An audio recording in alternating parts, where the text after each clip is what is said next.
following is a chapter reading by the Worm Audiobook Project. Please support the original author at parahumans.wordpress.com. Thank you and enjoy.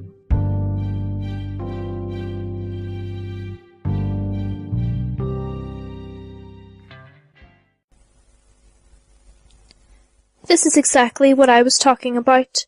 She's a dangerous influence. She's a 16-year-old girl with strong opinions, Wilkins, Armstrong answered. Nothing more. She holds on to those opinions and her core worldview, and vulnerable people get caught up in her momentum. Cult leaders will do the same thing, only it's purposeful in their case. Get people tired, get people worn out, scared and hungry, and then leave them someone with presence to give them support. You're saying she's an accidental cult leader?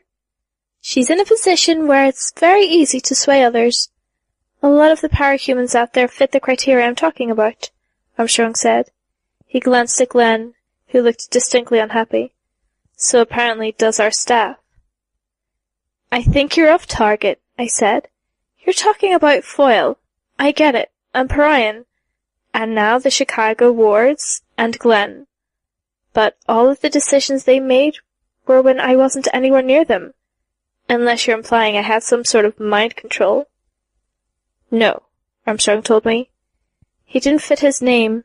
He looked more like my dad than anyone, though he had a peculiarly prominent jaw and a forehead that made it look like he was perpetually glaring. It doesn't matter if they're near you. The message and the idea stays with them, even after they leave your presence. Tecton just wanted someone to call the shots. To replace Raymond, sir, I said. He was defending me, but I wasn't helping. We saw the video, Director Wilkins said. We know what he said. I think it's best if you stop talking. I bit my lip and turned my eyes to the table. Well, Glenn said. What's done is done. Can I suggest that perhaps, because it's been a long day, we should retire? All of us will still be here in the morning. It sounds like a good idea, Armstrong said. One or two heads around the table nodded. We're going to handle this tonight, Wilkins said. While the girl's so tired she could fall asleep sitting up, Glenn observed. Or is it that you want to resolve this while Chevalier is in the hospital? Chevalier doesn't matter, Wilkins said. This is PRT business. I agree. His input would be appreciated, if he was in a state to give it. But it's ultimately not his decision, the Washington director said. He reminded me of Piggott, but he wasn't fat. Heavy, but not fat, like she'd been. It was more the way he held himself, his tone and approach. His greying hair was cropped close, and he had a combination of paler skin and dark circles around his eyes that made me think of a corpse. Director West. We lose nothing by waiting, Glenn said, calm, unflappable. I'd seen that confidence before, in people who'd had nothing to lose. I'd had that confidence before. We lose time. If we're going to respond to the presence of the public, we need to act sooner than later. My concern, a woman said, drawing out the thought, is that her actions go against the spirit of the PRT and the groups under the PRT's umbrella, conspiring with a known terrorist, betraying the truce even for a subtle advantage in dealing with that terrorist, returning to her old team against all terms of her probation, rejecting orders and taking reckless risks with PRT personnel, getting too injured. A long-standing goal of the PRT has been to reassure the public, and this only paints heroes as something dangerous. I already didn't like her. I wasn't even sure what city she was from. That doesn't even include the fact that this leak shows Capes going all out. When the joy at the victory wears off, people are going to look at the footage and wonder if they're in danger, West said. We won, I thought. We beat them, and you're quabbling over details? Why were they doing this? Why were they so intent on railroading me, screwing me over? These guys, or some of them, were the old guard, defenders of the status quo. Tag would have fit into this little cadre. Maybe that was the part of the reason. Birdcage? The word hung in the air. I snapped to attention, fully awake in an instant. I had to take a second to look at the faces of the people around the table before I realized who'd said it. Armstrong, the man who'd been my advocate an instant ago. A level extreme, Wes said. The next few fights are going to be crucial. Every time the Endbringers come there are major losses. We lose good capes. Others step in, but we don't have the experience or the organization, so we lose more. New Delhi was very nearly the culmination of that. We won New Delhi. We lost. Sion won, Armstrong responded. Participation will be up for the next fight. Let's use that. We'll bolster the numbers further by tapping the Birdcage. There are powerful capes in there, and some are cooperative. Oh. They aren't talking about me. And if they start wreaking havoc afterward, or turn on us, we can be select about it. Dragon's willing to give us a searchable database of all of the conversation and behavior records within the Birdcage. I raised my head at that. Dragon's alive? She got in contact with us a short while ago. I nodded. I felt a little dazed, confused. Too much in a short time. I was reaching the point where I wasn't sure I'd be able to take it all in. It's not worth it, Wes said. A moderate risk for a chance to save hundreds, thousands, even millions of lives, Armstrong said. How many lives do we lose because of the monsters we set free? Wes retorted. Those criminals were put there for a reason. At first, Armstrong said, but the rationale for indefinite detention has been getting weaker, and the number of capes going in has been increasing. It's not going to happen, Armstrong, Wes cut him off. Armstrong deflated a little, settling back in his chair. The media is already reaching out to us to ask for interviews with Weaver, one of the other directors said. They love her, or hate her, but this won't die down anytime soon. Primacy effect, Wes said, frowning. That video is going to be the first thing people will think about when they think about people in the field during an Endbringer attack. So we drown in it, the woman from before said. Release the footage we held back. Footage with more favorable effect on us. Weaver gets lost in the shuffle, and we quietly address the unbecoming conduct. We won, you bastards! I clenched my fists beneath the table. Address how? It's a violation of her probationary membership. She's off the team for the time being, if not permanently. She fulfills the remainder of her sentence, then remains in our custody as a consultant. I noticed that my bugs were acting on their own volition, treating this as a crisis scenario. They were massing and they were winding silk threads around the PRT uniforms that guarded the room, around the containment foam sprayers and guns they held. I'd missed the undersiders, hated that I wasn't there with them as they said goodbye to Regent. Part of the reason I'd become a hero had been to reconnect with my dad, but the gap seemed too wide. I'd killed, and he'd seen me kill. He was afraid of me. It would be easy to disable the PRT uniforms, attack the directors, and simply make my way back to Brockton Bay. I could patch things up with Gru, help Rachel, ensure that Imp didn't go to a dark place. But it wouldn't get me anywhere. He wanted to play hardball. I'd play hard in return. I turned my attention to my swarm for a moment. I think you're underestimating how badly the public would react if Weaver were punished, Glenn said. We're facing a lose-lose situation, Mr. Chambers, Chief Director West said. We cut our losses, take a hit in PR, but we can continue operating as we need to, so long as it's quiet. She goes to prison and doesn't go out on another big excursion. I don't think anyone's about to make a big deal of it. Make a big deal of it? I turned the words around in my head, manipulating the media, manipulating the local capes. Damn. I'd had high hopes for Chevalier's new protectorate, but it didn't seem to extend to the PRT. We can deflect, the woman from before said. Raise another issue, change the focus of the public. Not so easy, Glenn said. It's been done too often in the past. They're watching for it, even anticipating it. But the majority won't be, she responded. She turned to their director West. The alert, educated minority will complain, but they won't achieve anything meaningful. They never do. I'm inclined to agree, Director West said. It's not pretty, but it'll suffice. Why? I asked. You can't deny I helped. I didn't deliver a serious blow, but I helped to coordinate. I had ideas. I used them. There's other smart capes out there, a man said. He didn't give me the impression of a PRT director. Another staff member? I did a lot of good, and you're railroading me. Is it because you're losing control of things and I make an easy target? Because you're afraid of me? Because your consistency unpredictable, unreliable. We set rules and you break them, West told me. Rules don't generally apply during an Endbringer attack, I said. The only thing that matters is taking the motherfucker down. We did. I'm inclined to agree, Armstrong said. This is going a step too far. She did well.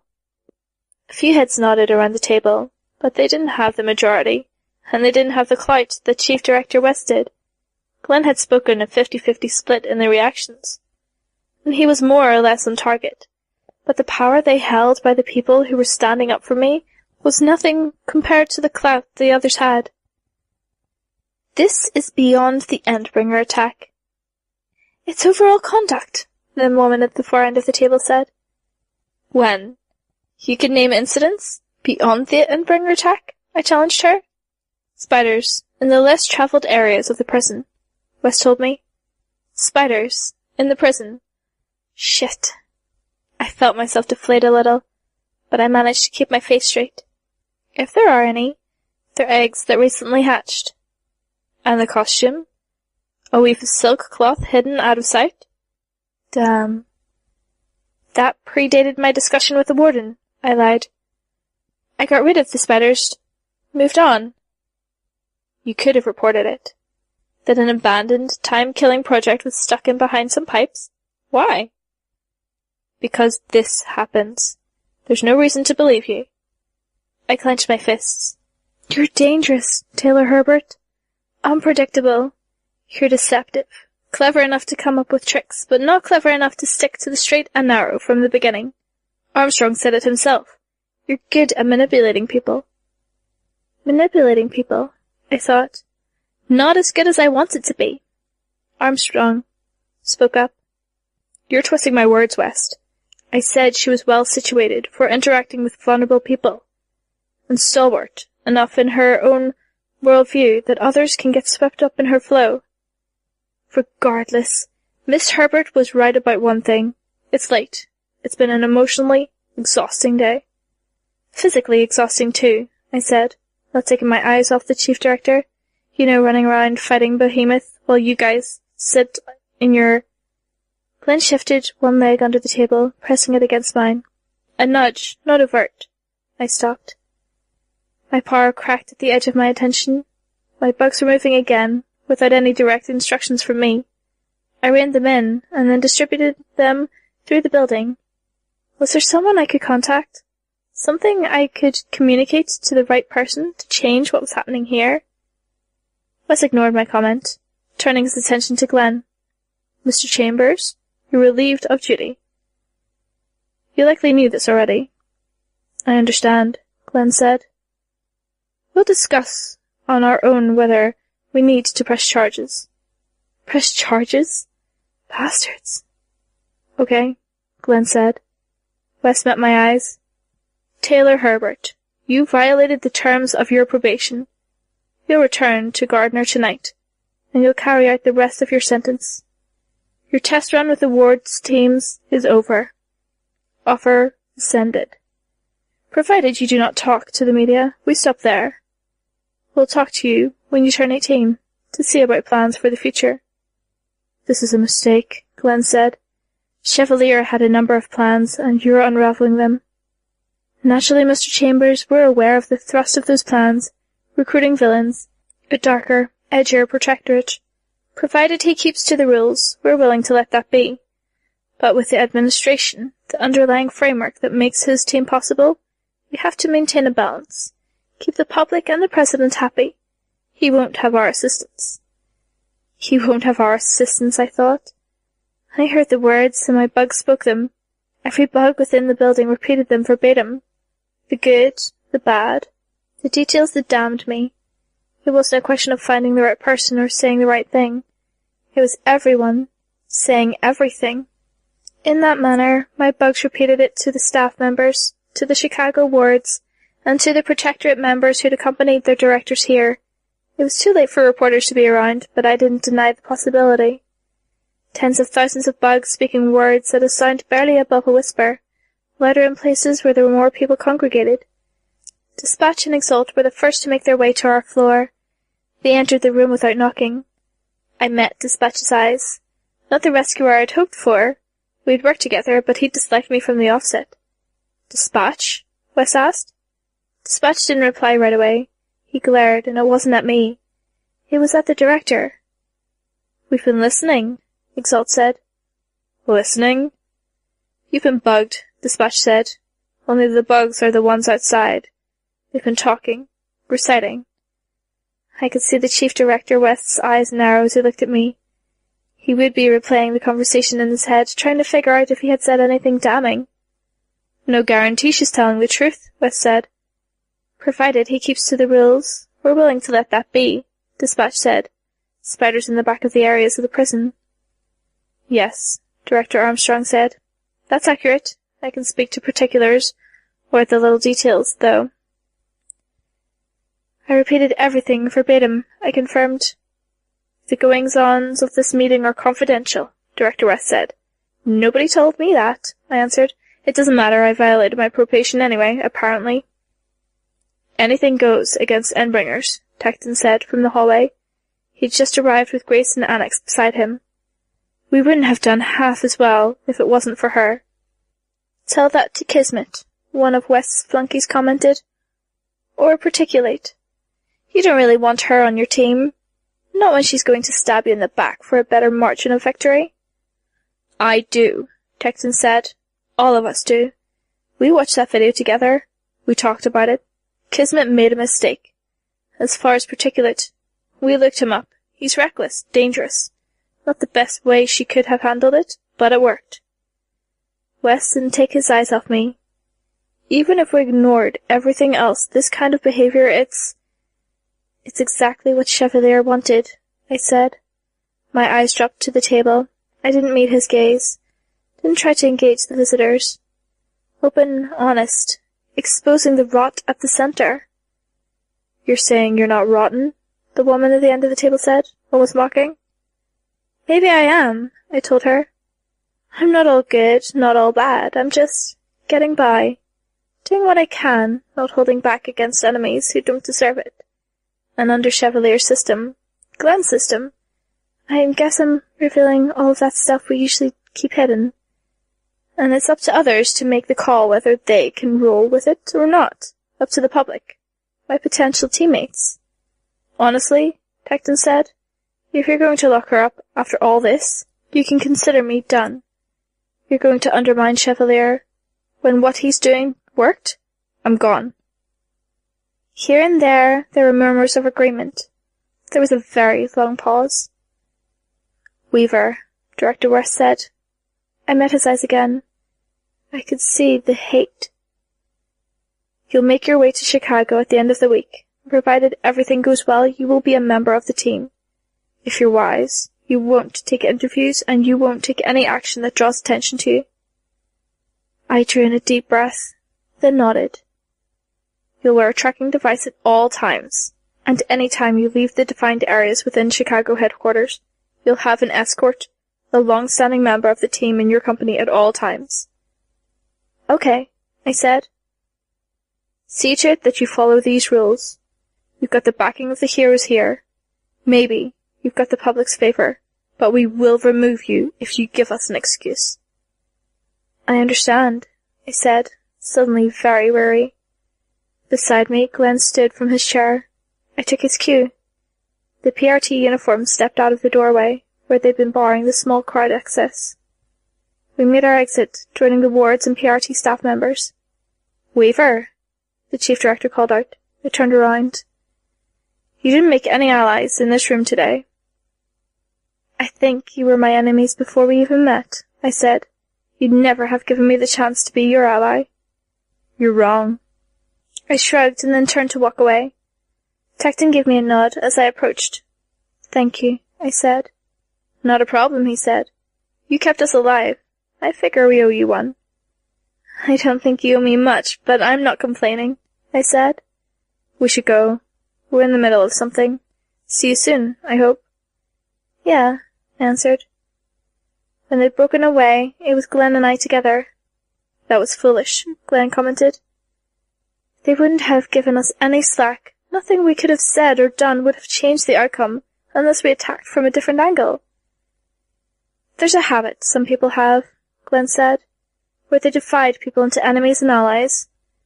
It's in your records, as a matter of fact. Your propensity to define people as enemies and act within mercy while being gentle and kind to your friends. The chief director is another person who is very similar.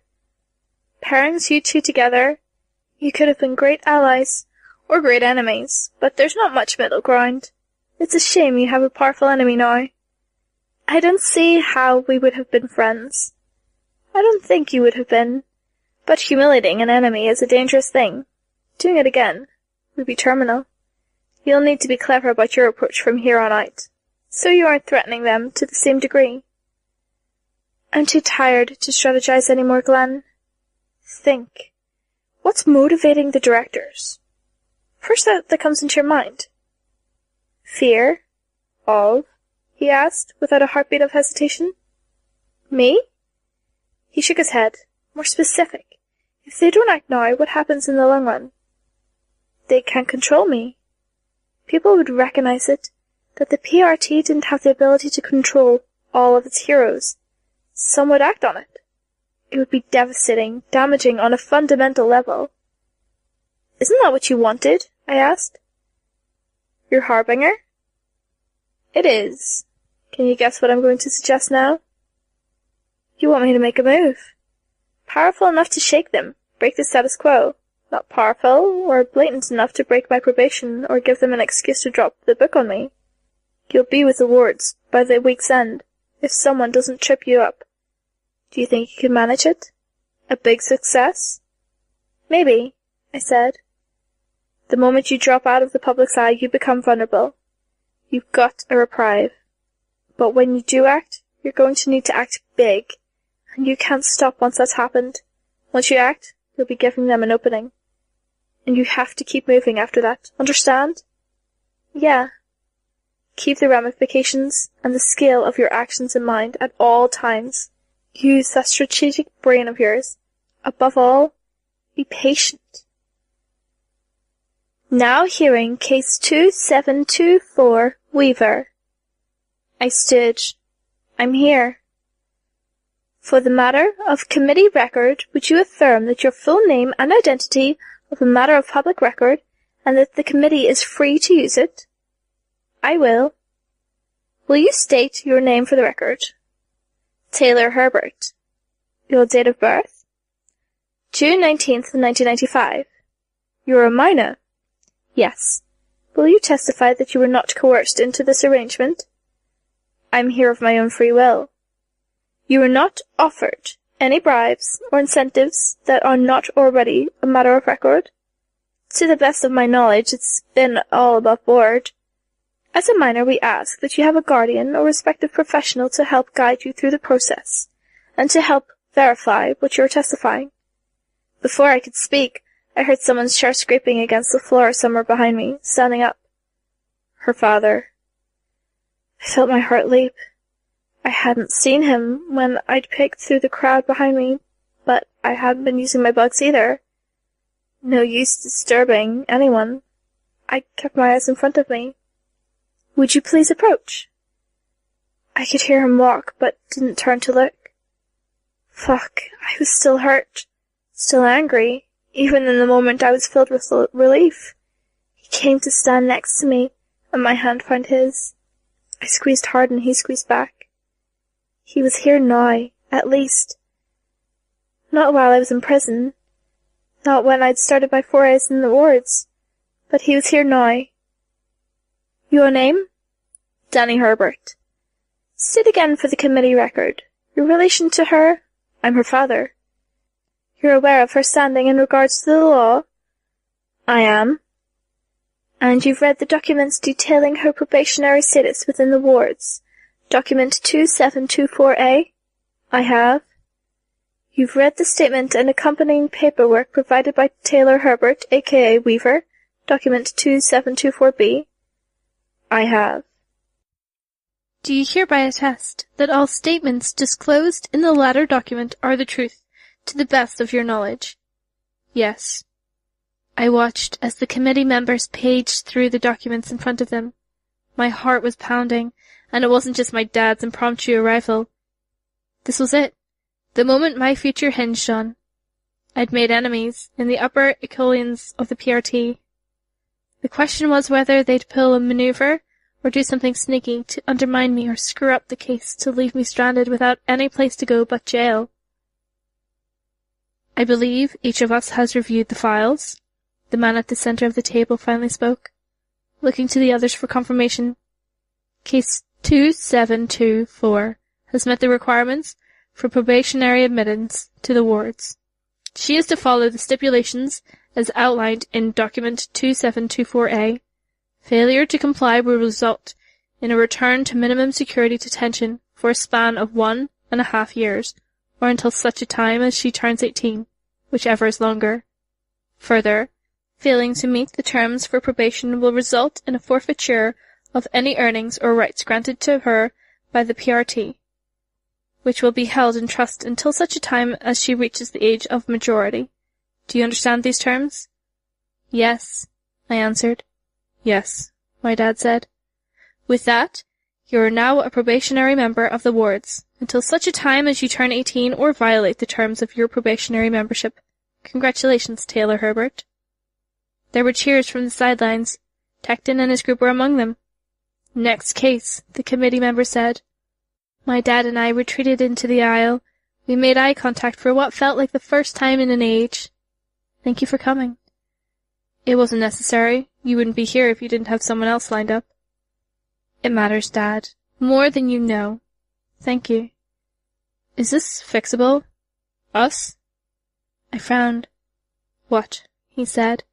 He opened the door so we could step out of the committee room and into the hallways of the PRT office. I've kind of come to hate that word. Fix, I said. You don't think? I don't, I interrupted him. We can't fix us. Society can't be fixed. It's impossible. He frowned. I don't think it is. Things change. Destroy them, rebuild them. You're just causing change. Can't we... Isn't it okay if we don't try to go back to the way things were? You don't want to be a family? He asked. I do, but we tried to go back after the city started to rebuild. It didn't feel right. It was nice, but we were playing rules, and there was much more stuff unsaid than said. Lies, unasked questions, kind of unhappy at the root of it, you know? I know. We found an empty bench and sat down. I could see the Chicago wards stepping out into the hallway, but they kept their distance. Revel made her way out of the door a few seconds later and started talking to them as a group at the opposite end of the hall. You're so far away, he said. Doing things I can't even imagine. Facing serious danger, even on a more mundane level. The way you're going to be living at the headquarters. It's a 14-hour drive. Can't we visit, though? I asked. Send emails every day? Video chat? We can. I'll come see you at the headquarters before I leave for home. See how you're getting by. Maybe, if you need me to, I can pick up some essentials. Things you wouldn't want to ask them for, or things they wouldn't know your preference on. I wondered momentarily if my dad even knew what my preferences were nowadays. I didn't voice those thoughts. At the same time, I meant what I said as I told him, That sounds amazing. Yes, please. He smiled, but the expression faltered as he glanced a little to one side. I think your team wants to talk to you. I nodded. Talk to you in a bit? Tomorrow, he said. Tomorrow, I replied, standing from the bench. The wards had turned to face me. When I approached Revel and Tecton and the others, I cast a glance back. My dad was sitting on the bench. It wasn't perfect, but it was a step forward. It had to count for something. This space was for vehicles, but Stardust, graduated 3 years ago, died a year after joining the Protectorate. We've been using it for storing paperwork, and your moving in was a good excuse to get something sorted out. Your workshop. I nodded, doing my best to maintain eye contact. Campanelle was about 8 feet tall. I'd been given a complete physical and fitness test right off the bat, and I was 5 feet 9 inches tall. The height difference put my eye level just a couple of feet above Campanelle's hip level. He wore a skin-tight suit, and there was a little left to the imagination. I thought I might have seen a ridge or a vein. In that split second, I'd glanced down to make sure my eyes weren't fooling me. If I were more well-adjusted, I would have been embarrassed, even offended. Instead, I almost wanted to laugh. Neither would have done well in terms of first impressions. Focus on your bugs, I told myself. Look interested. Talk to Tecton before you grab anything from the build room. That's where we keep all the panels, portable walls, and furniture for customizing our spaces. Tools and everything would be down there too. But it's easiest to let Tecton keep it all in the workshop. He's our only tinker, and it's not any harder to ask him for something than it is to go all the way to the basement. Got it. You're distributing this stuff to other groups, right? The silk? After I'm done outfitting my team and you guys, our Protectorate? I'll give Campanelle thicker fabric below the waist. Maybe, I thought. Well, there's a budget, so negotiate with Tecton on that front. We all use the account, but the rest of us usually just dip into it to replace broken pads or lenses, stuff like that. Tecton pays for materials, which is usually enough to empty the budget, but he makes and maintains knickknacks and tools that he rents out to other groups, earns a bit of money to make up for taking an unfair share. Got it. I can do the same? Selling the silk? Yeah, might be easier since your stuff can be mass-produced. I stared out at the workshop, glad for the excuse to look away. Did he know how tightly the costume was clinging to him below the waist? It's good, I commented on the workshop. Better than the one in my old lair. Your bedroom isn't with the others at the hub, since there's not a lot of privacy there, and people are always coming and going. It's more a place to kick back and nap, if you've had a long patrol. Keep some books and magazines, maybe some games. You do have a nook, though. I nodded. Maintain eye contact. You're just down the hall here. I checked out the bedroom. It was much better than my cell, but plain. The fact that I could come and go when I pleased was a plus, even if I was confined to the building when I didn't have an escort. I can buy stuff to make it my own, right?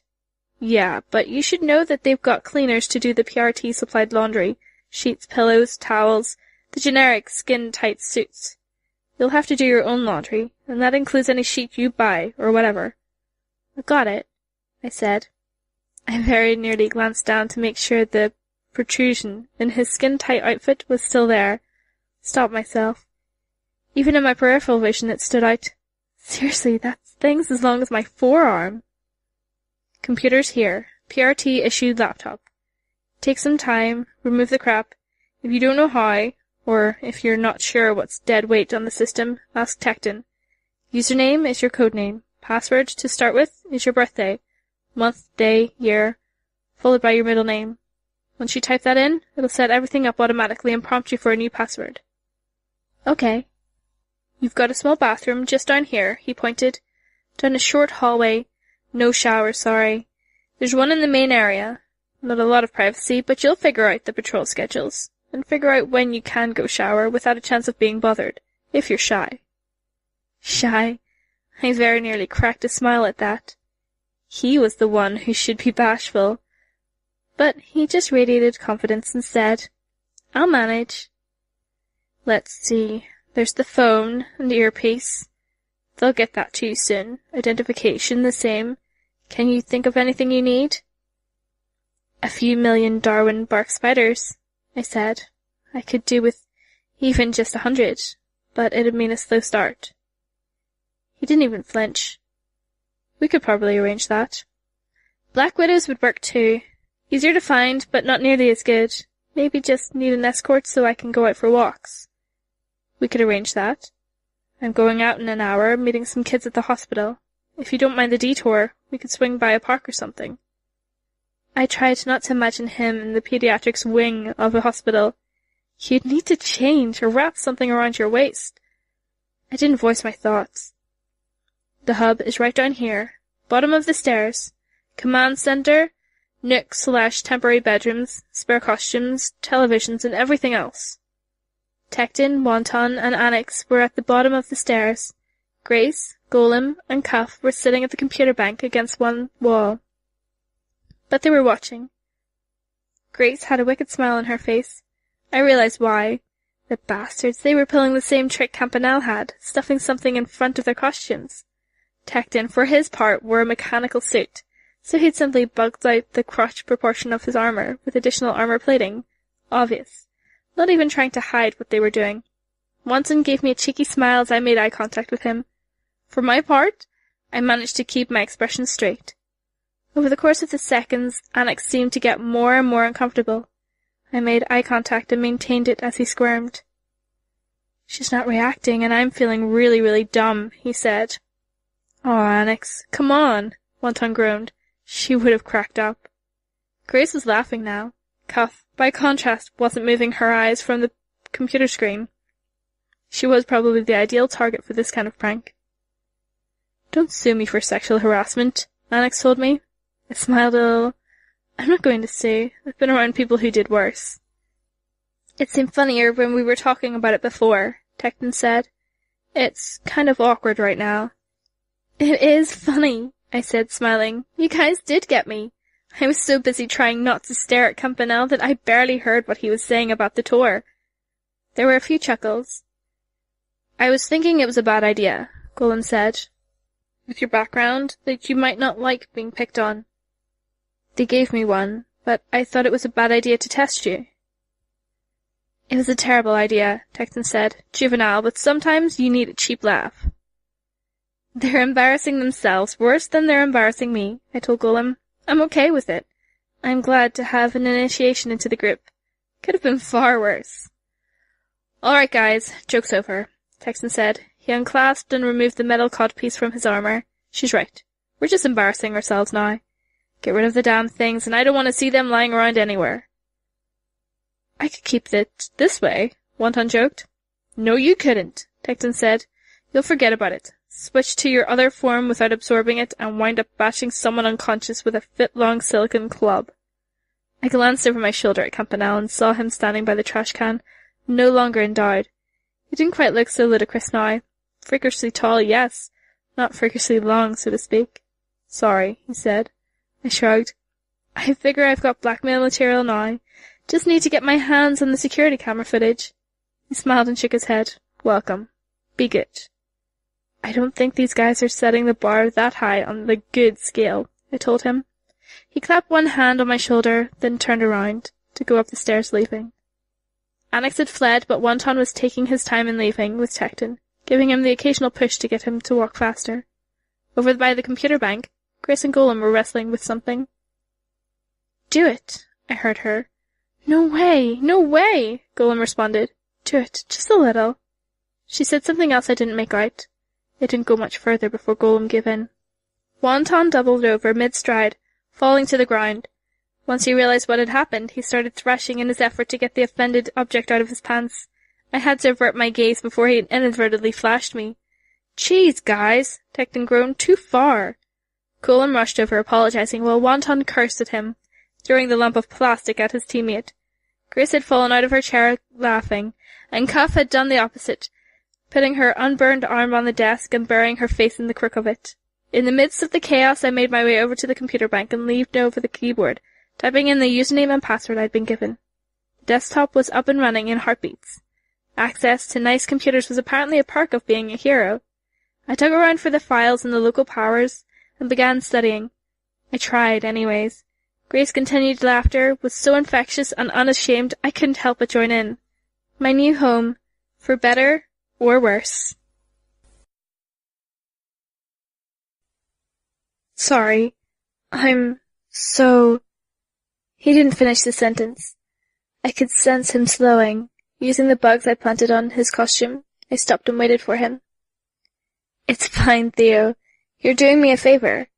Doesn't feel like it, he said. He bent down, hands on his knees. I waited for him to get his breath. I might throw up, he added. I backed away a step. Just getting the chance to run. It's cool. Not many others are willing to meet me at 7 to run. Much less 6 weeks in a row.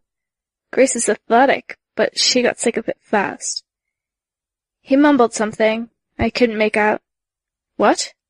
I'm not athletic. You're getting better. We just got a whole 2 blocks. That's not bad. How about as good as I was when I started? Not fair to you. Make you suffer for how much I suck. It's fine. It's nice to get outside. Kind of a pain to have to get someone to come with if I want to go outside for no particular reason. If I don't get the exercise here, I can use the treadmill back in the headquarters. Don't feel obliged if you're not enjoying this. It's good. I want to get fit. Well, in that case, don't worry about it. We're both benefiting, I said. He made it another few steps before he was hunched over again, still breathing hard. I felt a pang of sympathy, suppressing a smile at the same time. Come on, we'll walk 1 block, then try running another. Walk the rest of the way. He was still panting for breath, as he obliged. I found myself missing Brockton Bay. It wasn't the most beautiful city, or the most active, or the most anything. There were already things going on around the portal, but it wasn't a city with a lot going for it, and it hadn't been even before the intense series of events had laid waste to the shoreline, set a water-filled crater in the northwest corner of the downtown area, and left an entire swath of the city so fucked up with random, horrifically dangerous effects that it had to be walled off.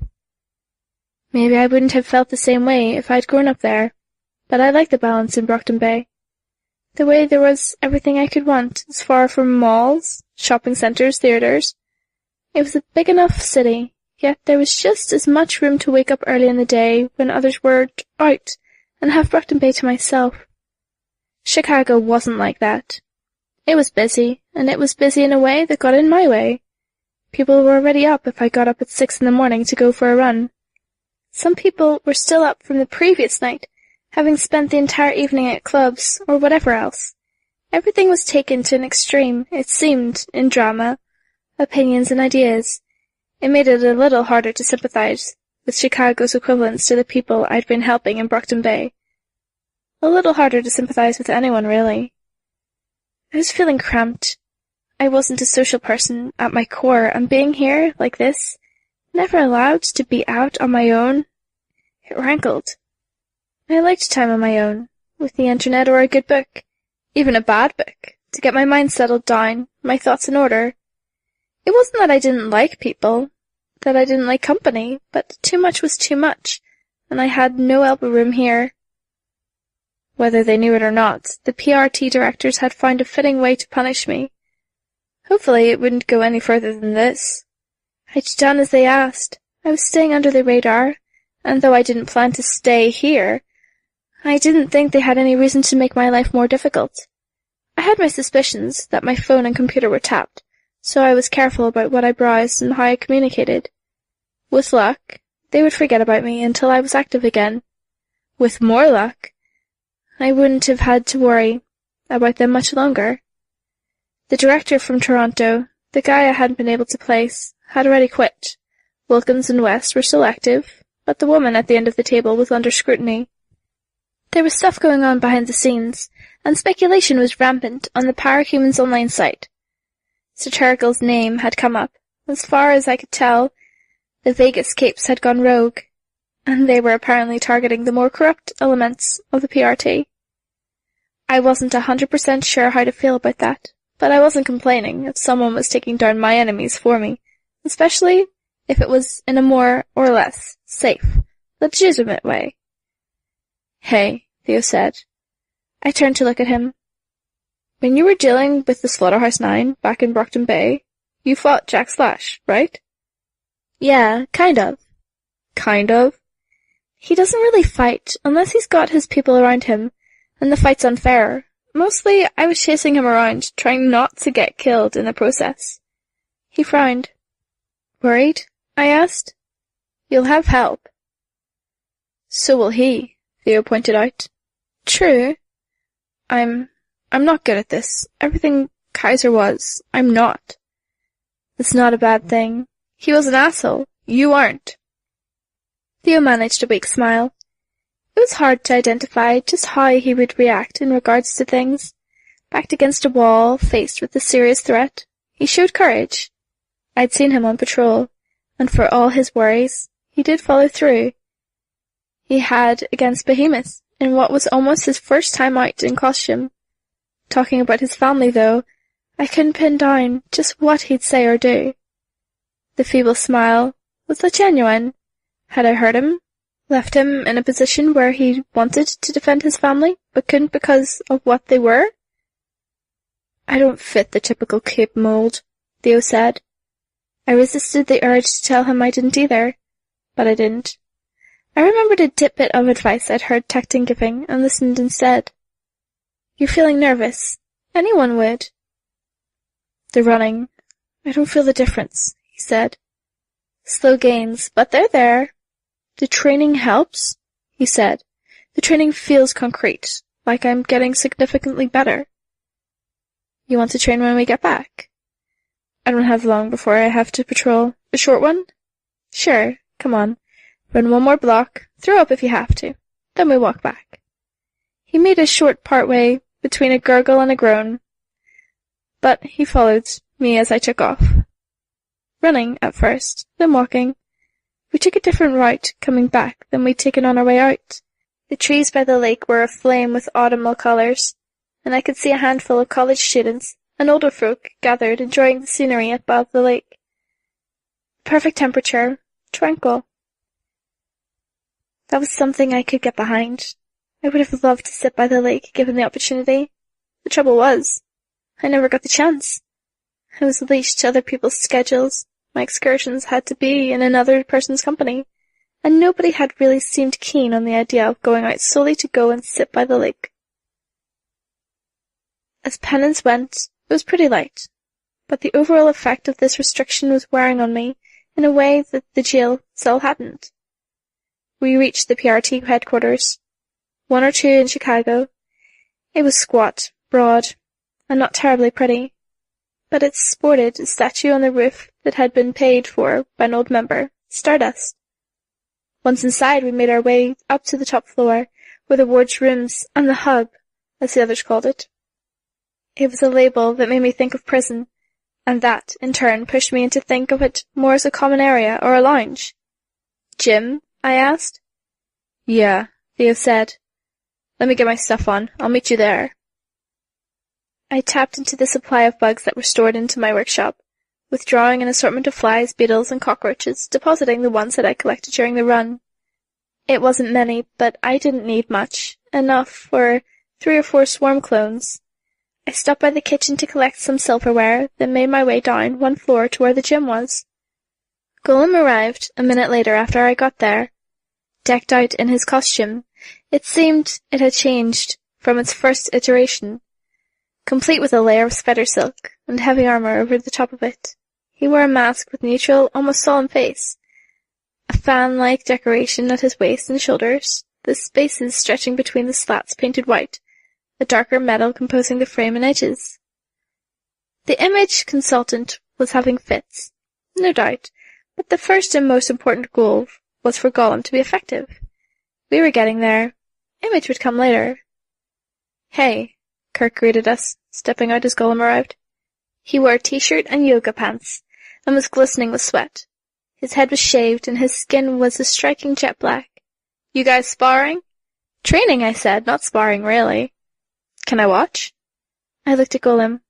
Are you okay with it? I'm the one embarrassing myself, you mean? I think you're past the point where you're embarrassing yourself, I said. You can watch if you want, Annex.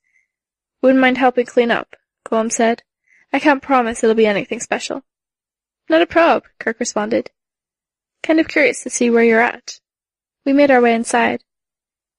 The area was divided, with workout benches taking up one half, and an open area for sparring and dance and whatever else on the other half. Floor panels, varying in depth and degree of padding offered, were neatly stacked in one corner. We moved to the open area, but we didn't set up any padding for the floor. My bugs flowed through the vents and from the hallway outside, and they filled the room, covering every surface. The bugs congealed into a human figure, and Golem took action. His fingertips ran along the white fans at his waist, and then he jabbed one hand inside. A hand of concrete lunged out of the floor to dissipate the swarm. A little slow, but not bad. Another part of the swarm congealed into a rough decoy, and Golem clutched it in a fist of concrete, faster this time, the bug seeping out through the gaps in the fingers as the hand retreated into the floor surface. Each panel of the fan was a different material. Concrete, steel, granite, wood, common materials, were in such easy reach. Less common ones were a gesture away. Two at once this time, two figures to strike. Golem caught one in his right hand, and he moved the other as he reached for it with his left. He wasn't quick enough to catch it, and the angle was poor. I drew a butter knife from the pocket of my shorts, raised it above my head. Golem was watching for it. He dug his fingertips into the top side of one panel, his thumb into the underside. Identical digits sprouted from the knife, forming half of a fist that had closed around the edge. The knife became a club, one with no cutting edge. I threw the weapon aside and turned my attention towards creating more decoys. I feigned now, misleading him about where my clones were moving. He struggled, but managed to deliver the hits. Dragonflies and faster insects formed a more mobile body, and I avoided the strikes, right until he started creating hands that sprouted forth from the limbs that were already sticking out of the ground, branching barriers to limit movement. I tried to simulate the general effect of the obstacles, and Golem took the opportunity to deliver a finishing blow, crushing another swarm decoy. "Hit them harder now," I said. Running, I tried to raise expectations for myself. Here I did much the same for Golem. The movements became more violent. A hand cupped around one swarm, and then pulled it against the ground, melting back into the surface. Bugs are squashed against the spatial distortion field, and my swarm's numbers were severely reduced.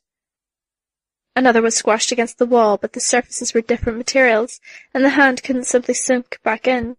This time there was an audible thud, eliciting a heavy rattling from the exercise machines on the other side of the gym. I drew my swarm together into a rough shape, not a person, but something larger, a touch bigger than Crawler, smaller than Echina bipedal. He hit it, and I reformed it. "Hit it harder," I said. He hit it again, drawing two hands together as if they were squeezing it. There was no substance to the monster's body, though.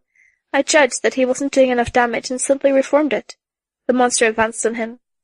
I stepped a little closer, raising my voice. "Come on, Theo, hit harder!" Golem dropped a foot as one leg slipped into the concrete floor. A facsimile of his boot rose out of the floor, complete with cleats. The speed and force of it would have been enough to lift one of Rachel's dogs, so I obliged by moving the body of the swarm monster, raising it. As the foot continued to rise, Golem's leg disappeared up to the knee in the floor.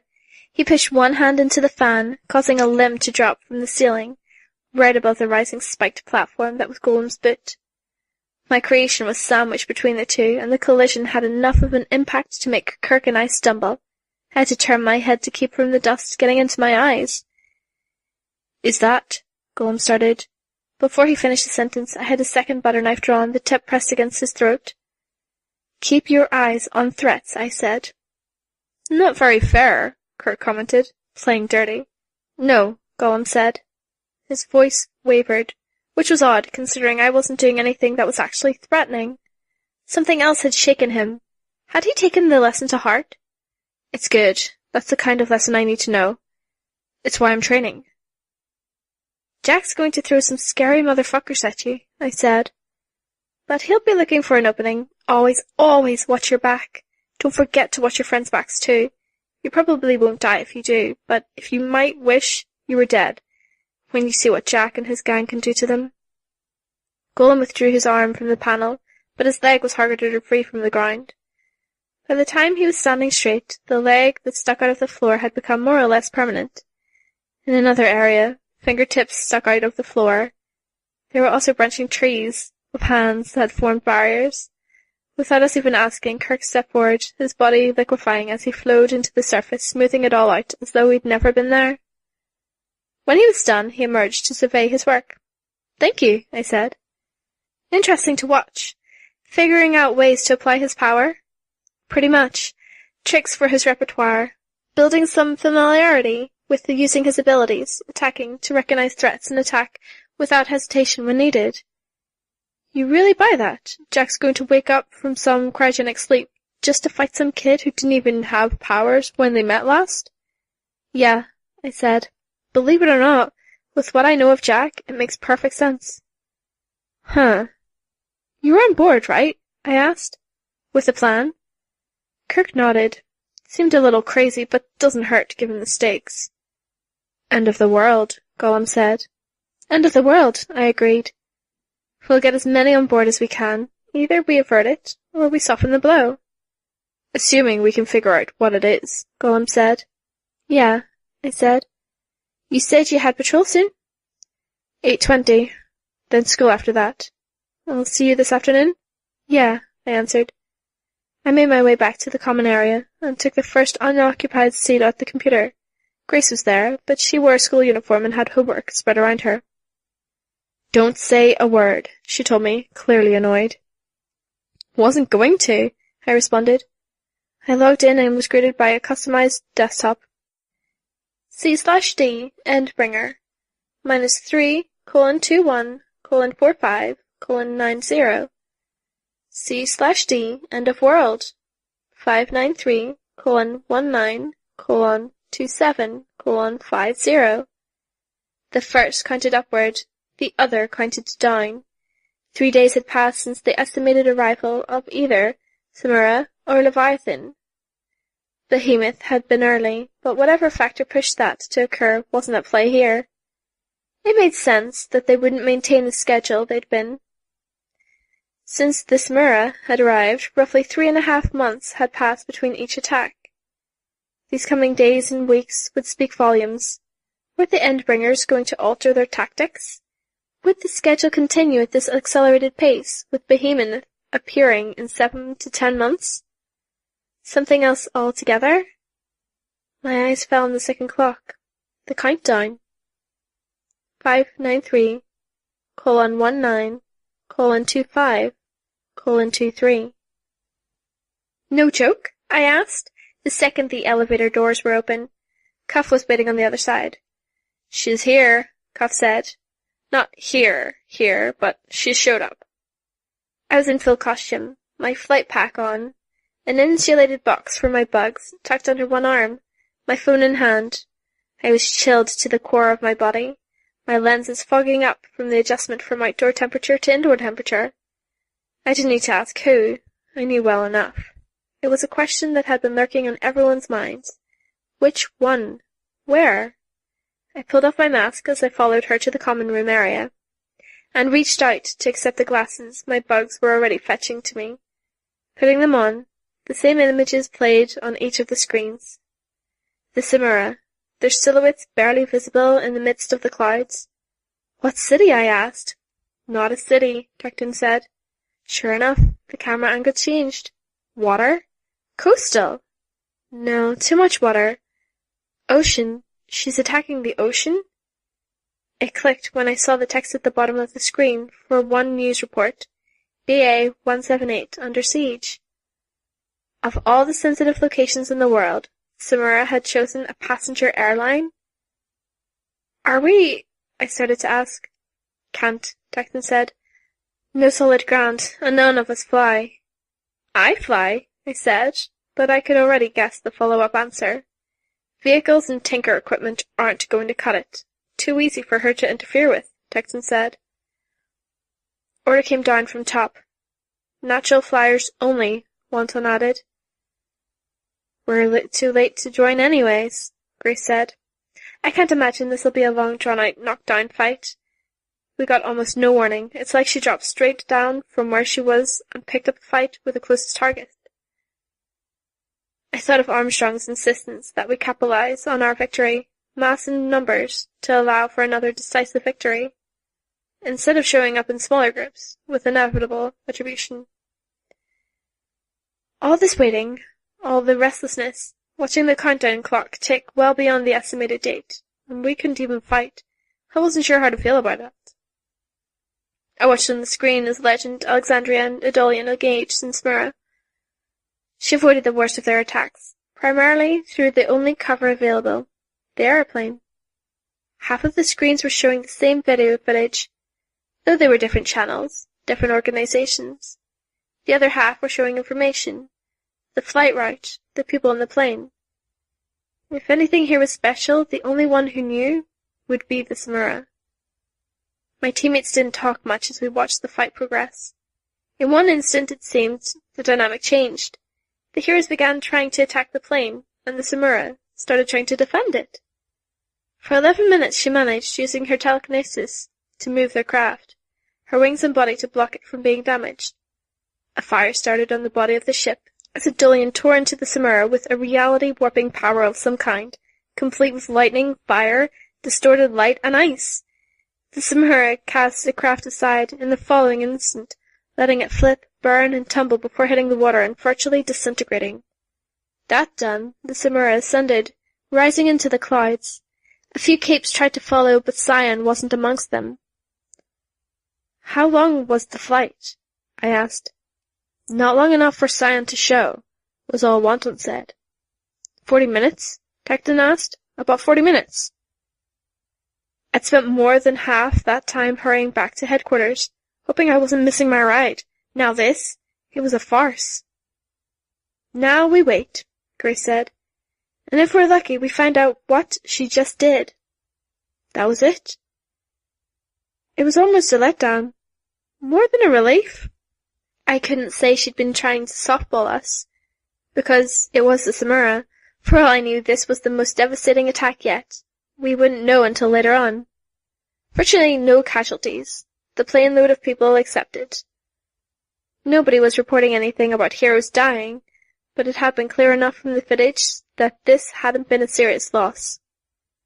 Barely 40 capes had been out there, and I hadn't seen any die. Yet I felt irrationally upset, if anything.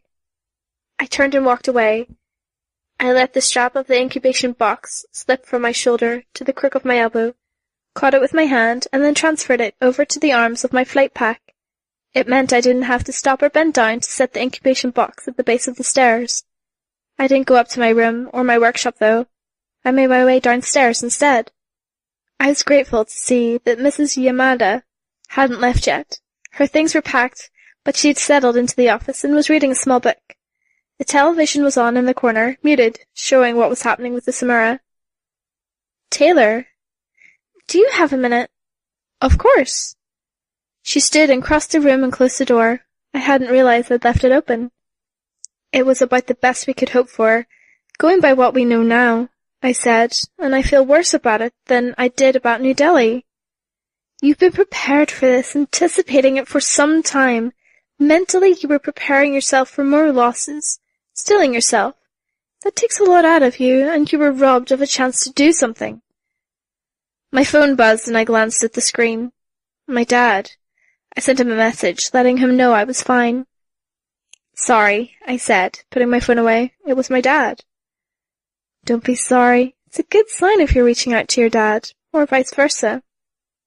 "It's bad manners," I said. "But okay. Back to what we were saying before. I'm almost feeling disarmed." Disarmed. Good word. I've been sort of enjoying the peace. The fact that the Protectorate are dealing with the meanest bastards around, the folk, the royals, the condemned. But I was telling myself it came down to the Endbringer fight, that I'd participate. I'd wake up. Fight. Isn't it better if you don't have to? "No," I said. I stared down at my gloved hands. "No, not at all. You came from a bad place, and like we've talked about, you reinvented yourself. Maybe a lot of your identity is rooted in your concept of yourself as a warrior." "Maybe," I said, "but whether it's true or not, it doesn't change how I feel." "I expect a lot of people around the world feel the same way. It's very possible she's calculated things to achieve this effect." I nodded. "What do you think?" would be the best case scenario, Taylor. If everything went the way you were hoping it would, deep down inside, what would happen? New Delhi would happen, I said. Except without the severe losses. We'd lose people, some place would get damaged, but we'd kill another Endbringer. Is that realistic, do you think? No, I said. I know it isn't realistic.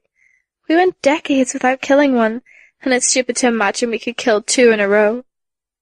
What's a more reasonable explanation? That she'd show up, and we'd fight, and we'd drive her off without too many casualties. In either of these scenarios, do you envision yourself playing a role? Maybe as big a role as you played in New Delhi? Sort of? She didn't seize on anything there, nor did she ask a follow-up question. I took the opportunity to reflect on it. Yeah, I eventually said.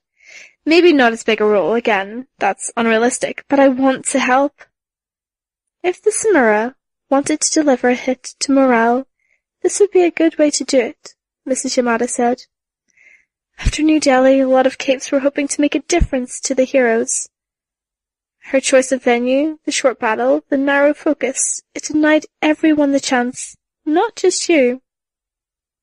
I need to be stronger, I said. I'm supposed to be one of the people that's around for this prophesized end of the world, except I'm not getting chances here. Can you talk to your superiors? To Revel? I've hinted at it, that I could stand to sidekick around on patrols. Nobody's taken the deal. Not with me. They took Golem, but the adult capes like him, because he's polite to a fault, works his hats off, and his power is good.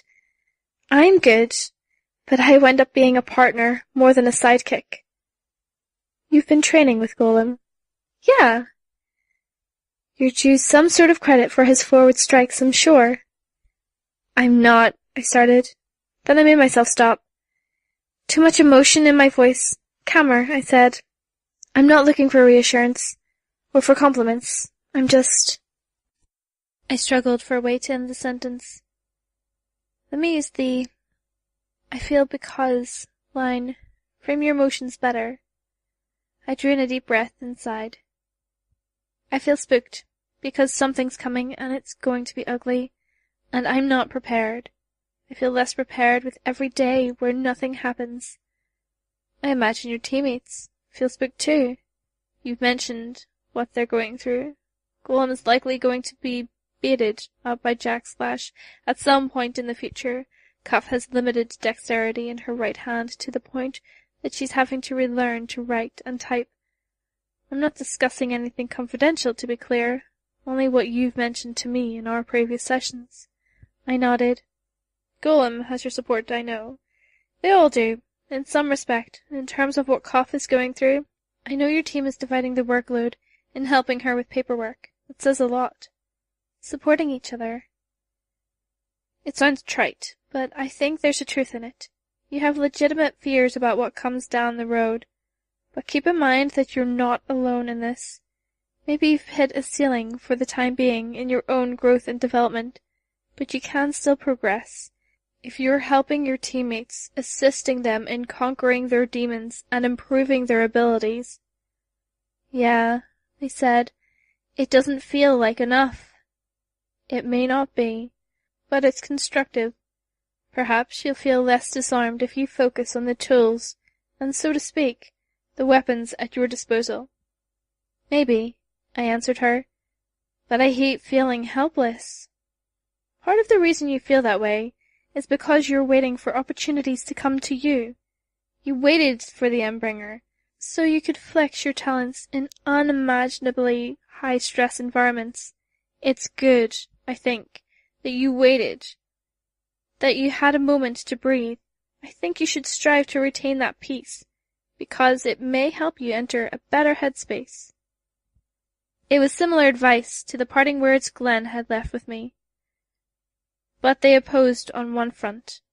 Mrs. Yamada would have been happier in general if I maintained this indefinitely. Glenn would have been wanting to see me acting. It was time to act, whatever Mrs. Yamada said. Thank you, I said. You feel a little better? Not really, I admitted. I'm not even sure I understand all my feelings. But I feel like I've got more of a plan now. I appreciate it. It's what I'm here for, or at least, I'm here for 1 more hour, then I fly back to Boston. I'll be around next Friday after I finish another circuit. Cool, I said. I'm glad you were here today. I am too, she answered. When I stood from my chair, she did too. She stepped forward and gave me a hug. I wasn't sure how normal that was, but I'd remarked once on how few hugs I got, and how some hugs I'd given or received in the past had been meaningful moments for me, and she asked if I wanted one from her. Somewhere along the line, it had become something of a habit, as we ended our sessions. I gave her a little smile as we parted. I made my way back to the common area, and seated myself at the computer. The others were still following what was happening on the larger monitors. The defending heroes had frozen the plane's humble submerged wreckage as they were preparing quarantine measures. Whatever the reason for this particular attack, I doubted it would be clear any time soon. Instead, I seated myself at the computer and logged myself in. The timers clicked away. Once I'd updated the timer for the recent attack, it read C/D Endbringer 149:22:59:59 C/D End of World 579:07:14:53 inching down steadily. Mrs. Yamada had been right, I mused, as I found the files on the local kingpins and warlords. I was doing myself a disservice by waiting for opportunity to come to me. If I was going to do as Glenn had suggested, and make a calculated play, I needed to act, rather than hope for another chance like we'd had at New Delhi. Looking at the others, I wondered if it was best to manipulate them, or get them on board. Manipulation was almost kinder, because it absolved them of guilt, simply making sure we were in the right place at the right time, luring a local power into a fight with a plan already in mind. No. Chevalier's protectorate, ups and downs aside, was more about honesty. I wanted to tap into Skitter's strengths, her ruthlessness, but I also wanted to be a hero. That was at the core of what I had achieved in New Delhi. Tecton, I called out as my eyes fell on the portrait of a supervillain with a mask of an upside-down face. An established power located at the city's edge for nearly 10 years. Too established? I didn't want to set another ABB fiasco in motion. There were advantages of being open. The ability to ask questions, get feedback. What is it? He asked. There's something I want to talk to you about. Wind stirred the snow that had piled up at the rooftop's edge as it entered the space over the Chicago street. City lights caught the flurry and made it almost luminescent, whirling clouds in intense, intricate patterns. I was, in other words, bored beyond comprehension. Stakeouts? Not nearly as interesting as they were in the movies. Not even as interesting as they were in TV shows, where nothing happened and the cops complained about how dull things were. No, this was a special kind of boring, where I was told to limit how much I moved, because of the 0.5% chance that the targets in the building on the other side of the street might look out a window, and the ensuing 1 in 1,000 chance that they might actually be able to see me perched on the rooftop, surrounded by snow in my dark grey and white costume. A boring, even where I wasn't allowed to read or listen to music. Weaver. The voice came through my earbud. Talk to me, please. Grace complied. Police chief and the mayor are talking to Revel and the director. Thought you'd want an update. You could give me minute-by-minute updates on golf, and I'd love you forever. Hyperbole. That's not like you. It's been a while, I muttered. I shifted position to bring my feet up onto my bug box. The case was insulated, but there was some heat loss, so it included a heater that turned on periodically to maintain a constant internal temperature. At the same time, I was wearing a PRT issue winter weather costume beneath a double thick silk weaver costume, complete with a hood, shawl, and something of a scarf. It took time for my fingers and toes to get cold, so things more or less evened out with the heater. "Well, this is your 5-minute check-in, again." I could hear the noise of a show or something in the background. "Thank you, Grace. Situation unchanged. Target's grabbing a late dinner. There's 7 others working under him. Nothing special in their chatter. There's plainclothes capes in there, but they're not using names." "You are sure they're capes?"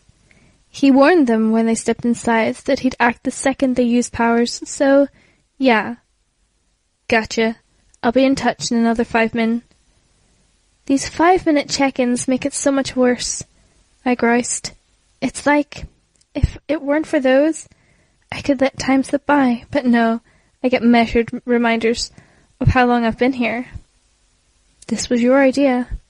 "Dumb idea," I commented. "You were the one who wanted to do the stakeout even," she reminded me. "Kind of thought I'd get to read," I said. That, and it had been a way to finally get some time to myself.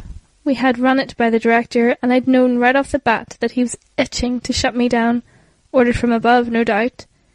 A way to get credit with the guy upstairs. Still, I'd explain how my bugs would let me track the target's movements. Our boss had okayed the job, with certain restrictions.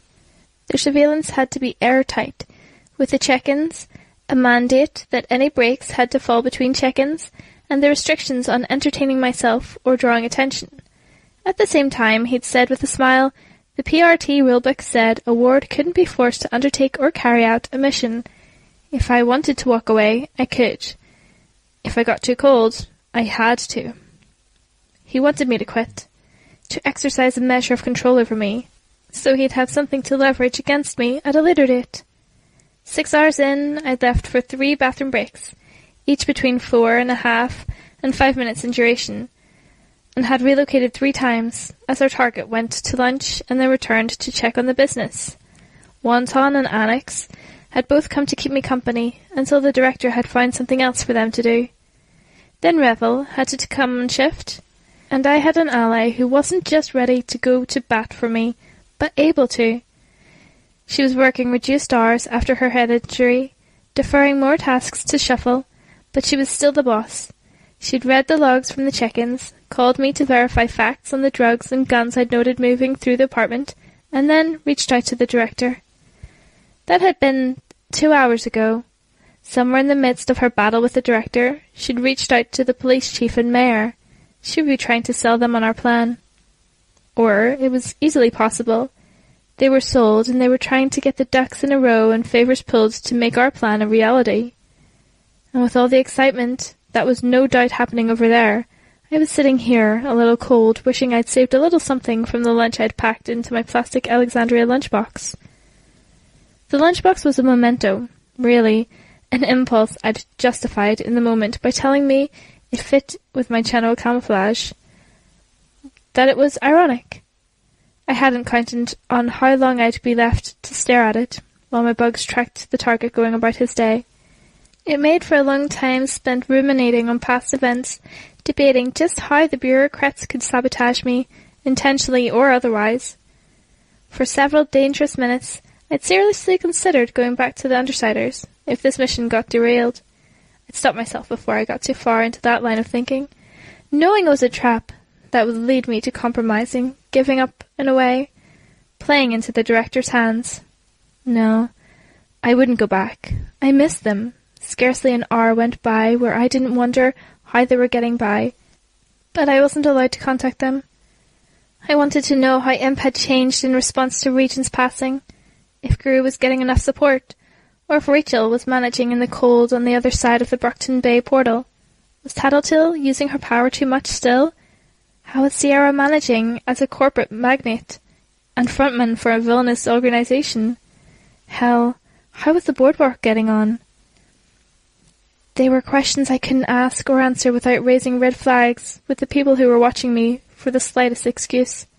I had cheated and sent letters, written by my bugs, delivered to a mailbox while I was hundreds of feet away, and I'd received the fan letters with coded messages from Tattletale. It wasn't enough. Didn't have the details I craved. 5-minute check-in, Grace said, interrupting my train of thought. Situation unchanged, I replied. Stuff's happening over here. Revel's right beside me. She'll fill you in. I perked up a little at that. Weaver, Revel here. I've talked it over with everyone that matters and too many people that don't, and they're saying it's okay. Tecton and the rest of the wards, minus Grace and Wonton, will be mobilizing shortly. We're good to go? Shortly. PRT trucks are already en route and will be standing by when they're not actively transporting your teammates. Campanelle, Brazier, Shuffle, and Gauss will be a short distance away, but they won't engage unless this goes belly up. This is your show. You and the wards. Quite a few people hoping you guys can pull this off. A handful hoping you fail. Like the directors. Got it. Do me a favor and fill me in on everyone else's status and locations until they're within 1,200 feet of me. Coordination is going to be key here. Grace will handle it. Not 100% necessary, but it will keep me sane. I suspected the remaining minutes of waiting would be as bad as the first 3 hours had been. We're controlling traffic, Grace said. I could hear others speaking in the background. Flow through the area should slow and eventually stop. Good to know, I said. My eyes roved over the face of the building opposite me while my bugs tracked our quarry. Where do you want your team? Revel asked. My team? Keep them in the vehicles, I said. I'll let them know where to set up when things are underway. I stood up from my perch, making sure that our target and his employees weren't watching out the window before I stretched.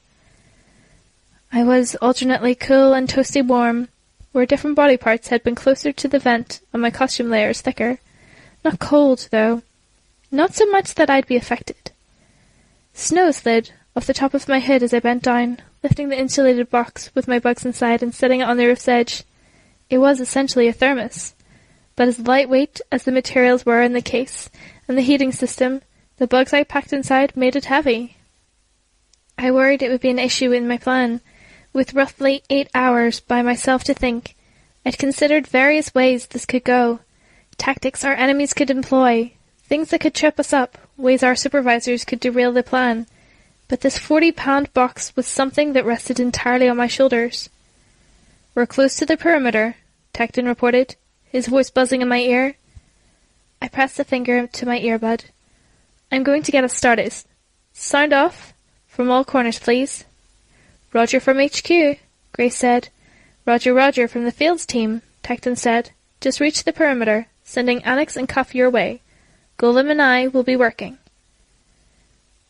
I stepped over to the rooftop's edge. The streets had gone quiet. The unsteady evening traffic that had a way of continuing into the dead of night had stopped, leaving the area more or less isolated. I'd spent the better part of the day organizing bugs in the surrounding buildings, and now I moved them into position. Swarms formed into large X marks on major exits, elevators and stairwells. In higher traffic spots where people were more likely to move, I drew out words with the swarms. Keep fight in progress. I suspected this was not an insignificant part of how Revel had managed to get the police chief and mayor on board with the plan, despite any protests or manipulations from the director. The chance of bystanders getting caught up in this was minimal as it was possible to get into the midst of the larger cities anyway.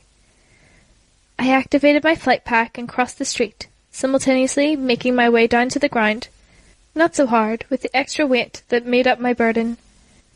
The doorway that led into the lobby of the apartment building required a keycard, or a number punched into the resident's phone upstairs. Not so difficult, after a day's surveillance. My bugs were already prepared to knock a phone off the hook in an older woman's apartment. A moment after I'd found her name on the board and dialed the number, much as I'd done in Tag's office, I had my bugs punch the numbers. The door buzzed. I walked backwards into it, carrying the insulated box, then dropped the box in the base of the lobby, opening a little door. The bugs flowed out of the box and disappeared into the air vents. Slowly, they made their way up into the apartment of a local supervillain. A black market storehouse first, an apartment second, really. The only reason it seemed he slept here was convenience. The old adage of not shitting where one ate fell apart when 90% of the day was spent eating. I knew how easy it was to fall into that trap. I thought of the boardwalk and felt a trance of nostalgia. The apartment was one of many detours in an extended distribution chain that saw guns and drugs making their way to the folk. One of the rare criminal organizations that predated Capes was still functioned in more or less the same fashion today. Topsy and his underlings were guarantors, middlemen who made it possible for the die-hard enemies to do business. If a fight erupted, he and his minions would deal with the situation quickly, promptly, and efficiently. It was a simple job, and it was one he'd done for nearly a decade. In the process, he'd apparently grown exceedingly rich, and he had recently started to become more ambitious. Campanelle and Shuffle had interfered with the deal, and Topsy had hired some mercenaries to seek out retaliation. If the escalation of the situation wasn't bad enough, the mercenaries had crossed lines, and Topsy had been relocated to the hero's shit list as a consequence. He was an acceptable target. The only thing that would make Campanelle and Shuffle happier than us fucking up and giving them an excuse to step in would be a perfectly executed operation and a humiliating loss for Topsy. I'd do my best to oblige on that front. Finding the way through the building's ventilation system was a question of mapping the system. Once I knew the way, the bugs abandoned the map and made their way into the apartment. I could have gone on the offensive right away, but this wasn't a conventional attack. Every step of this had to be considered, measured, and plotted. Minutes passed as I followed Topsy's movements through the apartment. One by one I collected his underlings' phones as they put them down. A girl in the group said she needed to make a call, couldn't find her phone, and borrowed one from someone else. The second she put it down and turned her back, cockroaches swept into the space between the table and the wall, and then proceeded to nudge it well out of reach beneath furniture. Topsy's phone was the only one left, and he wouldn't put it down long enough for me to claim it. I focused on the front hall instead, bugs collecting around jackets, boots, and the winterized costume pieces, complete with warm coverings. I could sense Annex and Cuff through the bugs that were warm and safe in the folds of their costumes. They trudged through the 2 inches of snow that had accumulated on the plowed sidewalks. Cuff seemed oddly more comfortable compared to Annex, who clutched his cloak around his shoulders.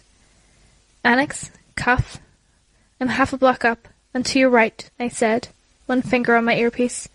Look for me in the lobby. Got it, Annex reported. Back to the preparations. The goal here wasn't to defeat Topsy, but to break him. Part of the goals, anyway. Silk lines, tangled zippers and bound laces, gloves, both the ones for costumes and the ones for regular winter wear, were knotted with more silk, where they became home to wasps, cockroaches, and millipedes.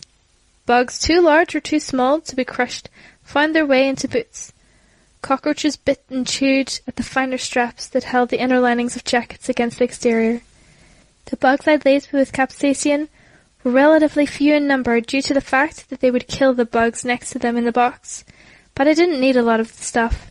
I transferred some of the scarves and balaclavas by rubbing their bodies against the fabrics. Annex knocked on the glass door, then melded into it and passed through before I could approach to open the door. He rubbed at his upper arms as he opened the door for Cuff. You okay? I asked. Annex only nodded. There. I snapped my head up to look in the direction of the upstairs apartment, as though I could see through the walls. Topsy had put his phone down on the kitchen counter to grab a beer, setting the thing to speaker mode while he looked for a bottle opener. The bugs from the front hallway of the apartment flowed into the kitchen and swept the phone into the half-full sink. Topsy didn't notice right away.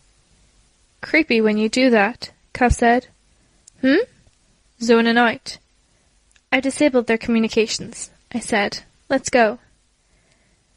I moved the empty box to a corner of the lobby, hidden in plain sight, then led the way out of the building, with Cuff and Tecton following me into an adjacent alleyway. Topsy was swearing as he nearly dropped his beer in his haste to rush to the sink and push his sleeves up to dig for the smartphone in the mess of dishes and scummy water. I could taste how much old food was in the water. It wasn't a sense that translated well, but I could detect a thin, strong scent of permeating in the kitchen. one a select few of my bugs were attracted to. Tecton, Grace, I said. Annex and Cuff are here. We're standing aside while I engage. I'm not forcing this. The longer it takes them to catch on, the better the psychological effect. Roger you, Grace answered. It was all about thinking a step ahead. I sent bugs into the room with the money and drugs and set them to destroying the plastic bags and eating through the paper bands of money. Wasps and other hostile bugs nestled in the gun cases and around handles. I didn't have many bugs to spare, so I used the others from the building that I hadn't deployed to make warning signs for the residents. All in all, I managed about 5 or 6 minutes of quiet, steady destruction before one of the underlings walked in and saw what was happening. I rewarded him by flying 2 capsaicin-laced insects into his eyes. They're sounding the alarm, I said. The thug was hollering and Topsy was shouting something about calling in the reinforcements, directing some swear words at the fact that nobody apparently had a working phone on hand. That swearing swiftly became a stream of curses aimed at that fucking bug bitch. Annex, inside, I said. Good, Annex said, because I just stepped outside and now I'm going back in. It's a pain to move through walls this cold. Sucks the heat out of me. Warm up inside, I said. Take your time, but try to move upstairs. Keep your head poked out so you can hear me. I'll let you know what route they take. Right, he said, reaching into the wall. Fuck, that's cold. Then he was gone. My swarm continued to plague Topsy and his people. I slowly escalated the intensity of the attack until Topsy gave the order to retreat. Get what you can and get the fuck out, Topsy ordered. Yeah, you too. I'm paying you, aren't I? Go find the bitch.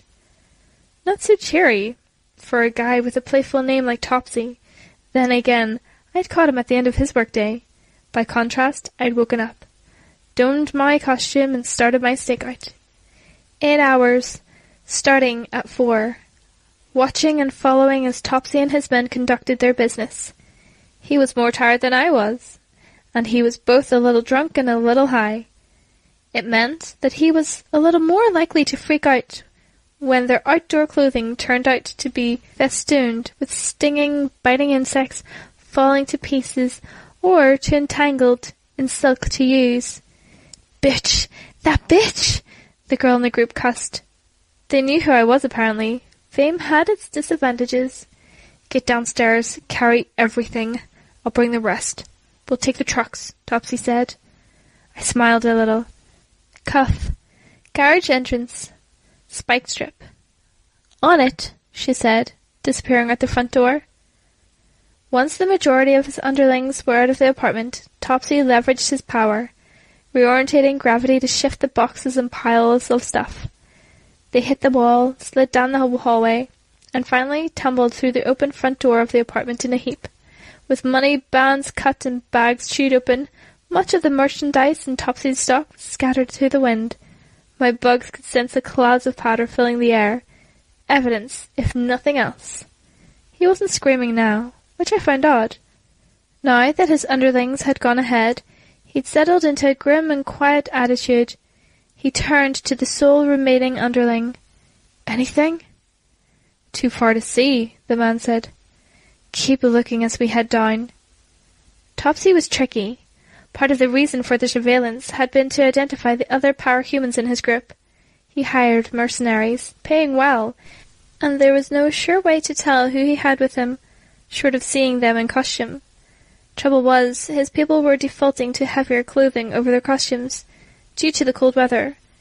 Identities were doubly hard to discern, and Topsy wasn't one to blab over the phone about who was working for him. Annex, I said, touching my earpiece. They're heading for the stairwell. Do what you can, but let them keep moving forward. Got it. I sent my bugs ahead of the group to check the way. Annex flowed up the stairs to intercept them. Some steps became slopes instead. Others had the supports removed so the stairs collapsed underfoot. Each of Topsy's underlings fell at some point, their burdens thrown from their arms and crushed beneath them. An unlucky or clumsy few fell more than once. Annex, I said. No use, he was inside the stair surface. An unfortunate side effect of his power was the fact that his senses were limited while he was inside an object. He was blind, deaf, and his ability to feel was limited by the material he occupied. He could sense heat as much as the object could hold heat, could sense vibrations as much as the material would receive them. "Annex?" I tried again. "I'm here." "Back off. They're catching up to you, and Topsy's on his way down with an avalanche of stuff." "Right." I could see Cuff returning. She saw my hand at my ear and didn't speak, giving me a thumbs up instead. Annex spoke, his voice low. "Okay, I'll take a detour, fix the damage I did to the stairs, then rendezvous." Very calm, assured. It wasn't even something we'd plotted out beforehand, but there was no urgency here, no panic or distress. Not on our end, anyways. Topsy's crew reached the first floor of the basement, which included the parking garage.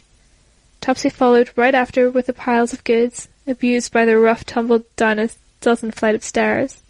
The packages of powder virtually floated in the air, with Topsy batting them in the direction of his people.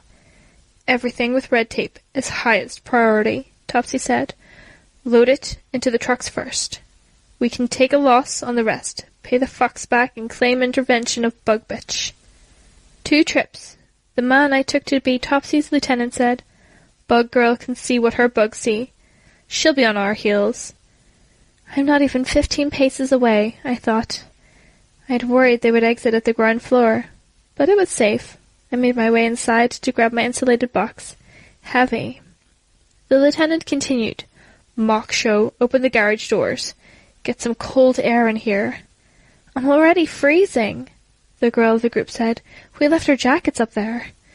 "Don't fucking care. Bit of cold will deal with these bugs faster than it hurts us. Move." Mock obeyed while the others loaded up the trucks. "Be advised," I reported, my hand to my ear. "They're attempting retreat in vehicles. Original plan may hit a snag. Topsy's got a newbie supervillain working for him. Mock show.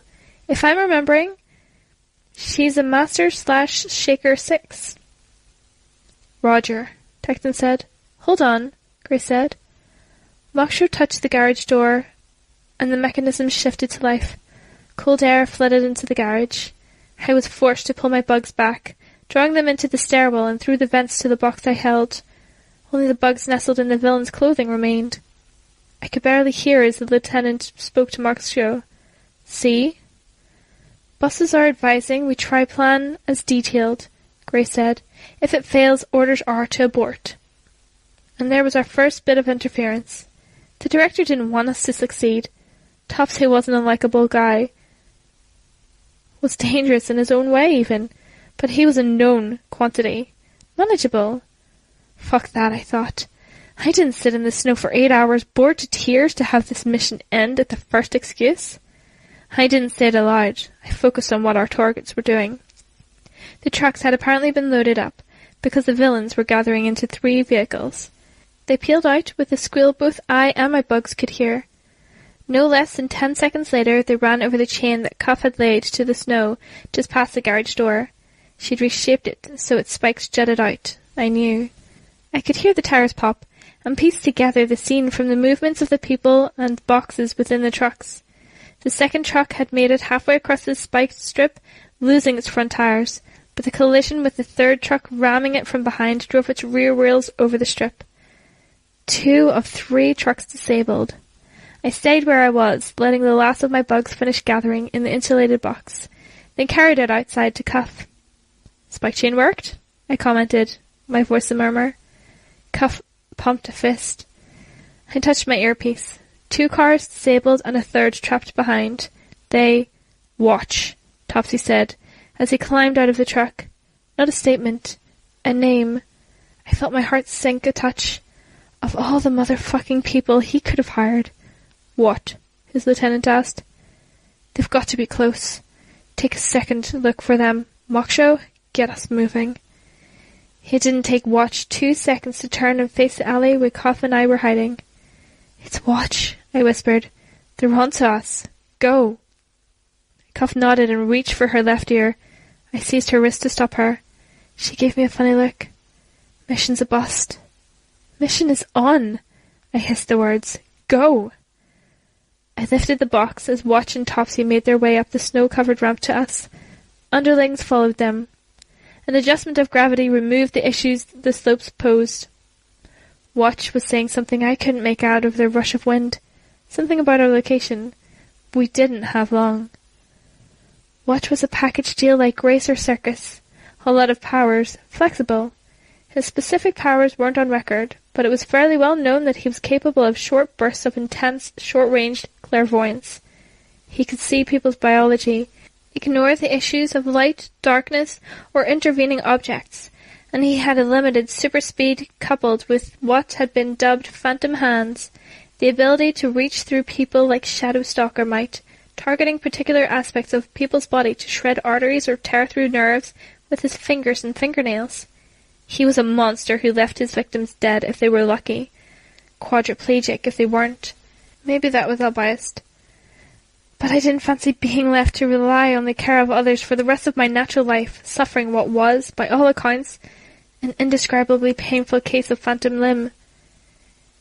It said a lot about Topsy and the direction he was taking his enterprise, that he'd hired this bastard. I nearly dropped the box, thick as it was, with the snow that had melted while it sat in the lobby.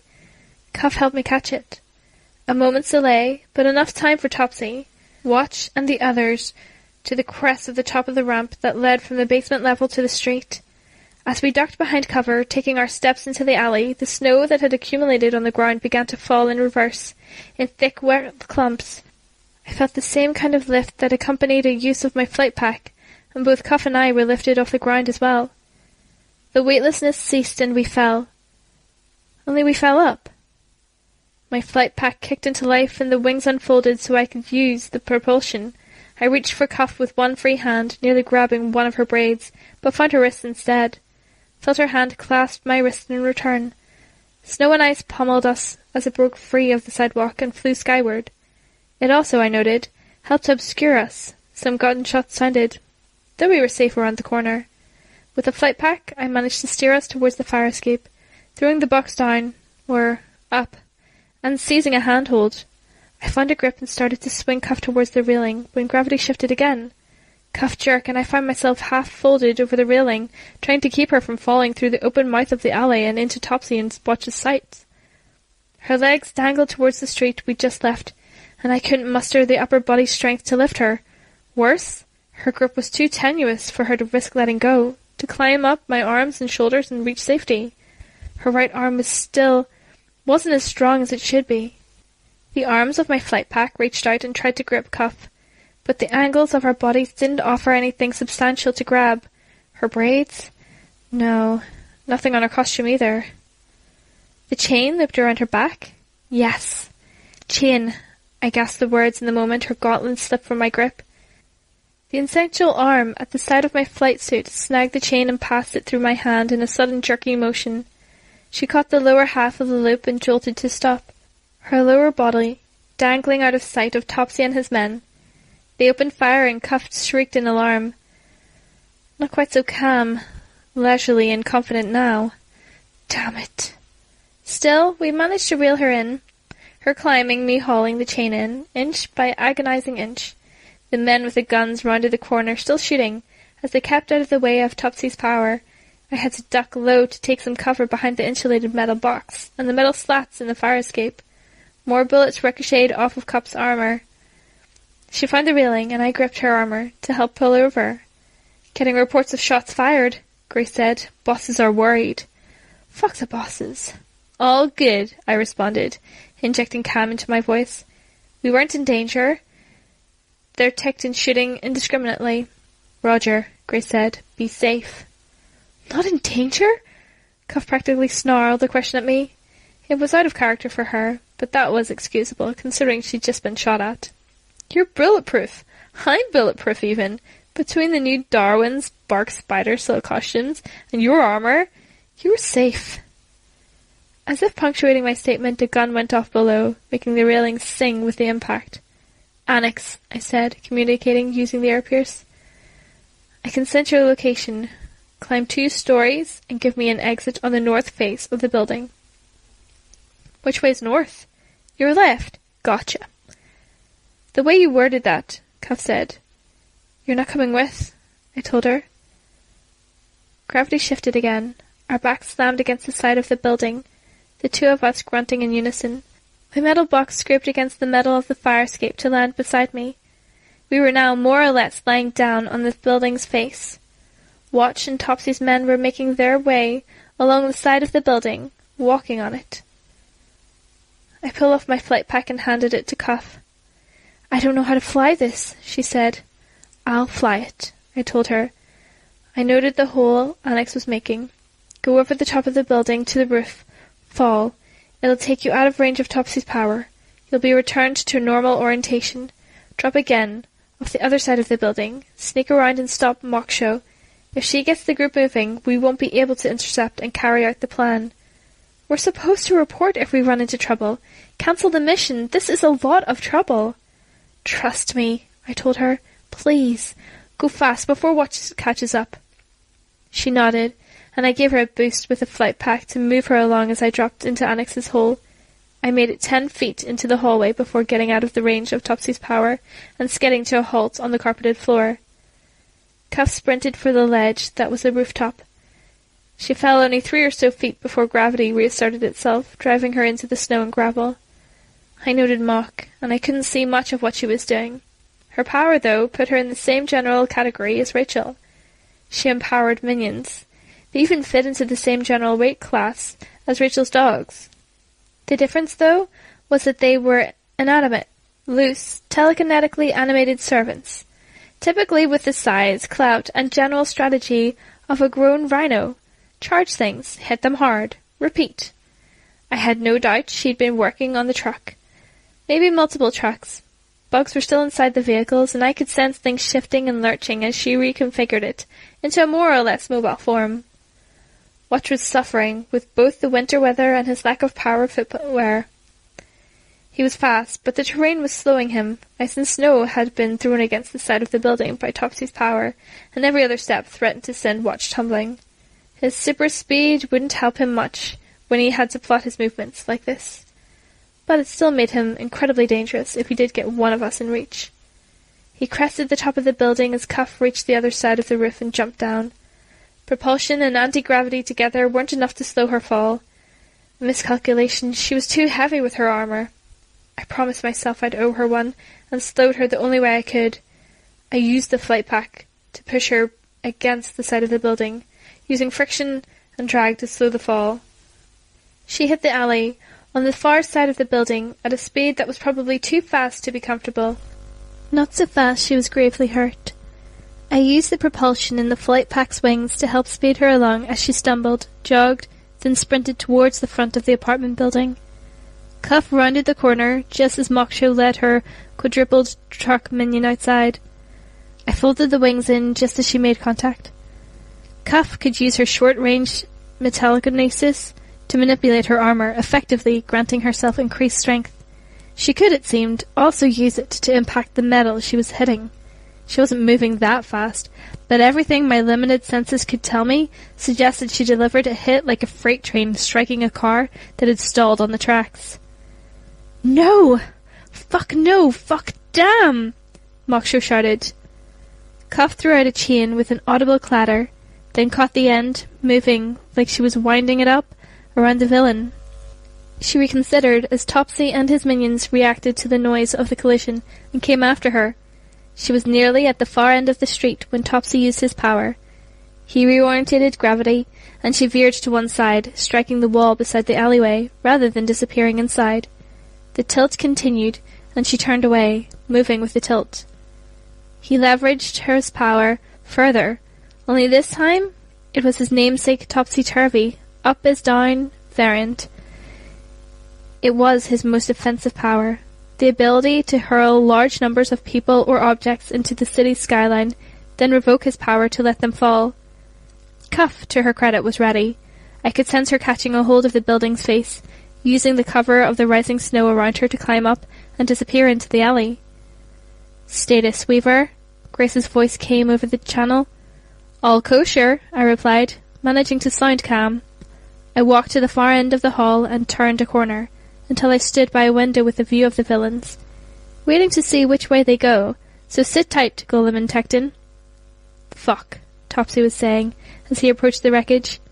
Moksha was using her power to animate the chain and help herself out of it. What the hell was that? Moksha asked. Wards. It's a trap, Watch said. He'd made his way back down the side of the building, where Topsy's power had oriented gravity at the right angle. He was calm as he spoke. They shut down this area, and they're making cal strikes to disable us. Even the fact that Show here doesn't have and I'm wearing sneakers instead of boots. They wanted that. They wanted us unprepared, angry, even cold. I'm paying you to get me out of this kind of situation, Topsy said. Do your job. How do we handle this? They want us pissed enough to fight, Watch said. Don't. Also, yeah, Bug Bitch tagged us. Here. He reached for Moksho and she slapped his hand away. He caught her wrist, simultaneously capturing her arm and blocking the path of the cockroach I'd hidden in between her sweatshirt and her jacket. He plucked it out. Ew, ew, ew! With a systematic, accurate, and patient series of movements, Watch began catching and killing every single one of my bugs. Slowly but surely, I was being rendered blind and deaf. It would make tracking a great deal harder. Cuff, I communicated over the earbud. Let me have the flight pack. Dutifully, she unhinged the harness and let me pilot the thing back in my general direction. Annex and I made our way outdoors, back to the fire escape as Watch killed the last bugs. Ew, ew, ew, Moksha moaned with each bug that was revealed. Think we should fight? Topsy asked. In, kids. Money, my rep. Could fight, Watch said. Their plan. Let me kill these last few, then I'll. Over the ensuing 4 or 5 seconds, he killed the bugs I planted on him, despite my best effort to retreat them into inconvenient and inaccessible areas. My flight pack returned to me, and I strapped it on, before flying to the roof for a better vantage point. Going to be hard to track, I reported. I could see them running. Watch killed my tracking bugs. They're heading north, along Addison, roughly 400 feet away from my location. It was Revel's voice, not Grace's, that came over the channel. Watch? With Topsy and Moksho and 5 underlings with guns and no apparent powers. They're unfit. Trucks are disabled. Can I get a Roger? Roger, Tecton said, moving to intercept with Golem. Belay that, Revel cut in. I'm not throwing my wards to the wolves like this. Abort. Protractorate moves in. You let them face Behemoth, I said. Different story. We're safe, I said, taking flight to keep my eyes on the villains. They're more dangerous if you derail the plan. They won't even see us. Watch sees everything, Revel answered. Everything within range of conventional eyesight from every angle. Revel, I said, we won't get close to him, promise. I've been on the team for 6 months. I've shown you guys I can play nice, play safe, avoid making trouble. But you guys brought me on board to be the shot caller in the field, with Tecton as the leader. Let me do what I'm supposed to do and call the shots. It'll be a win for the good guys, I promise. There was a long pause. I'm up against Revel and the director now. My advocate had switched stances. I took flight again, to maintain a good distance. I wasn't sure, I thought, but maybe Watch had briefly turned my way. He knew I was following, but he didn't seem to mind. He had a plan, maybe more than one. They wasted no time in putting it into action. Topsy used his power over a wide area, reversing gravity's effect. Snow began to fly in the air, and was soon joined by a pair of cars. They reached the top of Topsy's effect, caught between the 2 gravities, and began to rotate aimlessly in the weightlessness middle ground between normal gravity and the area Topsy had altered. Then he shifted gravity's direction again. An attack, such as it was. The snow and cars fell in my direction, were flung, for lack of a better term. I flew for cover, ungainly as I raised the insulated box as a shield, snow and ice slamming into the buildings around me, pinging off the metal. I managed to duck out of sight. The cars, for their part, were only thrown into the street a block away. It wasn't an attack he'd aimed, but a scattershot approach, meant to scare, to allow the possibility that he'd get lucky. And it had given him the chance to try and slip away, a few minutes while I recouped and tried to get my sights on them in the midst of the stirring snow and limited visibility. "Okay," Rebel said. "Only because we can't move the Protectorate heroes there fast enough. You are not to engage." "Roger," I reported, my relief mixed with the frustration that the go-ahead had come so late. Their attempt to occupy me and break away might have worked, if it weren't for Golem and Tecton. The villains had come to a complete stop as they reached the barrier. A row of asphalt and concrete hands, the gaps filled by Tecton's powers. The wall was as tall as the buildings on either side of it, spanning the breadth of the street. Topsy began to use his power, moving snow at the far left of the wall, no doubt intending to scale the structure, move over the wall. Watch stopped him. They turned to run instead, moving parallel with the wall. Watch, I guessed, had seen Tecton, Golem, and the 2 PRT trucks on the other side of the wall, ready to spray the villains with containment foam. By the time Topsy and his crew reached the next street over, the PRT van had pulled to a stop. Golem was outside the vehicle, creating another barrier. The implication was clear. Every escape route would be cut off. This was a battle of attrition, a patient fight, with civilians kept out of reach. We'd let them get tired, frustrated, cold, and we'd break their spirits. The goal here wasn't just to win. It was to win irrevocably, that we took the fight out of them altogether, left them without any hope that they could win the next time. Topsy hit Golem and the truck with flipped gravity. Both moved, but neither lifted off the ground. Even before he started raising the wall, Golem would have used his power to hold his feet against the ground, to grab the truck's axle. Tecton would be waiting inside, ready to leap out and break the hands if necessary. The villains could have continued. In their shoes I might have.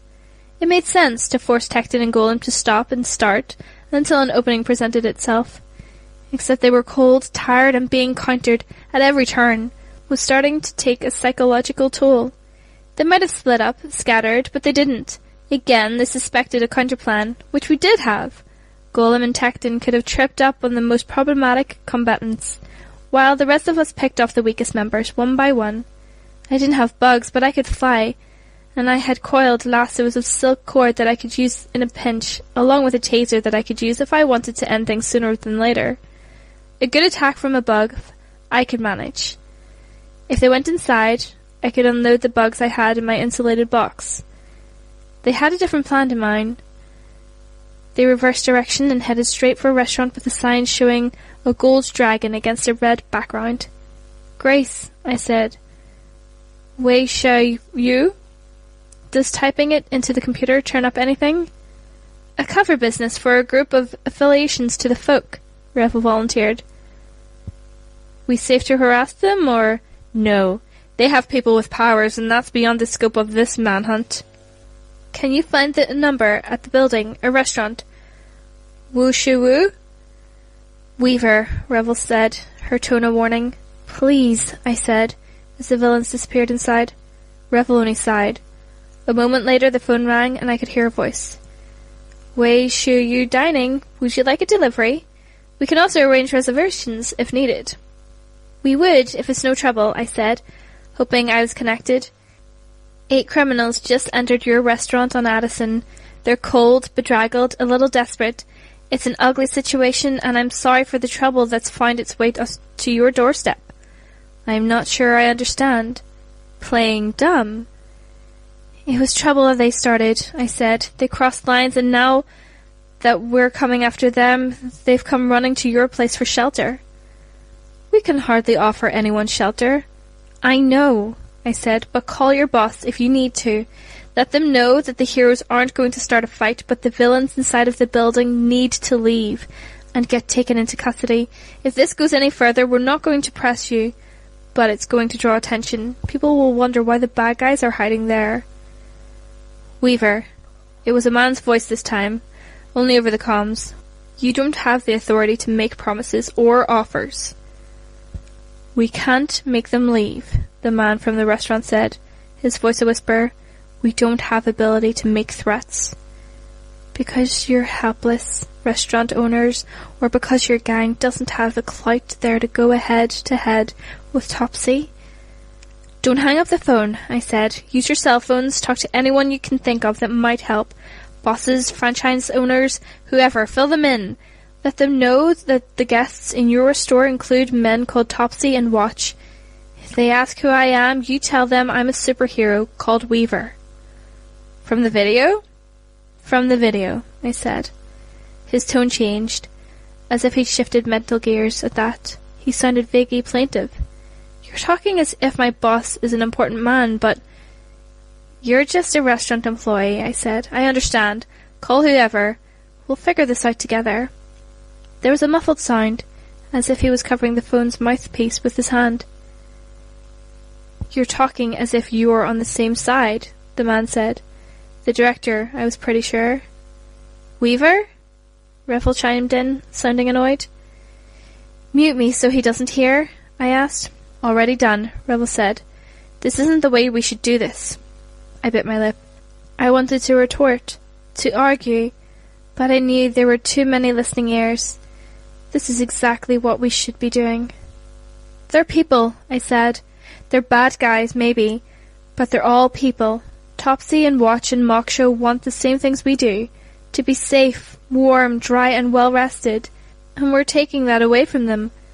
And the people who work at this restaurant, they don't want to deal with people like Topsy and Watch.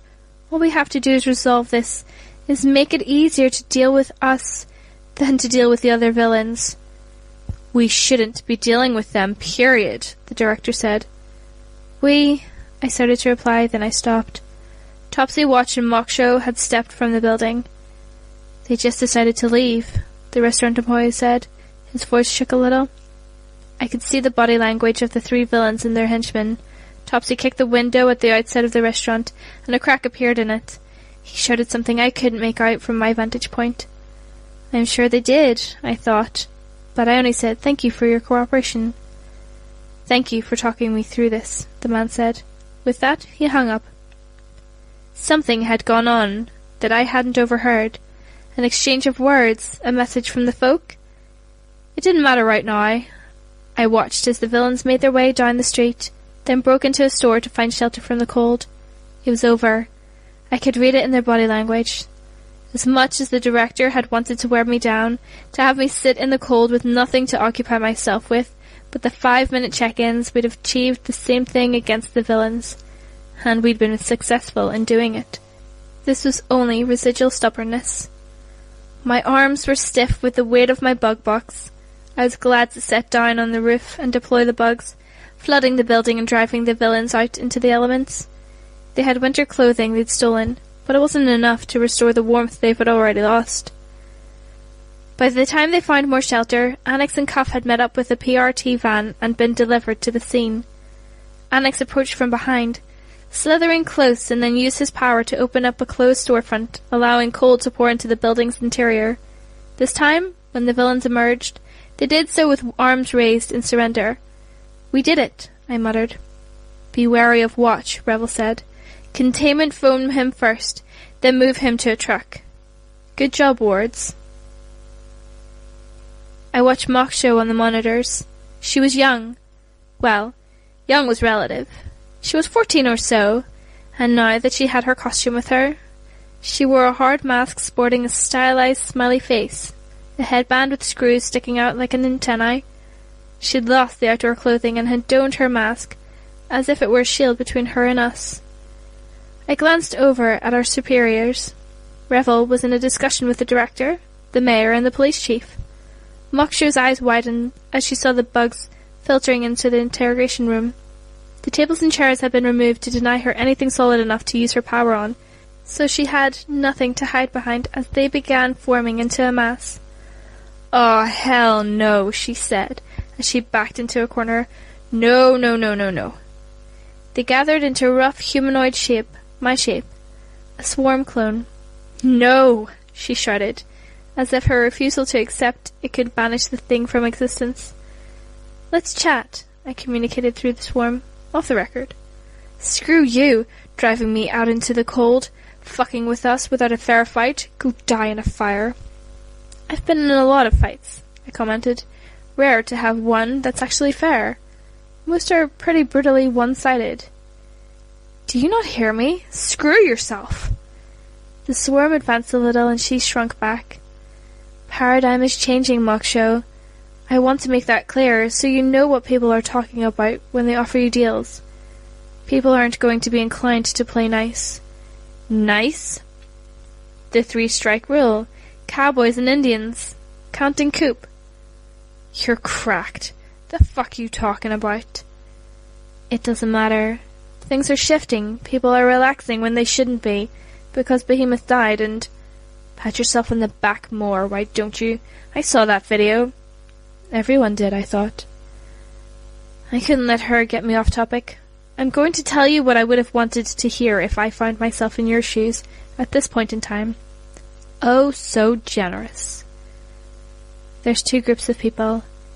There's the people who are preparing for the end of the world, who are on pins and needles waiting to see just what hits us next, how the dynamic's going to change. I'm in that group, understand? In my book, in our book, anyone who isn't keeping the peace and isn't helping doesn't deserve any mercy. The detriments. You're dangerously close to falling into that category. Whatever. And the other group? They're the people who finally find a glimmer of hope, and they're relaxing, thinking maybe we can take out the remaining Endbringers. Maybe the world can go back to normal. She snorted. Yeah, exactly, I said, and I glanced at the others. The director wasn't participating in the conversation anymore. He was staring at a monitor, but his reaction didn't suggest he was watching me interact with Mock. Either way, I had to wrap it up. But those guys, they aren't on your side either. Once upon a time, they'd be the same people who'd push for people like you to go free, because maybe you'd help somewhere down the road. Now, they have no reason to give you that slack. You've got no more help here, and I think you'll be surprised at how hard they come after you. I didn't do shit. I've barely had my powers a month. You signed up with Topsy, with Watch. This is as much about them as it is about you. Making Topsy uncomfortable, denying him a resource they just acquired, stripping away his conveniences, leaving him wondering if you'll play out. Fuck that. I'm good, not saying a word. Probably, I said. But take it from someone who's been there. You don't want to go down this road. The heroes will come after you hard. The villains will never trust you. Honestly, I don't care if you stay a villain or become a hero, but it's not worth it to be a villain and stick with guys like Topsy. The gains aren't worth what it costs you. I turn traitor and walk away. I'm fucked. Join the wards, I suggested. I experienced a momentary flashback to my first night out in costume, talking to Armsmaster. Holy shit, have I become him? Pursuing my agenda, offering the options I know she won't take, steering her towards my self-serving goal? It chilled me, bothered me far, far more than Moksho's snort of derision. Or, go be a scumbag. But be a scumbag who helps save the world, I said. She rolled her eyes. Us or them, Moksho, I told her. Saving the world or getting in the way. If you're helping, we'll pull our punches. The charges don't stick. Whatever. You get in the way, well, every night can be like tonight was. She snarled. That's all. Fucking rich. You're just pushing me to go join your old team. I'm suggesting that you consider your options. Pay fucking attention to where you're going. I wish I had. That's all. If you want to contact me, that door will be left open. I'll pull strings to make sure of it. I gotcha, she said. Her shoulders thumped a little, as if in defeat. She glanced up at me and I could see a glimmer of vulnerability in her expression. Weaver? What? Can I ask you something personal? Yeah, of course. She opened her mouth, then closed it. She stuck her hands in her pockets, then glanced at the windows, which were partially obscured with half-closed blinds. Finally she spoke. Would you please go fuck yourself, upside down and backwards? I sighed, dissipating the swarm. I felt my hair stand on end as the director approached. I'd always felt a little caught off guard by him. He looked more like a classic politician than the generals and soldiers I was used to associating with the PRT, with dimples, styled, sandy hair, and a tidy suit. His demeanour, body language, everything, it was warm. That warmth didn't reach his eyes. Not when he looked at me, especially not right now. He'd seen the swarm clone in the interrogation room. I knew it. For long seconds we stared at each other. I thought he would say something, but he didn't. Thanks, I said, for playing ball. I didn't. You could have made that harder. Making it hard would have done more harm than good, he said. I've still got 2 teams to run, a specialized police force to organize. Yeah, I said. Mock show? Was she receptive? I shook my head, but I said, maybe something will sink in. Teenagers have a way of being bullheaded, the director said. Villains too. Teenage villains? Well. His eyes didn't move one iota away from me as he said it. It left no question about how he compartmentalized me in his head. I suppose you're right, I said. Having Topsy off the streets is going to be a feather in a few caps, I think, he said. It's messy to credit you. I really don't care, I said. I just want to make some steps forward in this mess. Prepare for the worst. He studied me in a very slow, careful way, as though taking everything in, assessing the target. I could raise an issue with you being in that interrogation room. Maybe, I said. It'd look obvious that you were coming after me. I didn't say anything really problematic, but it's an option. You withheld details.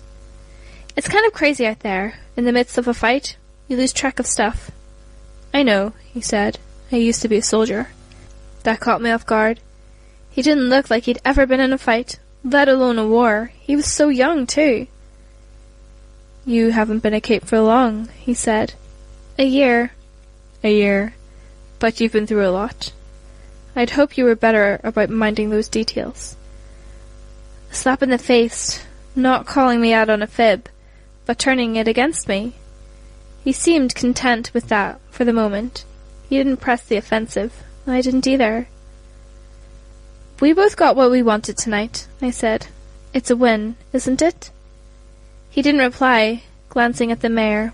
The man seemed happy as he talked to Revel and the police chief. Not giddy, but happy.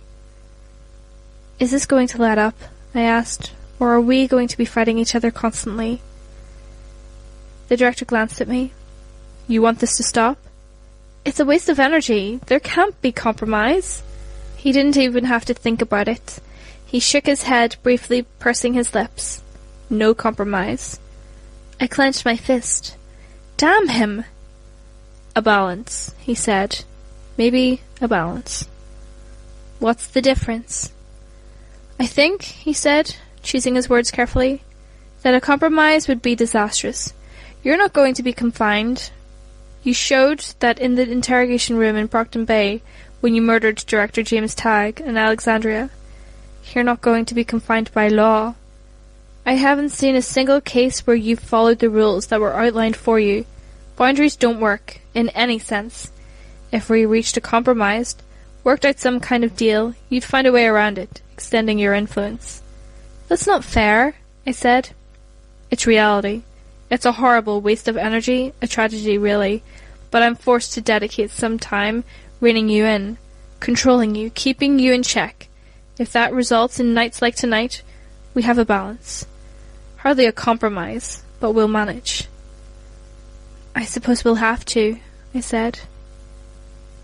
I'd tell you to avoid leaking the fact that you played a major role in tonight's events, but we both know you wouldn't listen, he said. I'd threaten punishment, but you'd do what you wanted, and even enjoy it, feeling vindicated. So we'll go another route. If you don't play ball, and let us share this narrative the way we need to, I punish the other Chicago wards. Inconvenient shifts, Extra volunteer work, more paperwork. I told you taking credit isn't a concern for me. I've got other priorities. Good, he said. He flashed me a smile. White-capped teeth. Good. Then this is ideal. We may not have a compromise. But a consensus? It'll do. It'll do, I said. Just do me a favour. Try not to murder me like you did the other 3 directors. He winked. It was a jibe, a verbal thrust, delivered with humour and offhandedness, but it struck home, stirred ugly feelings. He'd turned to rejoin the others. The mayor looked at me, and Revel waved me over. I knew the director wouldn't want me to do so, so I walked over with confidence, my head held high. 8 hours? The mayor asked, sitting in the cold. Yes, I said. Is that even legal? The director stepped in. It wasn't on the clock, for all intents and purposes. She wanted to take the day off, have some time by herself. We had the tracking device monitored by GPS, so we knew she wasn't going anywhere she shouldn't. Being the workaholic she is, she wanted to get intel while she had her alone time. I didn't argue the point. He wasn't wrong. That was how it was going down in paperwork. Part of the deal we had arranged to get this off the ground. The mayor smiled. Well, good to see our most controversial member is doing her part. You should smile more. Can we get a smile out of you? I smiled a little. Better, better. You do bide your time. Then make a big splash, don't you, Miss Weaver? He was managing to sound a little condescending, which was at odds with the events he was alluding to. How did one make me sound so diminutive when making vague reference to the death of the Endbringer, to the murder of Alexandria and the takeover of the city? I didn't mention it. I had my pride, but it wasn't something worth fighting over. I wanted to pick my battles, and any moment now. Hopefully we'll see more of the same from you in the future, the mayor said. The director started to speak, deflecting, but I cut in. Actually... Eyes fell on me, picking my battles. If the director wanted this to be a war, if he thought I needed to be tempered by an opposing force, then I was game. I glanced at the mayor. Tecton went over it with me. We've got more plans like we had over tonight. If you guys are willing. Willing? I can't imagine why not, the mayor said. He smiled at the director, Hearthrow, who smiled back. The moment the mayor wasn't looking, the director shot me a glance, a dangerous, warning look. I told you, I thought. My priorities are elsewhere. How soon? The police chief asked. Her stare was hard, judgmental, but there was curiosity in her tone. The sooner the better, I said, before they catch on about what we're doing and adjust. I think I know where a few possible major players are situated. I've spent the past few months looking for them. I've gathered the intel in my spare time, on my morning runs and patrols. Just like Director Hearthrow was saying, I'm a bit of a workaholic. Like 2 weeks? She asked. Give me a day to recuperate, maybe 2 days if the other wards need it. I'd be down for another. We could potentially hit 7 or 8 major targets in the next 2 weeks, if you wanted. Each of them would be major targets, villains who aren't playing along, who are more trouble than they're worth. The director shook his head. I think that may be extreme. The resources expended. Funding can be conjured up for a project like this, the mayor said. Imagine the impact. Can we do this with the Protractorate team as well? Switch off with the miners? It's a good idea, Revel commented. Weaver's capable of handling her own in high-pressure situations, but the other team members might not be. They have school, family, other concerns. I agree, I chimed in. Makes sense. We could have the bad guys reeling. We can't set our sights too high, the director warned. He gave me another dirty look. The mayor chuckled. No, of course not. But the impact, and to do it with so little risk. They'd barely interacted with the villains by all accounts. It would be insane to pass up the opportunity. Insane, Revel said, her tone flat. I couldn't read her feelings on this. I hoped I hadn't provoked her as much as I had the director. If you're willing to allow me to suggest some targets, the police chief said, I think I could adjust shifts, ensure we have enough squad members to limit or stop traffic inside potential sites of conflict. It was consent, in the form of a negotiation. The mayor and the police chief were interested. Revel was probably on board. The director would be forced to play along. It was done. I was all set to hit the ground running, like Glenn had recommended. Big moves, actions with momentum, here on out. I'd have to keep on moving so they couldn't get me. And hopefully, in the midst of this, we'd be able to organize things for our potential end of the world scenario. Eliminate the obstacles, big and small. Train up the rank and file troops. If anyone thought I was cleaning up Chicago, they were wrong. Like the director had said, I'd take as much rain as they gave me. Use all of the leverage and momentum I could get on my hands. Topsy was a small fry in the grand scheme of things. A test run. I wanted to hit big targets in other cities, to get as many mock shows into the interrogation room as possible, to play the odds and increase the chances that we could get those people on the fence and make sure that they were positioned appropriately. The clock was ticking. Touché, PRT. You got me. Touché. You're attempting to reach Glenn Chambers, co-president of Fischetti. For our mutual convenience, please categorize your message. Press 1 to contact my personal assistant, who can get your message to me in text. Press 2 if you've got my number from my business card. Press 4 if you are an employee. Press 5 if this is a personal call. Press 9 if the call is of the utmost urgency, to put yourself on the line immediately if I'm on the phone, or set off an alarm if I'm not. I seriously debated pressing 9. I felt like this was a 9. I hit 1 instead. This is James, receiving a call from Mr. Chambers. It's Weaver. I don't know who else to call. I wasn't coherent, which was unusual, considering how I could normally keep myself together in a crisis. Oh, Weaver! He's actually talking to someone about you right now. I've got his attention. He'll be with you in a second. I'm not sure I have a second, I said. There was no response. He wasn't on the line. Oh, man, Gollum said. Oh, fuck. Quite possibly the only person who was as concerned as I was. Glenn here. You should have called earlier. I didn't get a chance, I said. I would have explained, but time was precious here. I imagine you didn't. Well, there's good news and bad news.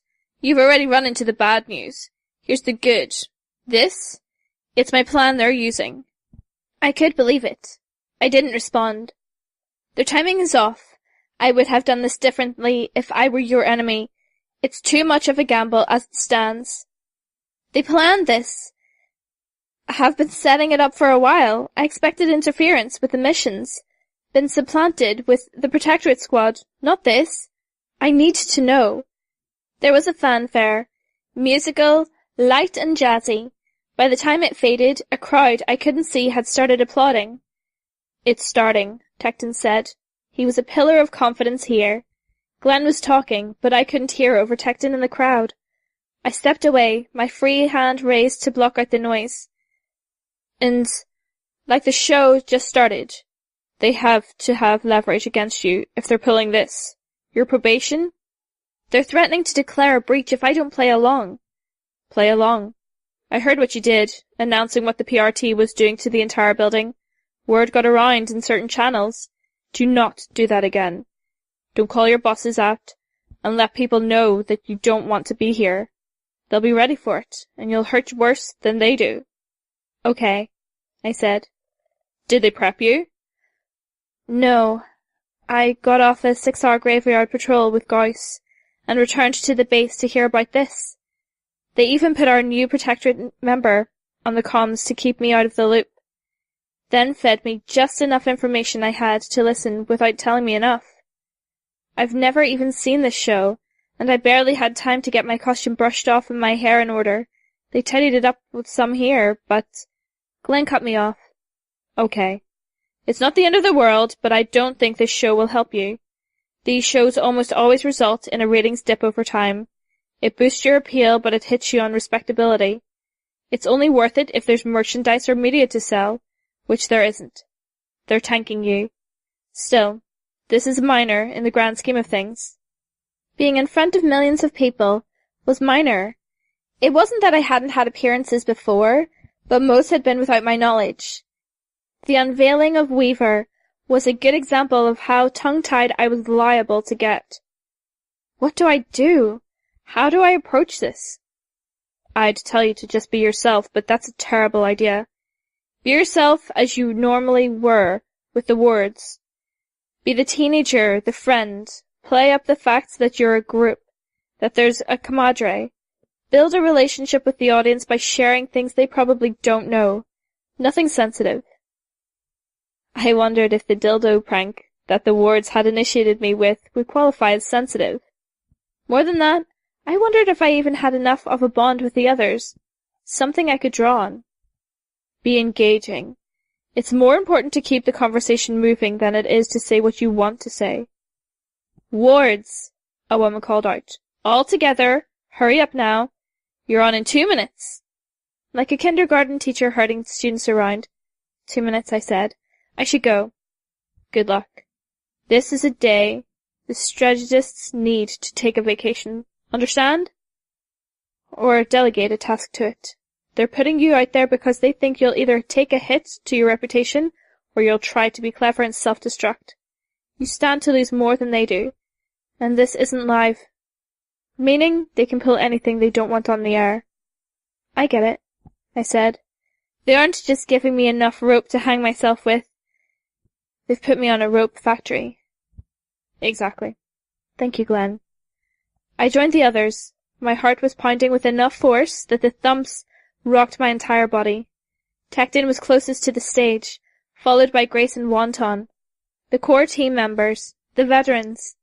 Veterans in one sense. Wonton didn't have half the field experience I did. Even with our sustained campaign against the local villains starting to help out in Detroit and trying to deal with that one jerkass in Milwaukee, who we hadn't yet managed to pin down. Tecton and Grace were a lot more seasoned, but not by a lot. The stage manager was checking the microphones everybody wore. She paused by me and ensured it was plugged in, and that the connection was unbroken. I was essentially wearing the same costume I had in the winter, but had skipped the extra layer beneath. I suddenly felt intensely conscious of every wrinkle and all of the grit that had gathered up around my ankles and feet as I patrolled. The costumes the others wore were immaculate. Wonton had styled his hair to be messy in a good way, and was draped in flowing dark blue clothing with light armor situated across his chest, his waist, his boots, and along the length of his arms. I suspected that the cloth afforded him more protection than the thin plates of metal, but it served to mask his artificial arm. Grace's costume was light, in contrast to the dark of Wonton's. Her new costume was white cloth, almost a martial artist's outfit, but designed to offer more coverage.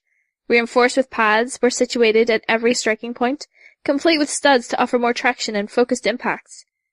There wasn't a single hair out of place beneath her combination headband, hairband, and mask. She had glossy, wavy locks I was a little jealous of, and a trace of lipstick. I wish I'd considered some makeup. Not that I wore a lot, or that I'd had the time. I had only what they'd given me in the studio, and they hadn't gone overboard, on the assumption that I keep my mask on.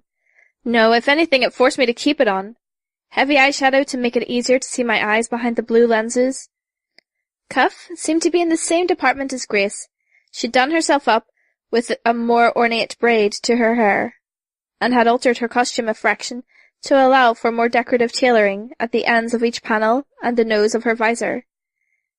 Slivers of skin were visible between some slats of armor and at the upper arms and collarbone. Of everyone here, she seemed the most excited.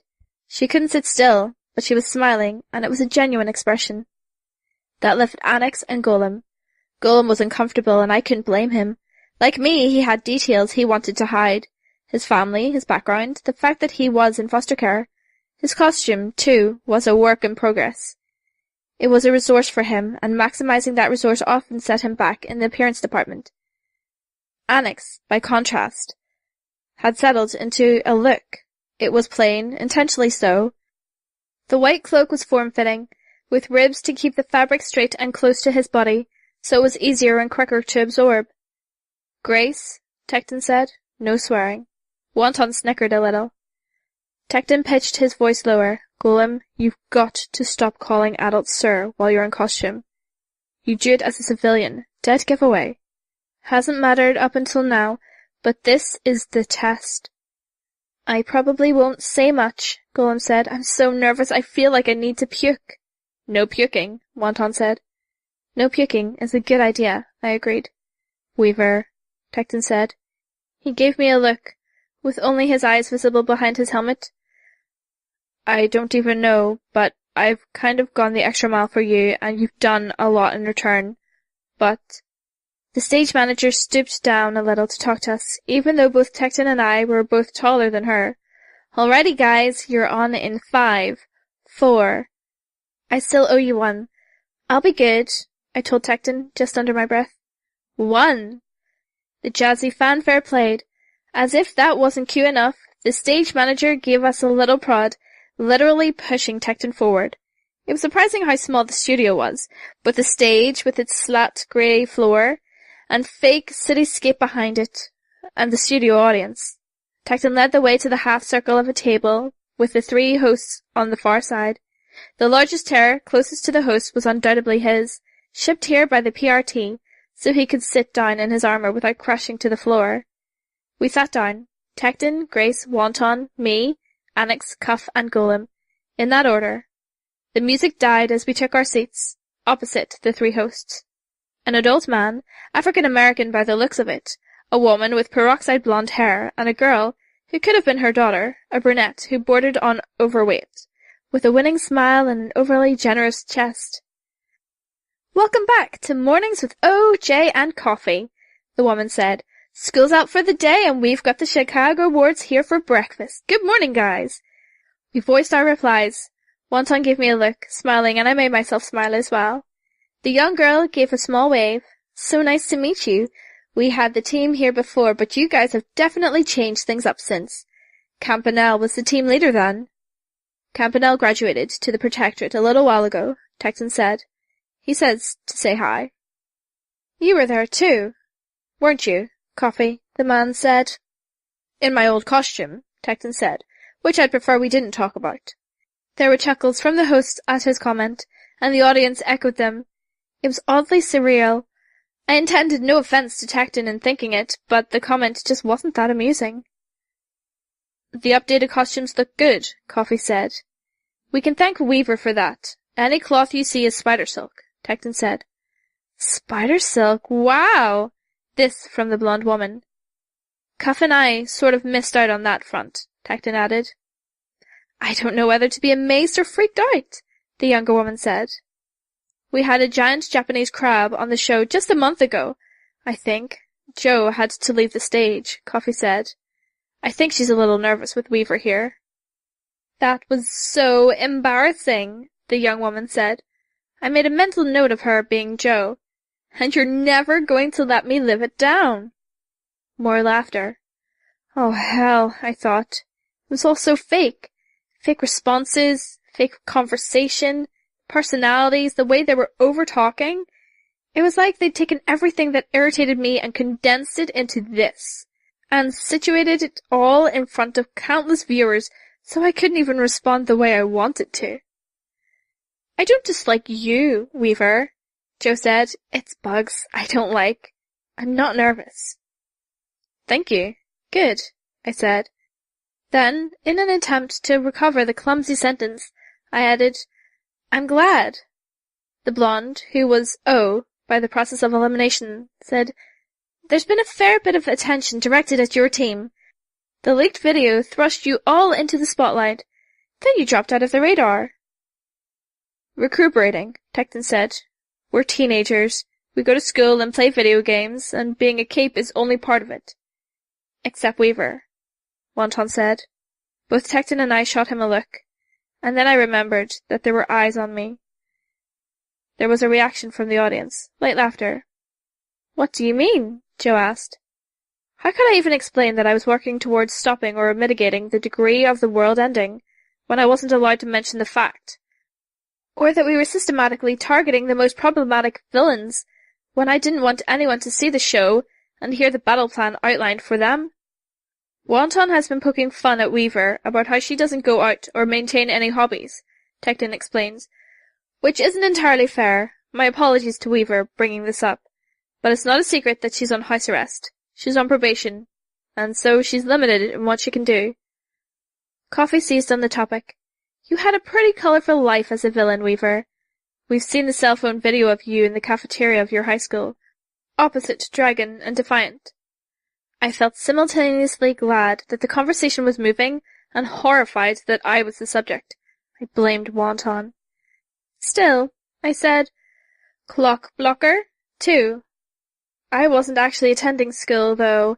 It was a couple of unlucky circumstances that put me there, and, yeah, at that point in time, I'd wanted to focus on taking care of my part of the city. That's interesting, isn't it? O asked. You were a criminal overlord. How are you even qualified for that? It wasn't like that, I said. I was more nervous now, half convinced I was damning myself further with every sentence.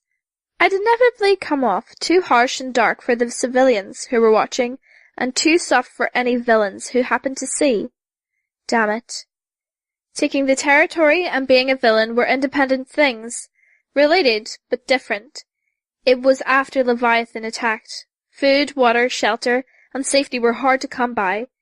It was a way to help. If I'd been a solo hero then, I'd have done much the same thing. I'd have been gentler, but yeah. With less money to spend, I thought. I'd avoided mentioning I was an undercover aspiring hero when I started out. That had never worked out for me, and only complicated things. And Alexandria, I think everyone's curious about your thoughts here. You were shocked in the video when she made an appearance. I shook my head. It's not her. I'm not happy, obviously, to see her up there. It's an ugly reminder of what happened. But to have another person fighting Endbringers, I'm okay with that part. A long, bumpy road, and it's brought you here, O said. With the Chicago wards, I said, in a vain hope to turn the conversation away from me. She took my cue. New costumes, a new group.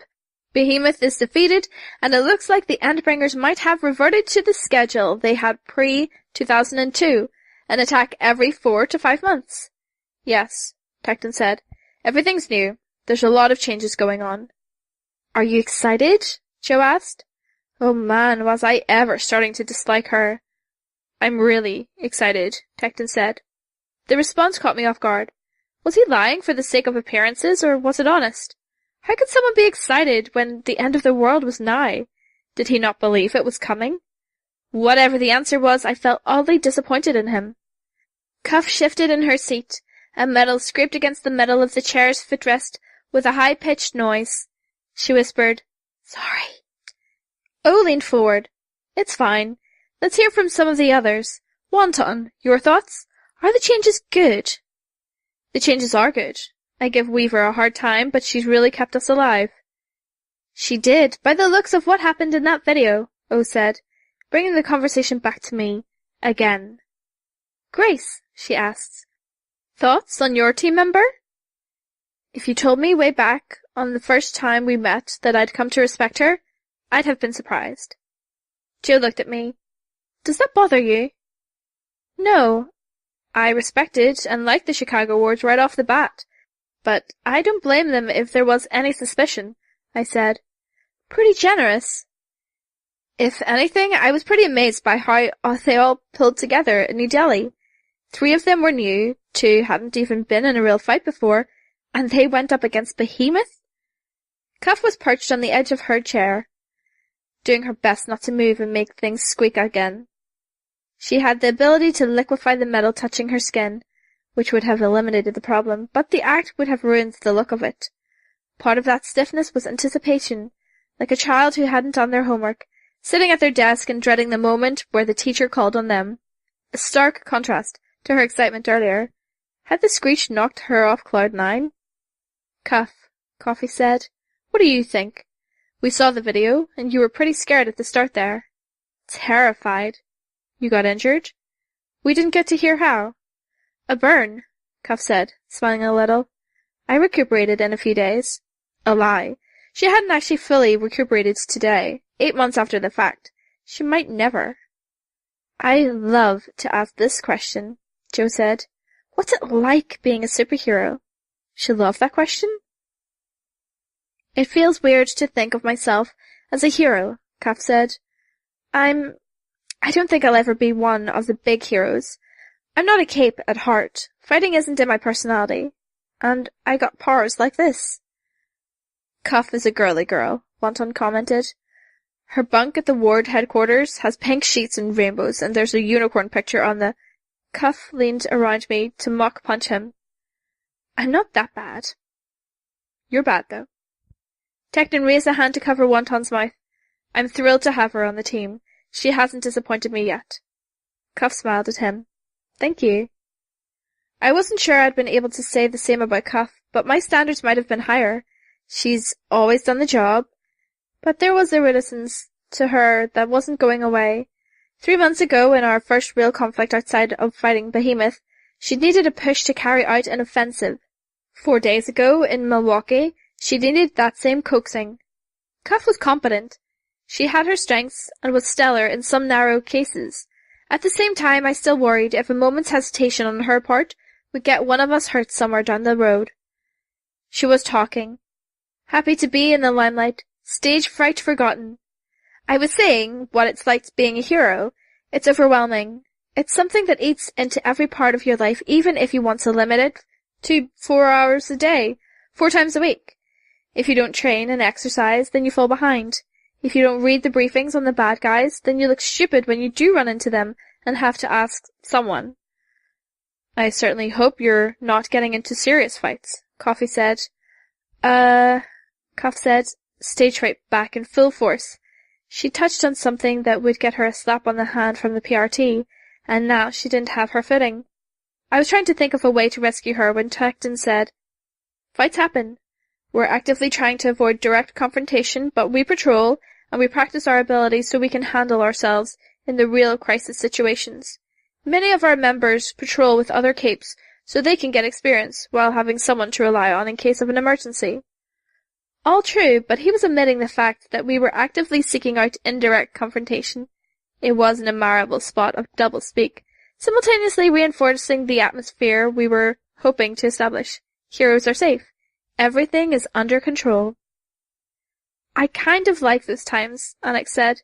You get to hang out with the local powerhouses, hear what they have to say, learn from them. I had a brief stay in a few other teams. But the one thing I really like about Chicago is that everyone is okay with me asking questions, and I have a lot.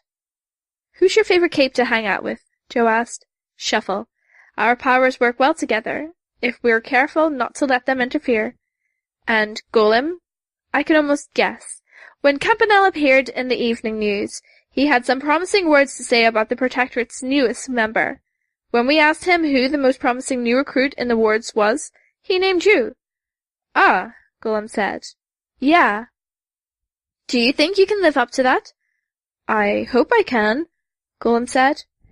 The conversation was filtering. I thought of what Glenn had said, showing some of the bonds between his team members. If I had one with anyone, it was Golem. The running, the shared perspective on the end of the world, the fact that we were both Brockton Bay natives. Everything Tecton has been saying about Cuff is true for Golem, I said. If he's getting praise from the heroes, he deserves it. He's a classic hero at heart. A classic hero? Coffee asked. He's like Tecton. Grace and Annex are too, to a lesser degree.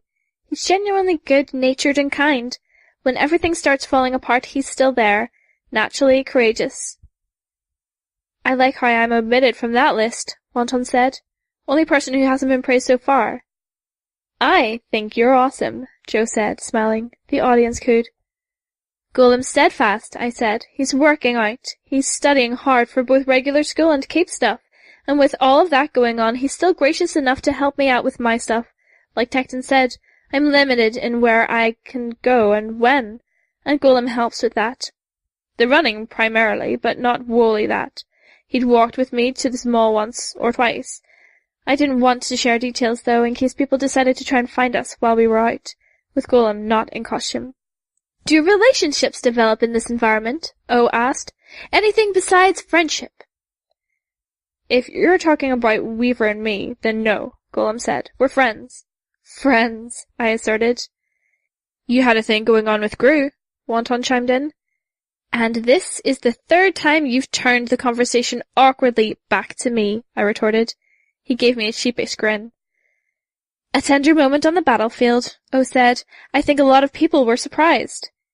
It was a personal moment, I thought. If I harboured any will towards Glenn, it was for that.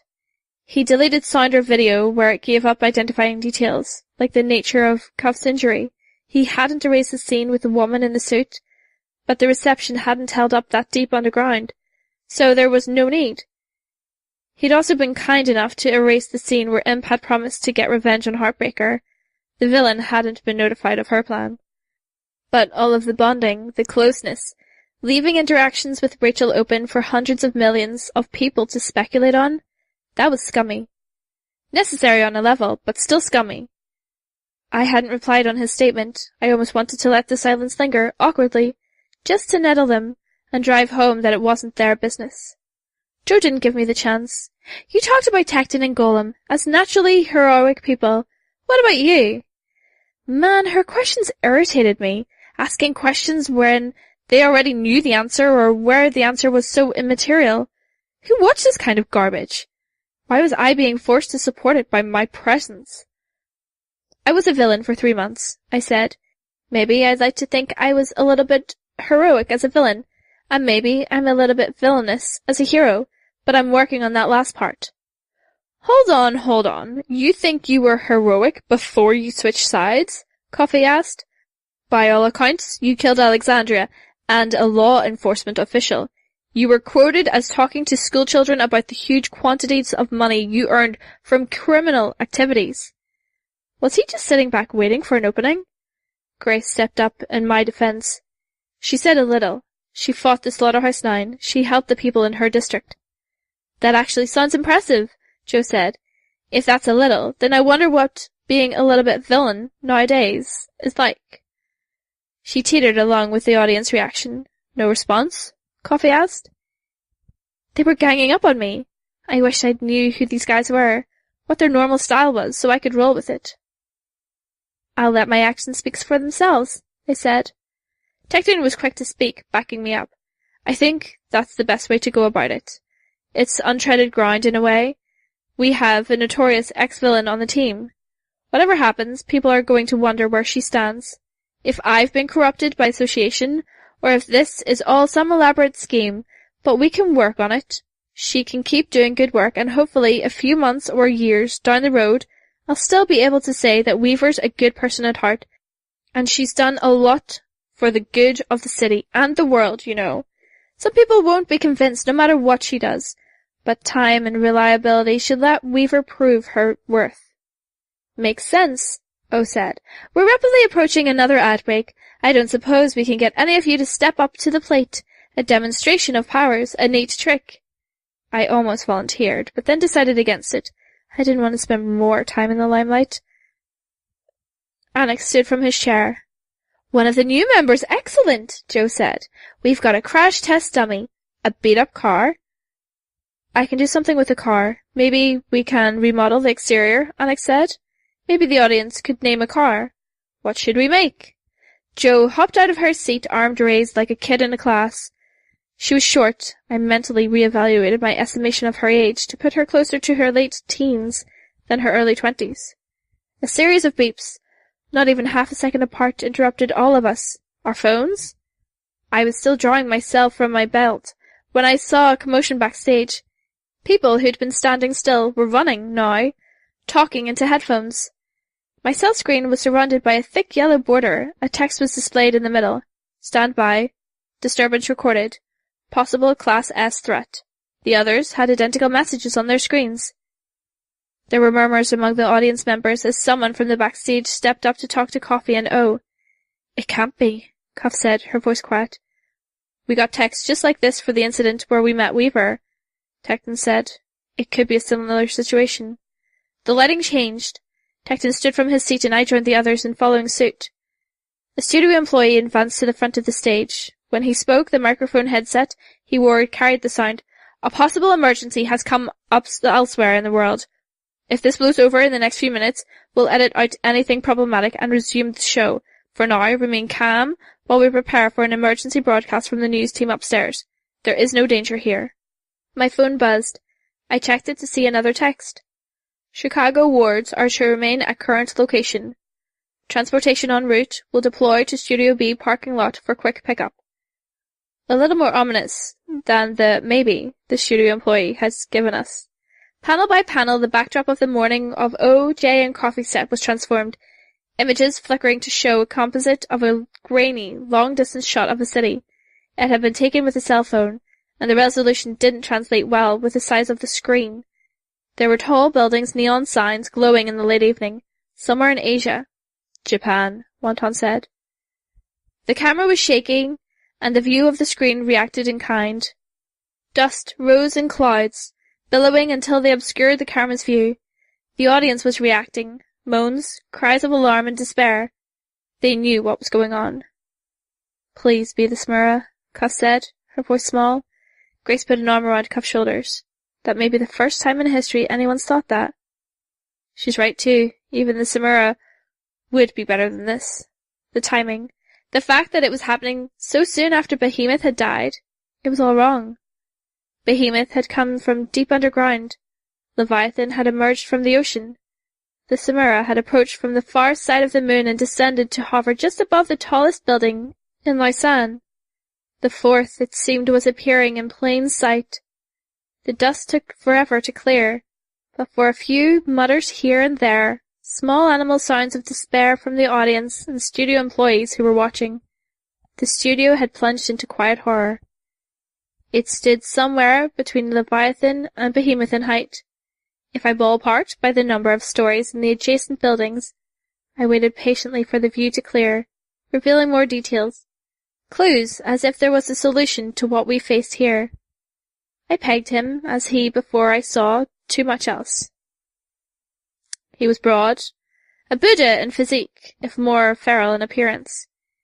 He was as black as night, with something white or silver giving definition around the edges of his various features. He didn't wear clothes, but he had features somewhere between leaves and fins, with elaborate designs at the edges, curling away from the elbows, his wrist, his fingers, and around his legs. It made his fingers and toes into claws, and left dangerous-looking blades elsewhere. His face was a permanent snarl, frozen in place. His teeth, silvery white, behind the ebon lips. Trendles like the whiskers of a catfish marked the corners of his mouth.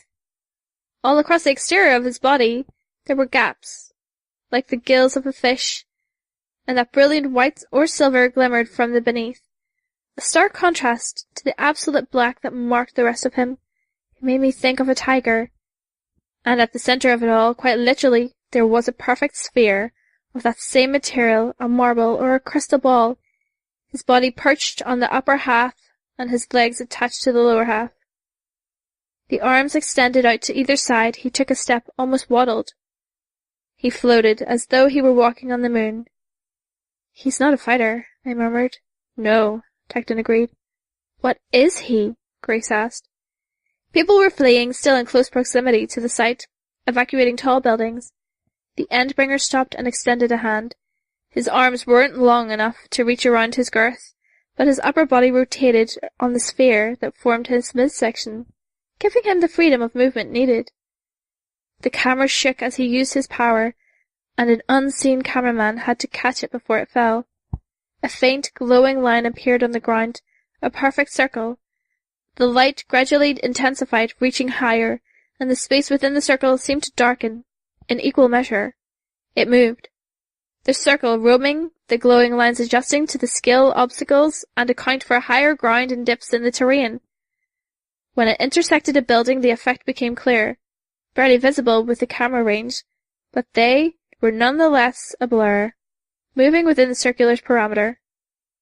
They're trapped, Golem said. He's manipulating time in there, and they're trapped. Golem was right. How many days were they experiencing in there? With only the food they had on hand? Was water reaching them? There didn't seem to be power. Oh God, Cuff said. Why isn't anyone stopping him? There's no heroes on scene, Ticton said. Japan doesn't have many dedicated heroes anymore. It took 6 or 7 seconds for the blurring of their movements to slow. In another second it stopped altogether. He left his power where it was. The glass on the building's exterior cracked. The cracks ran along and through the other material, in the street and at the edges of the structure. It leaned, then toppled, and the destruction was contained inside the effect. Wonton spoke, almost hesitant. Doesn't that remind anyone of? Yes, Grace said. The barrier. The time manipulation. It's similar. Similar to what we did. All in all, the Endbringer was there for a minute, the effect moving on, and it left a ruined husk of a building behind. Though there was no sun shining, the stone and terrain had been sun-bleached, worn by elements, eroded. The Endbringer extended his hand out to either side, and 2 more glowing circles appeared, like the first circle had. They flared with light. Like the first they moved, drifting counterclockwise around him. It was a slow, lazy rotation, slower than a moving car but faster than someone could hope to run.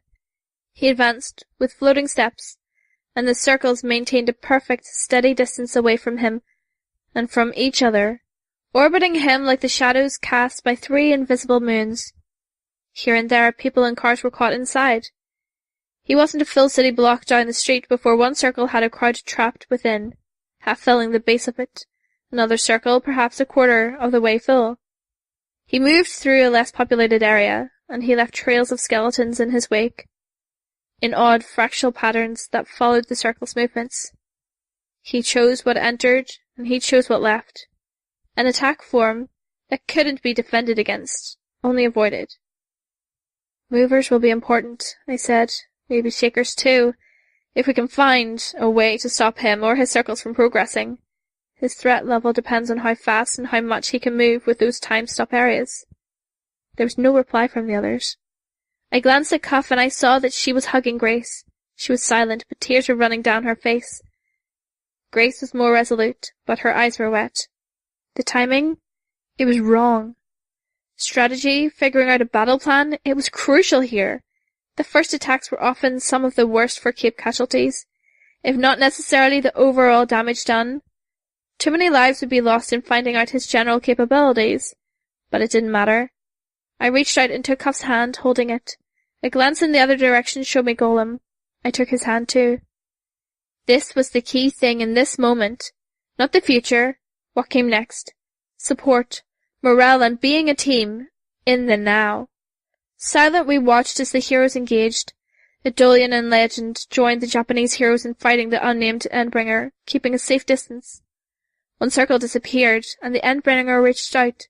Defending capes were too slow to escape the parameter before the effect took hold. A new, 3rd circle forming. Idolian tried hitting the effect with 3 different powers, but it didn't break. No, no, no, Cuff whispered. In a minute, the capes were dead. Our phones beeped and I felt a moment's despair. We'd have to fight this thing. Ship is outside if you want it. Chicago wards. Attendance not mandatory. Temp conium is Khonshu. Cuff said, staring down at the phone. I'm staying. Okay, I said. You're going? She asked. I nodded. She nodded back, swallowed hard, before she turned her eyes back to the screen. In that moment, the Endbringer Khonshu reversed the direction of the circles were drifting. Extending the distance, they were orbiting around him in the same movement. Capes, who'd been trying to time their advance too close to the distance when Khonshu were caught. 4 trapped and doomed to die a slow death. A 5th caught between a building and the orb's parameter as the circle continued its rotation. When the circle had left the building behind, there was only a bloody smear where the 5th cape had been. Skeletons for the rest. Now he stood still, weathering attacks with the same durability the other Endbringers had. Damage to his flesh exposed silver, and the damage to the belly, or the other silver parts, showed ebon black. The onion-like layers Tattletale had described, plain to see. I tore my eyes from the screen, marching towards the emergency doors. So much was wrong with this. It wasn't fair. It wasn't right. Fucked on so many levels. A woman was sobbing in the hallways as we passed. A group of 20-somethings in dress shirts sprinted down the hallway carrying bags. The Dragon craft was waiting for us outside, ramp doors open. Odd to see the sky so bright when the battlefield was shrouded in night. We stepped inside, entering the center of the craft. I found a seat by a monitor with a laptop ready and waiting for use. Login screen displayed. The monitor was showing the battlefield, roving over the dead, the buildings that had collapsed under the weight of years. Oddly, the cameraman wasn't focusing on Khonshu or the defending heroes. A few heroes were fleeing, but most weren't in view. "We're ready," Tecton called out. "Ship?" The craft hadn't taken off. My growing sense of dread was confirmed as the image on the monitors changed. Even those circles, being as devastating as they are, it wasn't enough. There wasn't the same broad scale, the promise of lingering devastation. No, there was something more to Khonshu. The monitor showed him in a different city. A caption on the bottom of the screen showed the words Cape Verde. He teleported halfway around the planet. All of the problems were getting to Endbringer fights on time, with mobilizing and dealing with the fact that half of our best teleporters and movers had been slain in past battles. He was capitalizing on that weakness. My phone vibrated to alert me of a new text. I didn't need to read it to guess what it said. I read it anyways. "Stand by." No, I whispered to myself. The heroes were engaging now. Legend and Adolian had caught up. Khonshu had situated himself near some kind of military installation, and they'd wasted no time in readying for a fight. Missiles and shells exploded around him. The columns of frozen time that rotated around him caught many, and they exploded within the delineated structures. For long minutes he fought. I watched, my eyes fixed on the screen, to see his behavior, to look for the cue. He waded into and through the arranged military squadrons with their parahuman supplementary forces. He was as tough as Behemoth or Leviathan. No attack delivered more than scratches or nicks. 5 minutes, 6, as he leisurely tore through the forces he'd caught off guard. Adolian ducked between two of the pillars that altered time, and delivered a punch that sent the Endbringer tumbling. The orbiting columns were pulled behind Khonshu as he moved, and Adolian came only a hair from being caught. Alexandria and the other capes joined the attack. Too few, everyone else retreated. Khonshu didn't pursue. He remained where he was, arms extended out to either side, palms down. Then he disappeared in a massive, tightly contained explosion. Trucks and sections of fence were thrown into the air by the movement. Long seconds passed. Then my phone vibrated. Another text. "Cannot deploy until we have a way to pin him down. Stand by until further notice." I struck the laptop that sat in front of me. One hinge holding it in place snapped. I shoved it hard and it fell to the floor of the craft. "Fuck!" I shouted. "Fuck it!" I kicked the fallen laptop and it went skidding across the floor, down the ramp and into the parking lot. My foot stung with the impacts. The other wards were gathered, sitting or standing around the craft that was taking us nowhere. There was no way to approach if he'd teleport by the time we arrived. We'd never catch up to him. The others were as quiet and as still as I'd been violent, haunted, scared. Nobody talked. Nobody volunteered ideas. Because we didn't have any. I wasn't sure any of us knew how to fight this one. Nobody in the Chicago wards did. Nobody elsewhere. Speaking, commenting on the situation, it would only remind us of what we were facing. Above all else, I wasn't sure I wanted to think about the detail we'd spoken aloud. The thing, above everything else, had made this so fucked up. In the 9 years that we've been fighting Behemoth, Leviathan, and Samura, they'd never attacked this close together. Even if we found a way to beat this Khonshu, to mount a defense and stop him from picking us apart, settlement by settlement, darker possibilities loomed. 2 attacks, 2 months apart. Had their schedule changed? Would the next attack come in a mere 2 months? Or would it be more unpredictable than that? No, I thought, with a dawning horror. No, it was worse than that. The Endbringer's schedule of attack had always depended on the number of Endbringers in the rotation. If they were keeping to their usual rules, it promised a 5th, waiting in the wings. 3 days. Nearly 3 days, and we hadn't managed to kill him. A new target every 30 minutes, give or take. 10 to 20 minutes for the defending forces to get their shit together. The remainder of that time was our capes trying to hurt him, chipping away at him. Sometimes we made headway. Sometimes he crushed the bulk of the defending forces and then stood still, drawing those rotating columns of altered time to himself, not covering himself, but allowing the altered time effects to graze the outer edges of his body. He'd heal, regenerating as much as half of the damage we'd done. He hit major cities, and small ones, villages, even, when he needed some elbow room to regenerate. He'd hit a weapons stockpile in Russia, and nuclear weapons that had been accelerated in time, and casings wearing down in that odd entropic, eroding effect that accompanied the time accelerations. A nuclear detonation. Heroes were still trying to minimize the damage. He was teleporting less often than he had at first, and there were a number of heroes who were appearing regularly on the scene. Legend, Alexandria, Adolian. They were stepping up, though they'd started taking breaks, shifts. Legend would skip one, then participate in the next 2. Alexandria would do 2 on, then 2 off. They were tired, weary. Everyone was. How could you rest when he would appear where you were? 6 or 8 hours of sleep meant he'd be changing location 12 to 16 times, if not more. And at the same time, that fatigue, it made it easier to make mistakes. And he wasn't an opponent that let mistakes slide. Tecton approached me, setting his hands on my shoulders. "What?" I asked. "You need to rest. The others have managed it."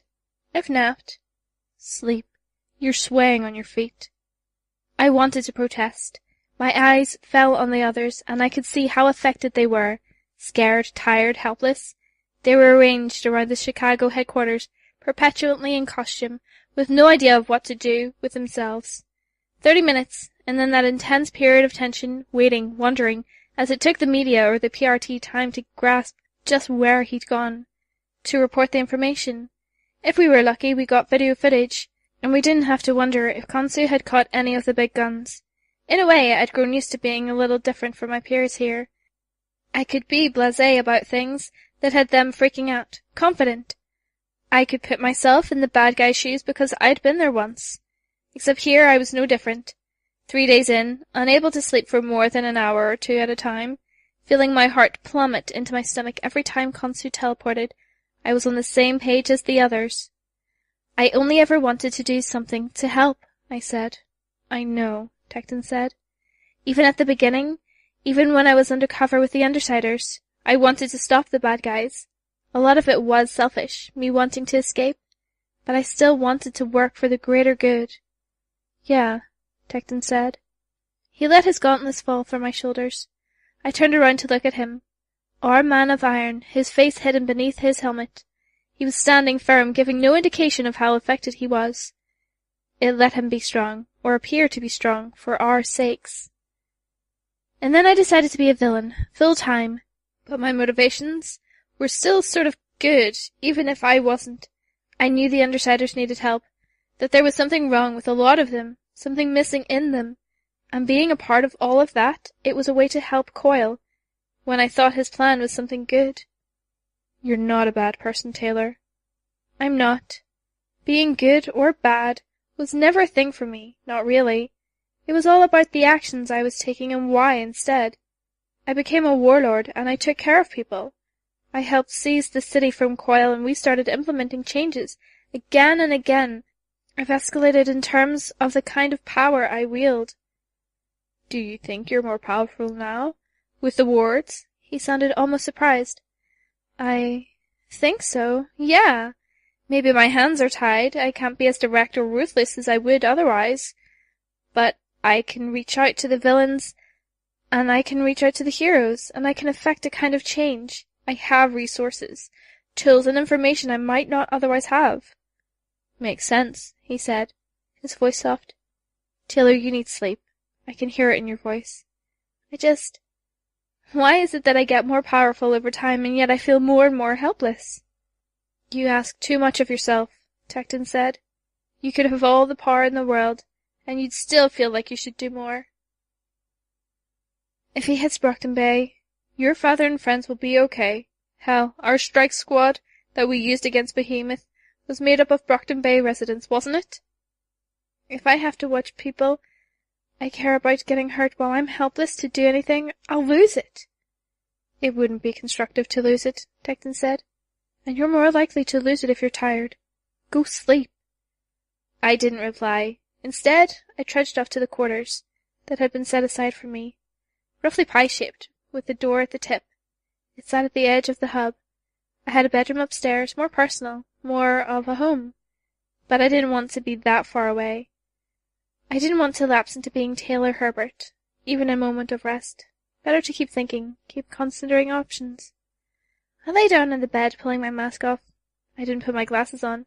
My vision was blurry, but I didn't do anything to block out all the individual little lights, some blinking, that studded the interior of my quarters. Laptops, batteries, alarm clock, the charging station with my spare flight pack inside, television screen, the slat of light that filtered in beneath the door. So many little points of light. If I hadn't been so tired, I might have blocked the lights. Using bugs wouldn't work, as they wander, but a towel at the base of the door, books propped up against various devices. I sighed and draped my arm over my eyes, my nose in the crook of my elbow. I spent a long span of time in the twilight of near sleep, trying to listen to the murmurs of people's voices in the main hub. Idly I wondered how much time was passing. Where was Khonsu attacking now? A lot of people crossed my mind too. Enemies, allies. How were they dealing? My dad had fired off emails, asked that I let him know before I joined the fight, and right after I got away safely. For every conscious thought that crossed my mind, 2 or 3 stray thoughts followed. The devastation. Scenes burned into my eye. People caught and left to die of dehydration in Khonsu's fields. Somewhere, in the midst of that, I managed to drift off, the recollections becoming dreams, or something close enough to feel like it was immediate transition. My uneasy rest was interrupted by a touch on my shoulder. My eyes opened, and I could see the vague shape of a woman standing over me. Mom? I was awake and alert in an instant, but she was already turning away. Not my mom. Dark-haired, but too short. Both of my parents were taller than her. I only recognized her when I saw the doorway, a rectangle of light almost glaringly bright, just beside my closet. "Hey," I said as I hopped up from my bed. She didn't respond, she was already gone, but the doorway remained open. I had to cross the length of my quarter to see the interior, a dark hallway with only dim lighting cast by tubes recessed into the ceiling. The woman in the suit wasn't on the other side.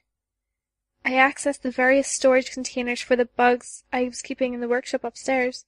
Beetles navigated the trap that kept them from flying out. Then made contact with various touch panels, opening the cages where the various individual species were kept. As a mass, they flowed down the stairs and into the hub. The wards who were at the command center were watching the monitor stood, alarmed as the mass of bugs made their way across the room to my quarters. "Taylor," it was Tecton speaking, hurrying to the door of my room. Bugs filtered into my quarters, through the space where the walls joined, and beneath the door. My swarm entered the hallway, no traps. The woman in the suit was standing off to one side. I stood at the threshold and glanced down at the tracking device that was strapped to my ankle. What the hell would happen if I stepped through? I suppose I'd find out. I stepped through the same moment Tecton opened the door. The rectangular portal closed and I was left staring at a wall. I turned to see the woman in the suit. She was tidy, her hair tied back in a loose ponytail with strands tracing the side of her face, and she held a fedora in one hand. The hat was beaded with moisture. Another excursion she'd made before reaching out to me. I was going to speak when I noticed another presence. A non-presence. It was a shift of air currents that seemed unprovoked, affecting certain bugs when it should have touched others in front or behind them. The topographical sense I got from the movements of my bugs suggested a woman's form, nude. It wasn't entirely gone when another appeared across the room. The way they moved in sync, not 2 people, 1 person, if she could be called a person. A phantom, flowing through the space around me and the woman in the suit. The woman in the suit extended the hand that didn't hold her hat, directing me to a doorway. I glanced at the woman, noting how there wasn't a trace of anxiety or exhaustion that everyone else seemed to show. My swarm checked the path.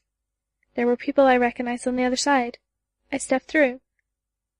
The area was dark, but there was ambient light from a series of panels. Large panels, floor to ceiling, 18 by 5 feet, had been erected in a general circle. 2 accompanying panels, only 2 or 3 feet wide, were set upon each side of each larger panel, to cast light at a slightly different angle. A bar sat just below waist height, a semicircle, simultaneously a handrest, and a way of indicating a boundary the designated parties weren't to cross. A different person or group of people at each station, lit from behind rather than the front. The light from the other stations barely reached them, which meant their features weren't well illuminated. Distant silhouettes with only a few more reflective materials catching the light. I ventured up to the panel closest to the door I'd entered. Tattletale stood there, and I deigned to stand just behind her, and to her left. Gru, I saw, was leaning against the panel itself, his arms folded. Tattletale glanced at me and smiled. I could barely make out the white of her teeth. "Asked if they'd pick you up," she murmured. "Thank you," I said. "What is this?" "Isn't it obvious?" she asked. She turned her attention forward, and then she was taking it in. I didn't want to interrupt her.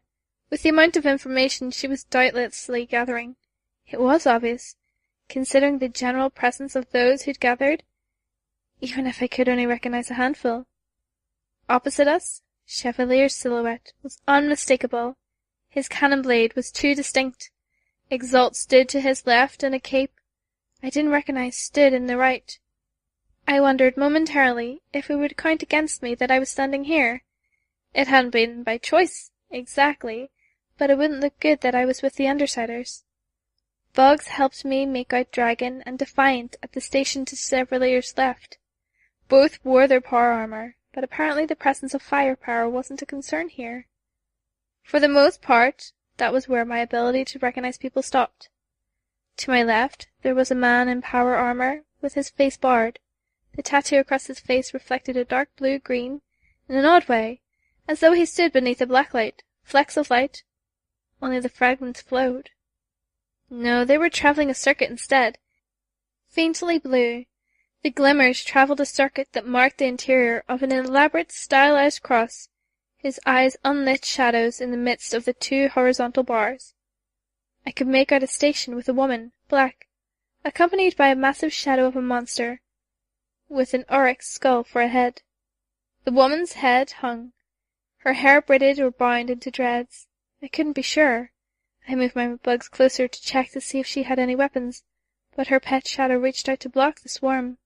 They died so quickly it was almost as though the shadow had killed before it made contact. I decided to leave her alone. Further down, hard to make out due to the angle of the panel that framed them, was a small crowd. A young girl stood at the forefront, and others were gathered around and behind her. My bugs noted 12 people gathered in front of the panel. Another station only had a woman and a man sitting at a table that had been set out. The man had his hands folded neatly in front of him, and the light from the neighbouring panels were reflected on the large framed glasses he wore. The woman leaned forward, elbows on the desk, hands clapped in front of her mouth, dark-skinned with some kind of pin in her hair. My bugs traced their hips, the area least likely to be unclothed, and I noted the presence of ordinary clothing. A button-up shirt for him, a knee-length skirt and blouse with accompanying lab coat for her. 3 men in robes that bore a striking resemblance to Pharisees were arranged to our right. "One moment longer," the moment in the lab coat said. "Quite all right," a man answered her from the group of 12. "I'm really quite excited. Been a rather long time since I've had a breath of fresh air." "Hush, Marquise," the girl at the front of the particular group spoke, and her voice was a chorus, a number of people speaking in sync. "I will not have you speak out of turn. Our hosts have been gracious to invite us. You will not offend them, and besmirch my reputation by association." "My sincere apologies." "Marquez?" I had to search for the name for a moment, then I stopped. "That Marquez?" Another panel lit up, and the circle was complete. My bugs found the people gathered in front, allowing me to investigate that crowd, who had silhouettes I couldn't make out in the jumble. A woman with a ponytail and a number of monstrous power humans behind her. Fault line. The woman in the suit arrived at the room, crossing through the darkness at the center with the steady taps of her shoe heels against the hard floor. She joined the man with the glasses and dress shirt, and the woman with the lab coat. It clicked for me. Cauldron! I was looking at the people behind Cauldron. I felt a chill despite myself. Miss Alcott declined to join us, the woman in the lab coat said, as did Adelaide, who wanted to be ready to defend his home in case the new Endbringer arrived there. The three blasphemies and Jack Slash were unreachable, but we would have far fewer problems if individuals like them could be reached so easily. Except you didn't do anything about Jack when it countered, I thought. We reached out to a number of major powers and sources of information, and you are the ones who responded. As useful as it might be to have the Yangban or elite with us, I am almost glad that we have this discussion with only those who are truly committed. Thank you for coming. I go by Dr. Mother, and I am the founder of Cauldron. I could hear a growl within Faultline's group. They were directly opposite Dr. Mother, as far away as they could have been. Probably sensible, all things considered. Cauldron was to blame for the Case 53s. I suspected they could have handled themselves if anyone in Faultline's group were to attack. But setting a distance between the two groups made sense. Look, Tattletale said, abruptly, let's cut past the formality bullshit. I know a lot of you are big on this sort of thing, but we should talk nitty-gritty tactics sooner than later, especially considering the amount of squabbling that's sure to happen. Agreed, Chevalier said from across the room. Mijn sterf elk sekund welk dag, papa sterf in die moederskund, in die kinders doorschijnt soos hond, verwoord, verdag, in worm, in nachtmerrie skor, mans ikro, tes vee opgaal, bien goed. The woman with the skull-headed shadow said, her voice quiet and level. I was startled to see that it was a human skull now. I gave you the ability to understand and speak English, a man in the group of 12 said. It wouldn't cost you anything to use it. Axani yo dong gebruik ni volas, the woman replied, her voice still quiet, though it was flecked with anger, just a bit on the edge. The man sighed. Well, I could use my power on everyone else here, but somehow I don't think the offer would be accepted. Another person in that group, a woman, spoke. She doesn't believe in using English. Her first statement was, to paraphrase, people die every day. Helpful, Tattletale commented. Enough with the bullshit and posturing. We were brought here for one reason. Well, a lot of reasons. But the main one that ties us all together is that we've got that monster rampaging around, and we're not making headway. We whittle him down, he heals. Scion attacks, he teleports, and the golden fill doesn't follow. So let's be honest. Let's talk about this, and introduce ourselves before we say anything so we're not completely in the dark. Some of us have identities to keep private, the man with the cross on his face said. We can't bullshit around about secrecy, and all that. We need to dust off our weapons, and the schemes we've been keeping in the back burner, and hit that motherfucker. More than half of us have cards we're keeping up our sleeves, for a rainy day. Someone needs to bite the bullet and play their card. And then we need to talk about who plays the next card. When number 5 comes around, because there will be a 5th, or a 4th, if you count Behemoth or not. Many of us are playing on a scale where a particular play would put us at a critical disadvantage, the man with the cross on his face said. Acting now at the wrong time would only hurt us, but it would put bigger things at risk. There's doing wrongs for the greater good, and there's doing noble deeds and dooming ourselves in the process. You're hardly so noble, Saint, Defiant said, his voice a growl. I wasn't talking about me, Saint retorted. Either way, this is why you're here, Dr. Mother said. To negotiate. With luck, you can barter to guarantee your safety in the future, or ask favors of others in exchange of whatever it costs you to use whatever weapons or resources you're holding back. We can barter, Faultline said. Her voice was hard. Unless you're saying the people who've been creating and hoarding parahumans en masse don't have any cards to play. Fortunately, Faultline, we cannot. Cauldron, to be specific, cannot. I have provided this forum for discussion. We can help troubleshoot or support plans, or even provide assistance, but our cards must remain in place. There is nothing any of you could offer us that would be worth what it costs to act. Bullshit, I said. I could feel anger stirring.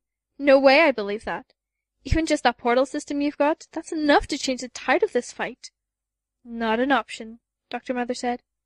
Because you're afraid, Tattletale said.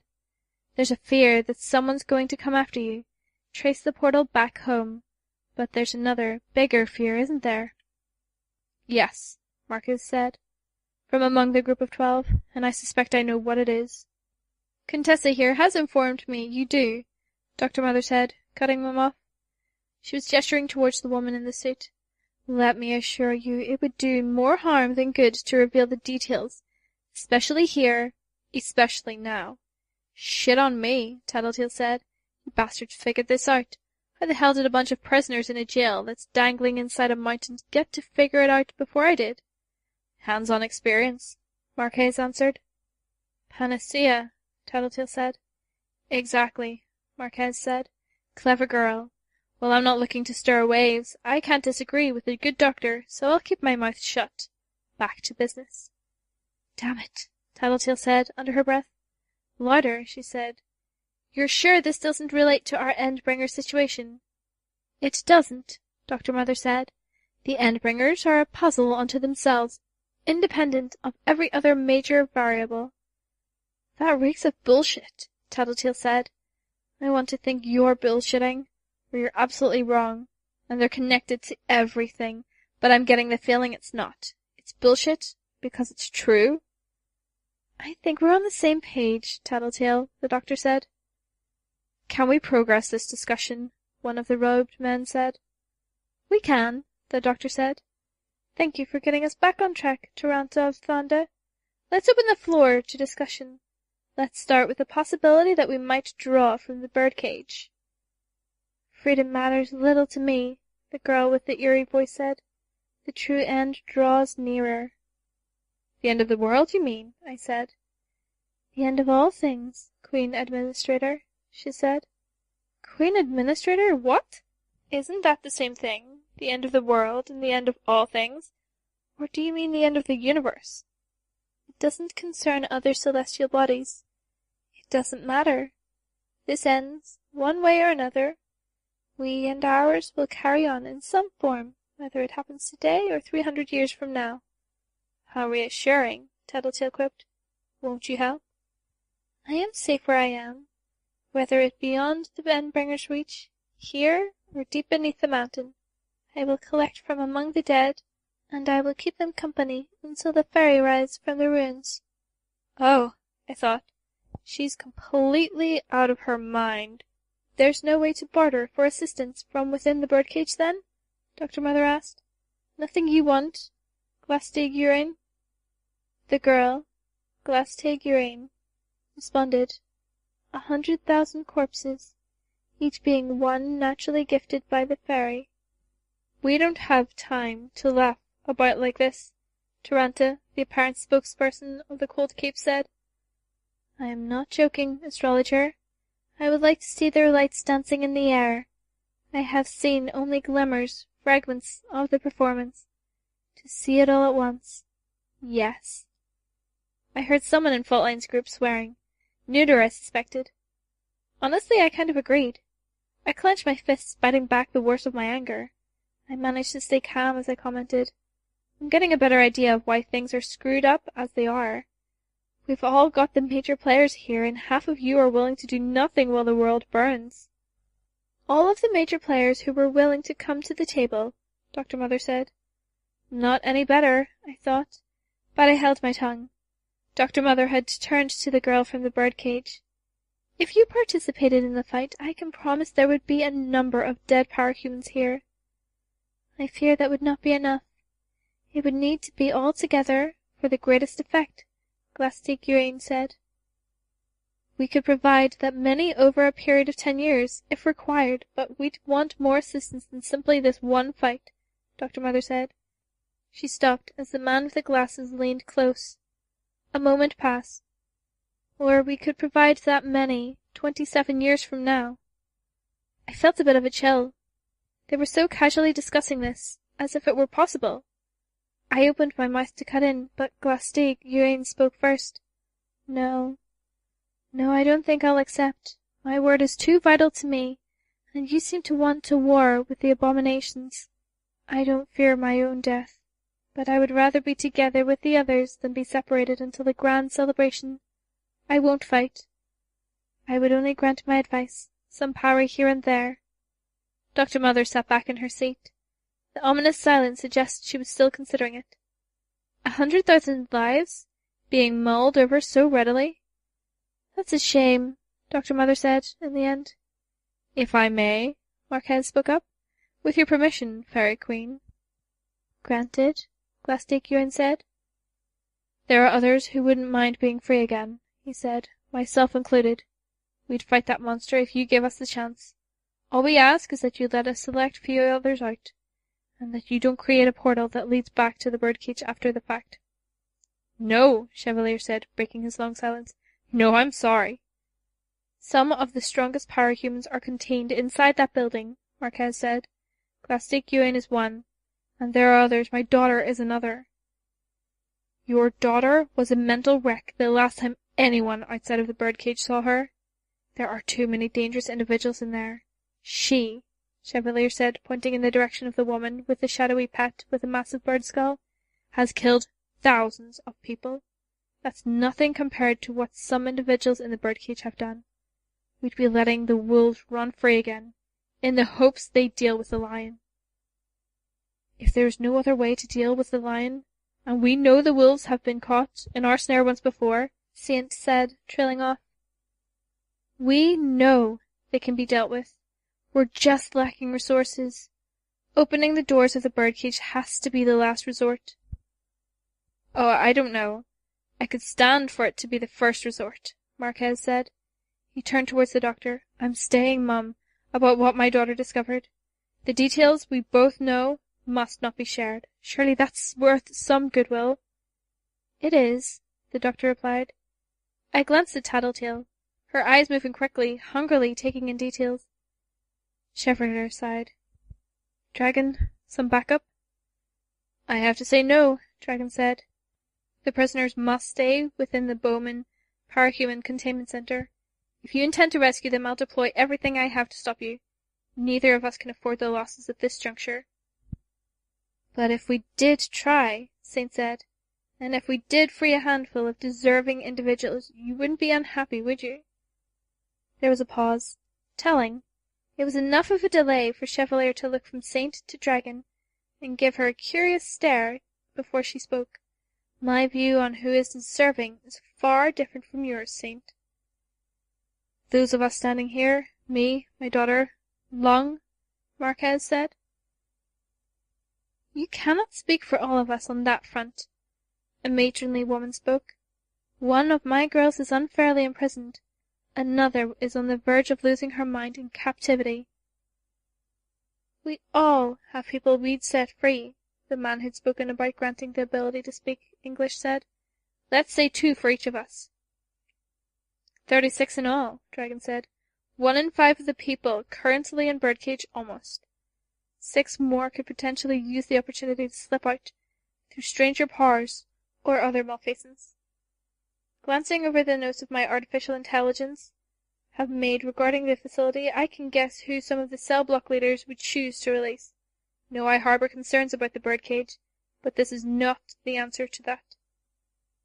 It would do more harm than good, Chevalier said. And I say that with full knowledge of what we're up against here today. The last 3 days. Their opinions do not decide this, Marquez said. If it were solely up to our officers and jailer in the first place, then we'd be free already. You, Cauldron, have the means to send us back or not. It is your authority that matters. Chevalier shifted his grip on his weapon, but he didn't attack. We'll bargain. Marquez is offering assistance, but the PRT has influence. We'll deal with you, Doctor, if it means the birdcage remains sealed. With the ongoing inquisition against Cauldron capes, perhaps there are 1 or 2 you'd want to be ignored. They couldn't be promoted. That's the PRT's jurisdiction, and it would only draw attention to them, and I couldn't help them avoid. Still, I could time a transfer, allow someone to slip through the cracks. A few someones, the doctor said. Yes, I am sorry, Marquez. Our clients must come first. You'll be twisting our arms and escorting us through the portal, then? You'll go willingly. This place cannot sustain life. It is a facility in the middle of a wasteland, and your Earth is several universes away. I see, Marquez said. Unavoidable, I take it. And if I were to share the particularly valuable information that you and I both know, that you don't want me to share with the others who are present? I can't believe I'm not getting in on this, Tattletale whispered to me. Dr. Mother didn't reply. She remained still, her eyes on Marquez, as the woman in the suit, who she'd called Contessa, leaned in close, whispering.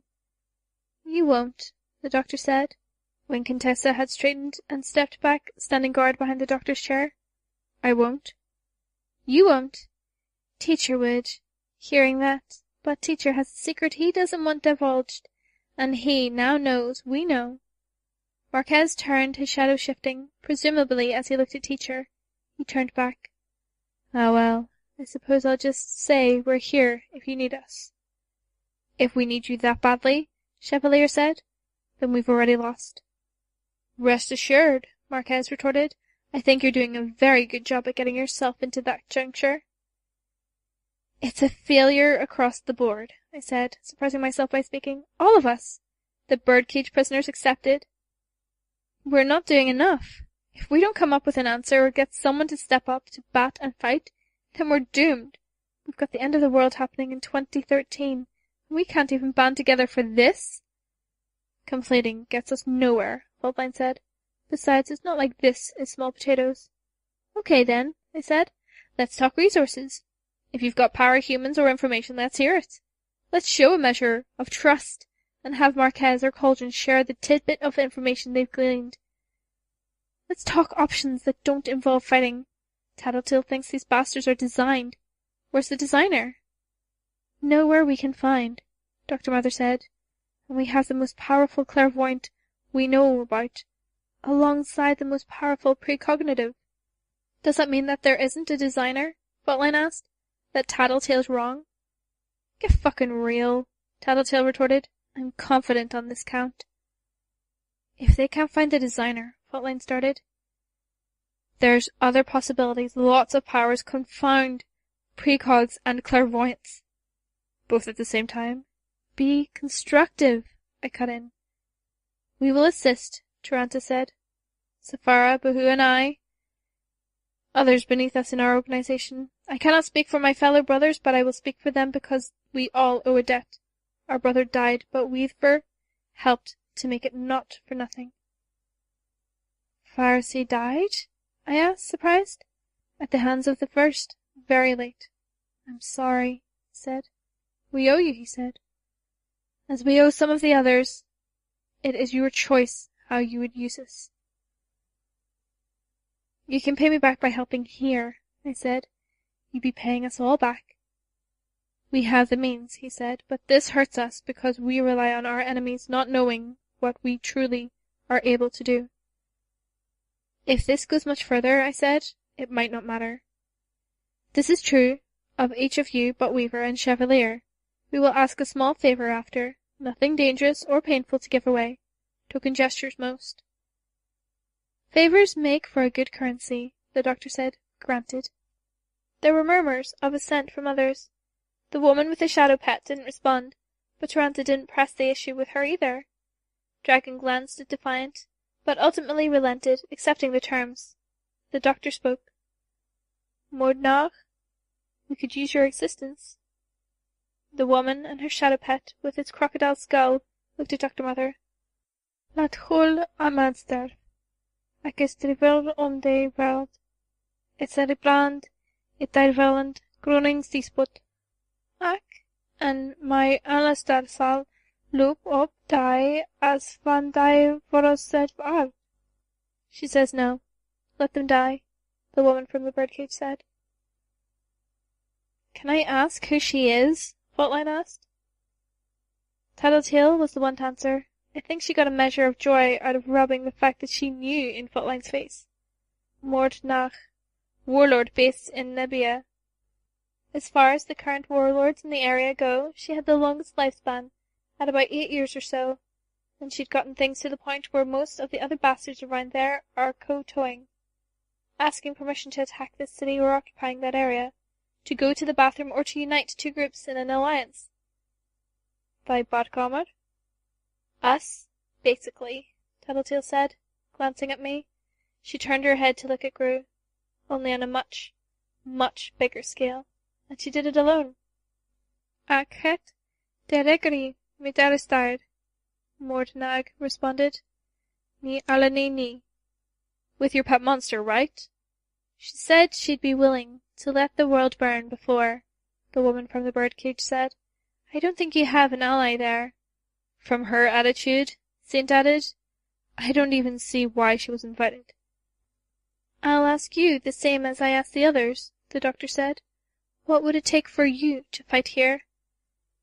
Ac ganini grag spandir, sunur dein naglag, hopelostin, hulbar etos losni. She can't spend her power, not without. We'll supply what you need to replenish it, the doctor said.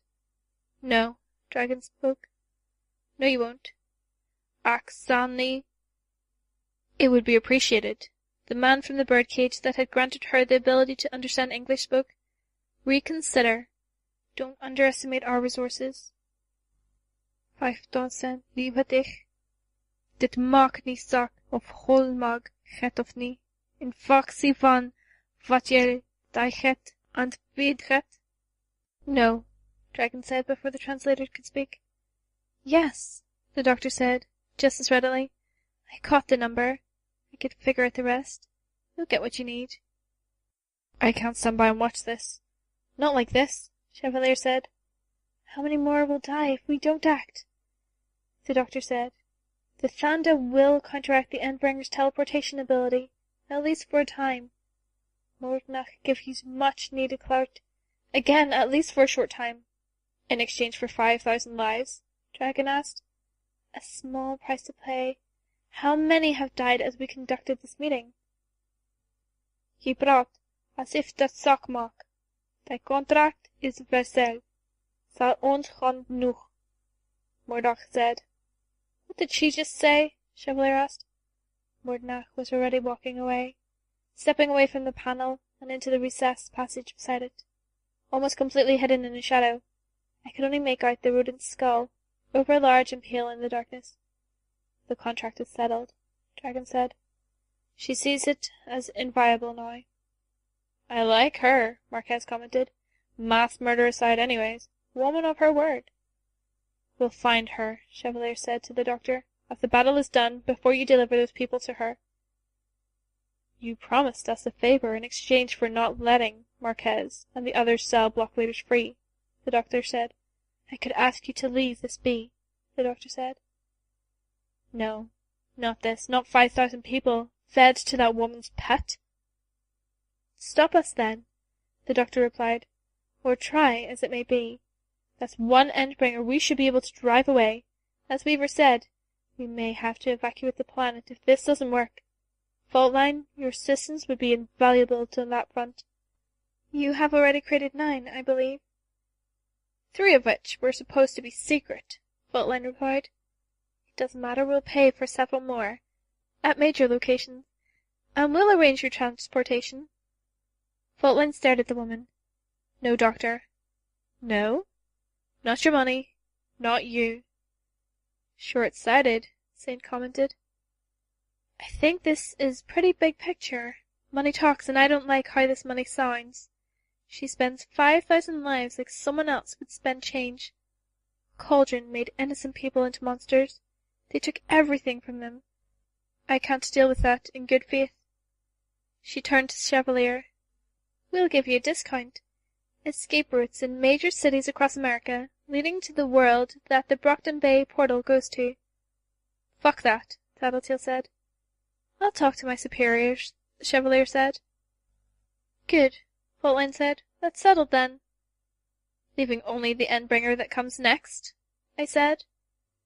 We won't know what measures need to be taken until it makes an appearance, Defiant spoke. Another meeting, the doctor said. Another day. I could feel my heart skip a beat at that. I wasn't sure I liked what this was becoming.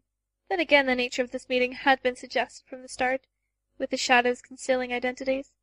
Everything the PRT had been fighting to assure people that power humans weren't doing was happening here, in this room. Scheming, trading lives like currency, and wielding incredible amounts of power, money, and influence.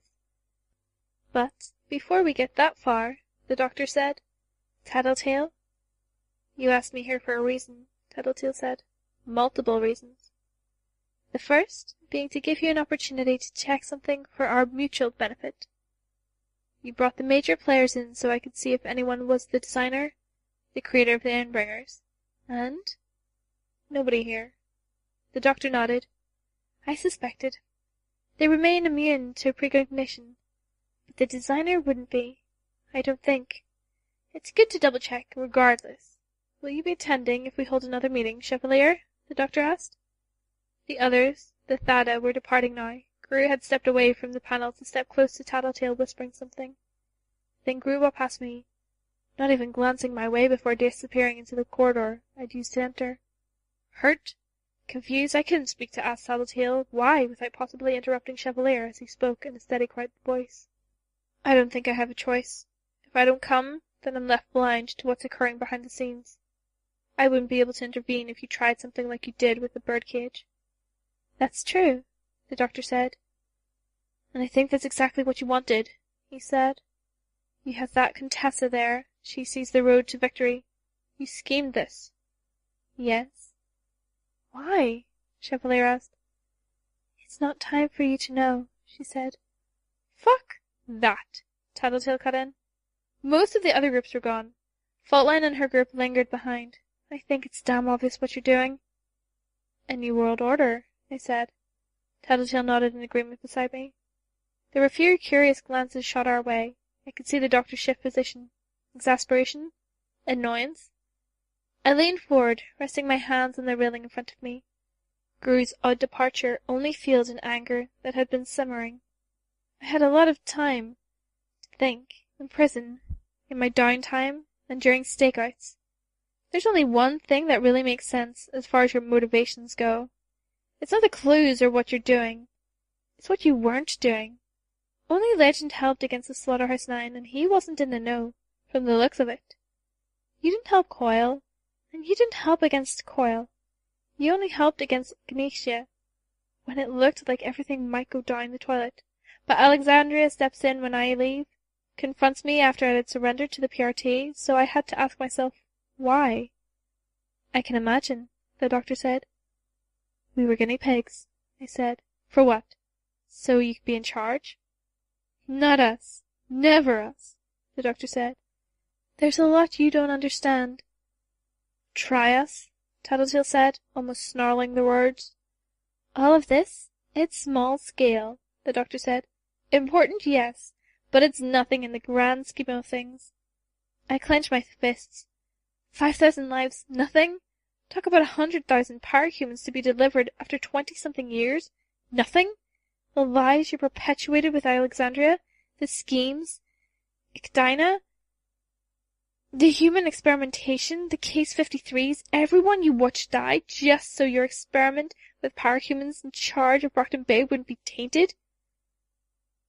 We'll go down in history as the villains, Dr. Mother said. There wasn't a trace of doubt or hesitation in her voice. But it's worth it if it means saving everyone. You sound so sure, Gregor the Snail spoke, from behind Faultline. He had a heavy accent, Europeanish, in the same vein as Mordnach. Do morals matter? If our alternative is a grim and hopeless end?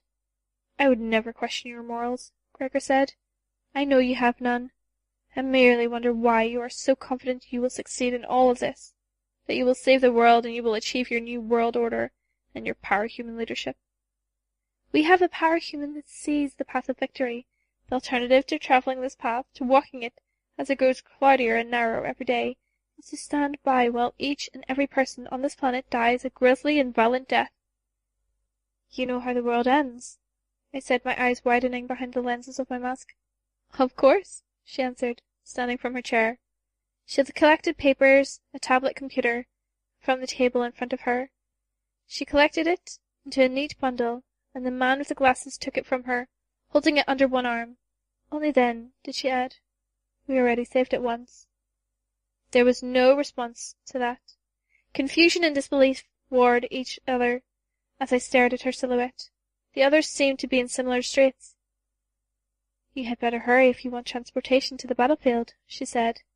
Then with the man with the glasses and Contessa following, she strode from the dark chamber. Khonsu allowed himself to be struck by Alexandria, using the impact to float back at a higher speed. The act gave him the positioning he needed to draw his spheres closer to the Jaguar's contingent. A lack of coordination, a simple error, and 10 capes were caught, to be killed in moments. Moments they experienced as weeks, months, and years. Some had brought food and water. I almost pitied those capes. Mordnag appeared riding her shadow's skull, like a surfer might ride a wave. Except there wasn't any joy in the act. Her arms remained still at her side. Her head, not fully erect, eyes almost looking down as if she would watch the skull with one eye, and Khonsu only merited her peripheral vision. She didn't wear armor.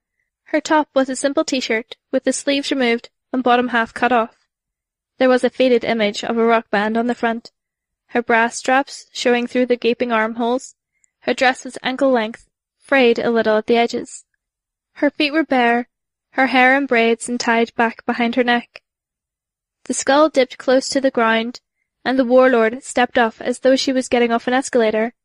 The shadow's head had taken on the appearance of a serpent's skull, complete with fangs, and the body was a column behind it, stirring around Mordnag's without touching her. It lunged, and fragments flew off Khonsu's shoulder. As the shadow made contact, rubbed against him, it was as though the shadow's body were a series of circular saws, a rasp. Khonsu's field made contact with the shadow's body, catching the middle of its body. Mordnag didn't even flinch as her serpent was trisected, the middle section dragged away. The serpent was winding around Khonsu now, maximizing the surface area that was making contact. Khonsu elected to ignore it, floating forward to put himself in reach of more defending capes. Khalifa de Pero used his massive spear to sweep a squadron out of the way before striking the ground, using the impact to throw himself back out of the way. He landed and straightened. He was shirtless and had no doubt oiled his skin, though dust had collected on it, turning him a grey bronze. He had bracers with fur tufts near the elbows, and a dog mask that covered the upper half of his face, extending a distance forward. The only other affection he wore that made his outfit resemble a costume was the mount at his waist, too large to be a belt buckle, the moulded dog's face jutting a rather generous handspan in front of him. He smiled, his teeth white and perfect, as the capes he'd battled at his side climbed to their feet. Apparently deeming that the circles weren't working in this situation, Khonsu banished all 3. Mordnag's shadow was freed, and rejoined the remainder of the mass. Khonsu's forward advance was momentarily paused by the impact. He created the circles anew, placing them in spots where people at the epicenter couldn't move fast enough to escape. That was the moment I advanced. "Weaver, how the fuck did you get to South America?" It was Tecton. "The director is flipping out." "Someone gave me a ride. Chevalier will explain later." "You completely dropped off the radar for half an hour. We were convinced someone had come after you to take revenge for the work we've been doing cleaning up." "Not revenge. It doesn't matter. I stopped short as a fresh circle appeared. The placement, the timing, legend had been caught." "Weaver?" Legend became a blur within the field. Then, in a matter of 2 or 3 seconds, the entire space filled with a red light. It slowly became white. Khonsu's power apparently affected all of the space above the bubble, reaching into the stratosphere. It was like a pillar of light. Idolian created a force field, much like the one he'd fashioned to contain Farsay's time bomb, only this one was open on one side, a U-shape with the opening facing Khonsu. Khonsu seemed to notice, because he moved the column. It intersected Idolian's force field, and Khonsu's power won out. This force field collapsed. This wouldn't be an effect Idolian could contain. I'm in the middle of something, Tecton. I'm wearing the same camera I had at the last fight, so ask for access to the feed. Or get over here. We think we got a way to pin him in place. Right. Adolian was shouting something I couldn't make out. Alexandria joined the fray, fighting to keep Khonsu in place, pummeling the Endbringer, dodging the columns that closed in on her. It was impossible to say exactly how he did it, but Adolian managed to catch the light before it could turn the battlefield into a smoking ruin. It condensed into a ball, swinging around past Adolian as if he were a planet, and it was in orbit, and then flew into Khonsu and Alexandria with a slingshot turn. It wasn't a long, steady stream like the one in New Delhi had been.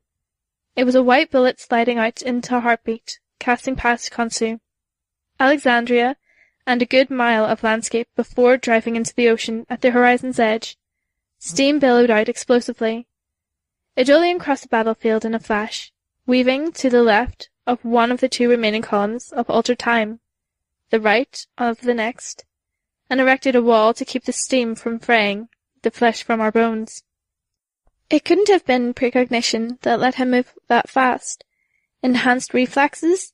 Something else entirely. And he was saying his power had been getting weaker. Alexandria had been stripped of much of her costume, but she fought on without a trace of modesty. Legend, too, seemed unfazed, unaffected by however many years he'd spent in Khonsu's trap. And Khonsu, for his part, hadn't suffered nearly as much as Behemoth had. 5 or 6 layers had been stripped away, and what was left was glimmering with a light that danced around the outside of his body. The hue and intensity of it matched the light at the edges of the time fields. It slowly faded. I reached the battlefield proper, but lingered near the back, beyond the reach of the time fields. This wasn't a scenario where I'd been on the offensive. At best, I was a helping hand. My bugs spread out over the area, and I was able to track the movements of the time fields, the combatants. I started drawing out the spools of silk I had on my costume, extending them between me and the various combatants, using the arms on my flight suit to manipulate them and ensure that neither I nor my threads got tangled up. Spider silk extended between me and the various capes around me. These guys were South American. 3 out of 4 would be in league with the various criminal factions and cartels. 1 in 4 were heroes. I couldn't tell the difference between them. The cues and details in their costumes weren't ones I was familiar with. The choices in colour, style, attitude, and more were too similar, a cultural gap I couldn't wrap my head around in any event. Things were confused further by the fact that, by many accounts, the villains running or serving within the cartels were the ones sponsored by the government. The heroes, in turn, were rogue agents.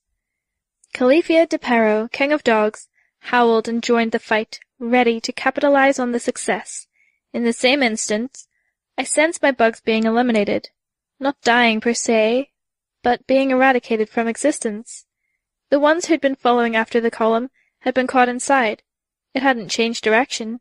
It had stopped, in preparation for a change in direction. I didn't even have to look to see Khonsu's target. I caught an earring of the King of Dogs with my silk, tugged. He stopped, yelping as he looked in my direction. Run. My voice was no doubt lost in the cacophony. I tugged again. He used his spear to move. A second later the time field veered into the space he'd just occupied. It was moving faster. A third circle appeared, and the movement had accelerated. Sensing that Khonsu was about to beat a retreat, the Thanda made their move. A piece of rubble descended from the heavens, striking Khonsu with a force that knocked half of the defending capes off their feet, myself included. Another of the Thanda used their power to anchor themselves to the rotating circles. They floated through the air, equidistant to the circle, effectively untouchable, waiting, watching. When they reached a certain point in the rotation, they caught a small hill so it could join them, anchored to them as they were anchored to the circle. It swung into Khonsu like a wrecking ball. The falling star, such as it was, had broken through more than the exterior. Not a lot, but some. As the dust cleared, I could see the glimmers of light dancing through the space beneath the injury. It was the moment I realized that the motherfucker was reinforced. He had force fields set between layers, so he couldn't be wiped out in a matter of good hits like Behemoth had. It was eerily reminiscent of Glory Girl. Still, he was feeling the hurt. Mordnag's shadows ripped into the site of the injury, widening it, danced back as Khonsu swung one arm at the skull, clipping and shattering one antler, and then lunged again, driving itself into another injured area. It caught Khonsu off balance, and he landed on his back on the ground. The shadow flowed over him, the skull butting him in the face to knock him down once again as he tried to rise. It simultaneously extended out, reaching across the battlefield to push Mordnag back out of the way of a swiftly approaching Khonsu field. She stumbled a little as she was deposited 100 feet back, but she didn't really react. The shadow had more personality than she did here. Khonsu apparently had enough, because he extended his hands out to either side, lying with his back to the ground. The Thanda member, who was rotating around the Endbringer, reached out, and each and every one of his defending capes were swept up in his power, drifting counterclockwise around the Endbringer. My feet lifted off the ground as he rose, and all of us rose with him. The Endbringer teleported, and thanks to Thanda, we were collectively teleported with it. My bugs, Mordnag's shadow, and several tinker-made mechanical soldiers were left behind. As we found ourselves on a bench riddled with stones the size of my fist, silos bigger than most apartment buildings loomed just over the hill. The fight resumed in heartbeats, capes closing the distance to fight the instant the Thanda deposited them on the ground. My phone rang. I felt only alarm for a brief second, my blood running cold. I sighed and struck a key on the keyboard. The window with the video footage of the Khonsu fight closed down. I let the phone ring twice more before I made myself check the screen. Tecton. I wouldn't pick up for most others, I thought. Hell, I'd have left the phone off if I didn't fear that there'd be a critical call. I'd seen most of it anyways. I answered the phone. Weaver, where'd the fuck you go? I smiled a little to myself. It was an eerie amusing parallel to what he had said in the video, except he was a little more afraid, a little more weary with me. You know where I'm going, I said. So do the bosses. We haven't even... You're going to screw this up for yourself. Why now? It's fine, Tecton, I said. It's not fine, it's... They don't have to like it? I don't think it matters if they don't. He seemed to be lost for words at that. I didn't push the offensive. I'd been working on that in the therapy sessions, not treating social interactions like fights. Calm, patient, I dragged my finger down the side of the screen. The text scrolled down. Canberra, February 24th, 2011. Samura notes. Scion no-show. Legend, Idolian victory. Target, consequence. C-file Polisher treaties. C-file Lord Walston, and file King's Men. Brockton Bay, May 15th, 2011. Leviathan, notes. Scion victory. Target, consequence. Noel, C-file Ishina. No contact made. New Delhi, July 26th, 2011. Behemoth. Notes. Scion victory. Endbringer kill. Target, consequence. C-file Fair Say. Flight BA-178, November 25th, 2011. Samura notes. Loss. Plane destroyed. Idolian pretender. Drive off Endbringer. Marks. Start of guerrilla tactics from Samura and Leviathan. Target consequence. Incognito Chinese. Union Imperial Air. See files America. CUI Conflict 2012A. UK. CUI Conflict 2012A. America. CUI Conflict 2012B. Yangban. Indiscriminate. January 20th, 2012. Khonsu. Notes. First appearance. Scion. Mordnag victory. List of 163 targets and casualties numbers here. Ludritz. April 2nd, 2012. Leviathan. Notes. Loss. Driven away by Idolian. Secondary targets. Swakopmund, Gamba, Port Gentil, and Samilia. Target consequence. Mordnag. Guerrilla tactics continue. Losses in notable but not devastating numbers, but his target survives. Manchester, June 5th, 2012. Samura. Notes: defeat, no kill. Target consequence: still unknown.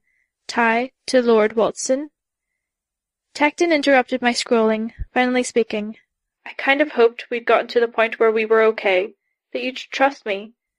I trust you, I said, but, he said, echoing me as he cut me off. Take a second and think about what you say next. Grace asked me to call because I'd like to think I'm a pretty calm, laid-back guy. All things considered anyways. But I'm on the verge of being pissed at you, and saying the wrong thing now will push this from me being angry in terms of something professional to me being pissed because of something personal. I think for a second before you talk, Taylor. You start talking right away and you'll find your way to a really good argument. And I'll concede this argument, this discussion, but it won't get us any closer to a resolution. Right, I said, thinking. I'll be on the line. I mulled over his words. I was anxious on a number of levels. Terrified might be the better word. I stood on a precipice, and the meeting I was running the risk of missing was only part of it. I continued scrolling down as I thought, as if the individual entries could give structure to my thoughts. Rio de Janeiro, August 15th, 2012. Leviathan. Notes: guerrilla strike, mind games. Travels from site to strike Cape Town and Perth after making retreats. Target consequence: no target apparent. I stopped at the entry that followed. I clicked it. The one for Bucharest. The video box opened up, and it was dark. The camera covered by my hair in the outset. There was only audio. Oh shit, oh shit, oh shit, oh shit. It was Grace. Are you hurt? Texan's voice. Golem is shit. The image wobbled as the camera mounted on my mask did, and the me on the camera moved the hair aside, allowing the camera to record the video. The streets were empty. Old, stately buildings loomed close on all sides, my bugs crawling along the face of each of them. There was a beep. The camera was mounted on the right side of my face, the armband on my left wrist, so the glimpse was fleeting. A yellow screen. Heads up, the me behind the camera called out. For what? It was Annex responding breathless. Oh shit. It was only a second later that it became clear just why Annex was swearing. The city shifted. Roads narrowed, doors splintered, and were virtually spat out of the frames as the door frames themselves narrowed. The image on the camera veered. I'd seen the shift coming, and the bugs on the faces of the buildings let me know that the attack was coming a fraction of a second in advance, as buildings on either side of me lunged closer together, by a scale of 5 or 6 feet each. Spikes sprung from the elaborate architecture, from gargoyles' mouths at either side of a short flight of stairs, from the sign that bore a store's name, a blade rising from a manhole cover, 10 or 12 spikes for me alone, each 15 or 20 feet long. They crisscrossed, came from every direction. The camera had gone very still, then slowly it moved again, examining the surroundings. Blades and prongs surrounded me, poised ready to pick and gouge like the thorns of a rose bush all around me. My fingers rose to the camera's view, wet with blood. I'd only dodged as much as I had by virtue of the ability to sense where the bugs had clung to the blades were moving, and enough luck to be able to move into a space that escaped the various thrusts. The blood had been a glancing blow along the underside of my right breast. I traced it now, as I sat in front of the monitor, feeling the spot where the scar would be. The fucking things were sharp enough to pierce my armor and silk both. I could remember my outrage at that fact, the stupid, silly comment that had run through my head, that I'd refused to say in fear that this video would somehow leak as well. I can't believe the blade hit such a small target. Everything okay? I asked on the screen. I listened to the various replies of confirmation. I followed by relating how the armor I'd made them wasn't sure protection. Then the camera's view shifted, as I freed myself of the spikes I'd so narrowly avoided. Mostly avoided. I took 2 steps forward, and then threw myself to the ground as a figure sprung from the wall. A woman, moving so fast she could barely be glimpsed. The camera veered again as I rolled on the ground, avoiding two blades that plunged from the underside of her body to the ground, punching into the earth. She had carried forward, uncaring that I dodged, slamming into another wall, and she had left a piece of herself in her wake, or a piece of what she'd made herself out of, anyways. She'd become the city, and this small fraction of herself had been formed out of the light grey brick that formed the building to my right. She'd left the pillar behind, 3 feet across, barring my path. My head whipped around as I followed her progress. One more of the rushing figures appeared to block down, 2 more behind me, simultaneously. A pillar, then a short wall, and another pillar, respectively.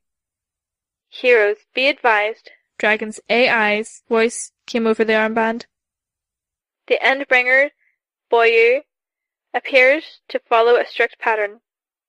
The city is condensed in 24-minute intervals, followed almost immediately by the miniature Endbringers producing barriers, walls, pillars, blocking apertures, and more. The next phase, occurring gradually over the next 10 minutes, will produce deadfalls, pitfalls, and a smoothing of terrain features. Following that, we should expect more complex mechanical traps to appear, after which point the cycle will start anew. Be advised that she attacks with the spikes as she enters each phase. Disparities in reports suggest that she is feigning in some cases, feigning an ability to do so." "Good news," Alex said, over our comm system. "She can't affect what I'm affecting. Bad news is I wasn't entirely submerged. I'm bleeding pretty badly." "We'll get to you," Grace promised. I shut my eyes for a moment. Empty promise, I thought. There was a distant sound of something massive crumbling.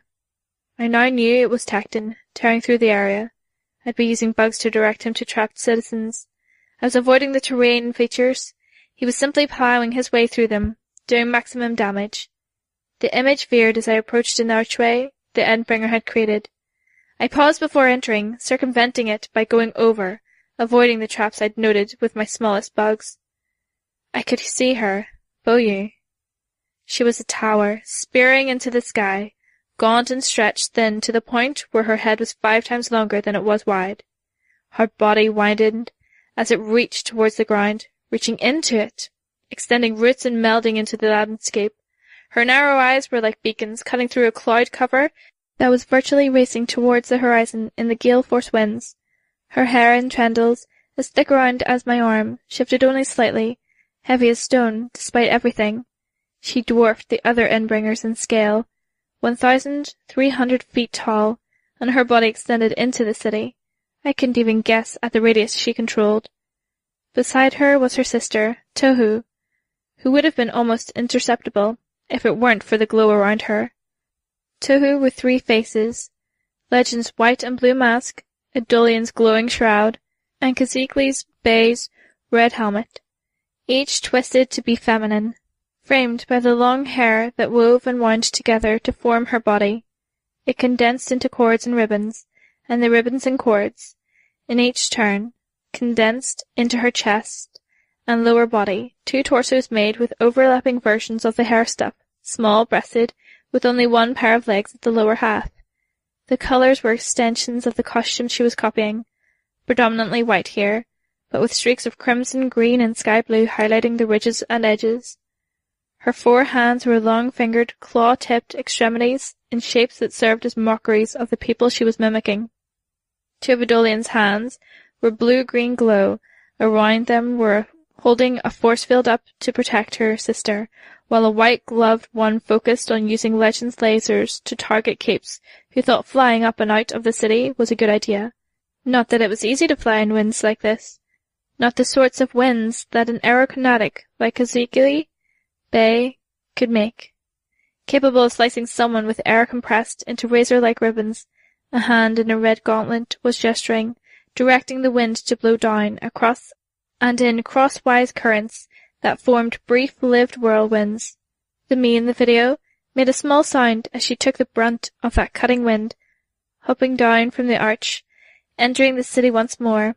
It was just now starting her 3rd phase, the pitfalls and deadfalls, eliminating cover, cleaning up rubble, and slowly, painfully crushing anyone who had been trapped in either of the previous 2 phases. If crushing was impossible, she would apparently settle for suffocation. I closed down the video. There wasn't anything more to hear in the exchange between the wards, and it wasn't a good memory. Another counter to Sion. All too often, he was late to arrive, and once Tohu had chosen 3 faces, and Boohoo had claimed the battlefield. Well, the fight was more or less over. I could hear, Tecton said. You were watching one of the Endbringer videos. Yeah, I said. Thoughts? We've been through a lot, I said. I owe you a lot. And we owe you in turn. We're a team, Taylor.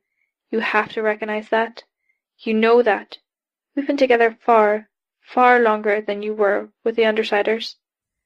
I sighed and scrolled down. Burrich. October 10th, 2012. Tohu, Boohoo. First appearances. Loss. Tohu selects legend Adolian. Gazikli's Bay. Target consequence.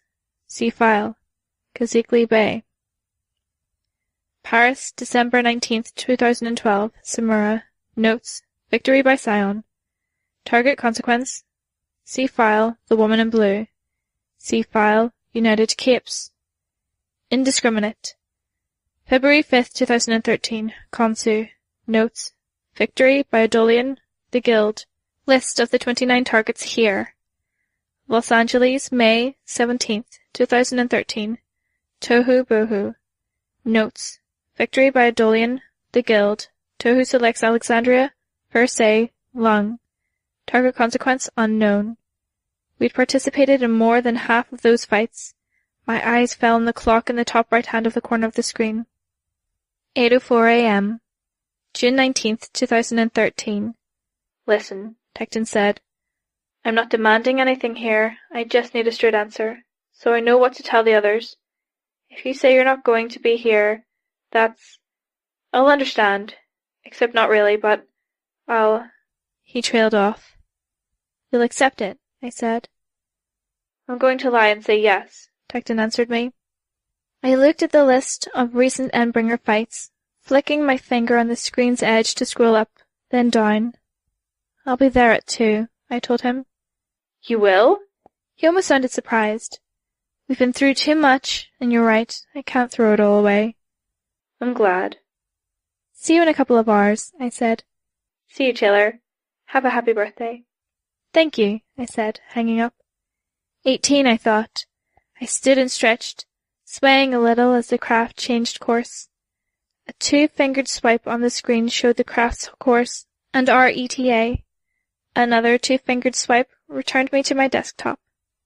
CD, Endbringer, 28:18:44:34. CD, End of World, -16:21:56:50. 16 days late. The only person more freaked out than me was Golem. I'd revised the countdown clock to assume that Jack Slash would appear on the date he'd set with Golem. June 4th. That was the deadline he'd given. For Theo to find him, to kill him, or the Man would kill 1,000 people in some spectacular fashion, ending with Aster and Theo himself.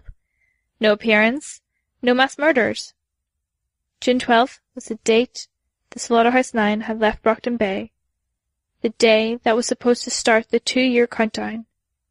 It wasn't supposed to be precise, but watching the clock tick with each second beyond the supposed deadline, knowing that something could be happening in a place I wasn't aware of, the mere thought made my heartbeat quicken, an ugly feeling rise in my gut. Dinah had confirmed to the PRT that things were still in motion, that it was imminent, but the idea was swiftly losing traction. I'd heard people joke about it, PRT employees, who had likened Dinah to the evangelical preachers who promised an end time, then scrabbled to make up excuses when the date in question passed. My bugs could sense the insects within the city as the craft had descended. Sand billowed in dramatic clouds, the dragonfly settled on the beach. It wasn't my ship, but the name was a joke, due to the degree Dragon had been sending me this way and that. Defiant was busy now, so it was mostly her doing the chaperoning when the Protectorate couldn't oblige. The ramp finished descending, and I stepped down onto the beach, feeling the sand shift beneath the soft soles of my costumed feet. I could have flown or floated, but then I wouldn't have felt like I was truly here. I ascended a set of wooden stairs to rise from the beach to the street proper, joining the scattered residents who lived here, men and women on their way to work, starting their day, children on their way to school, many in their immaculata school uniforms. I walked, taking it in, the smells, the feel, even the subtleties and pace and general atmosphere. They were familiar, comfortable. Not good, but they were things I associated with home. It was an unfamiliar area, but I had studied the satellite maps. I no longer wore my tracking device, but the PRT no doubt knew exactly where I was, for just that reason. If they couldn't monitor the dragonfly's location, they would have found it on my computer.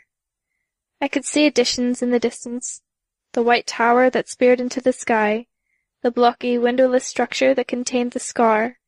It was invisible, but I knew I could make my own way to the crater and see how they draw up a border around it. Done construction work underground to contain the contents and keep the water from eating away at the city infrastructure. I'd read up on some changes in Brockton Bay, had heard more from my dad in our regular visits. Here, the area was marked with graffiti, always in the same variants, no two pieces alike. Devils, castles, angels, hearts. I suspected the arrangements and combinations meant something. The buildings were new here, quaint, the layout intuitive, and in the midst of it, they'd wedged in space for an addition. It made for a break in the flow of the footpaths.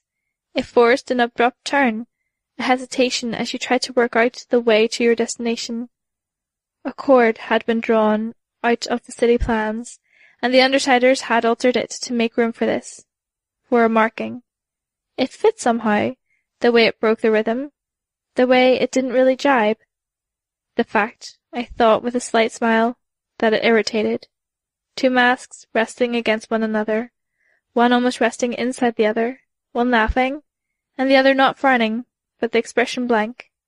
They were cast in bronze, set in a broad pedestal, 4 feet high.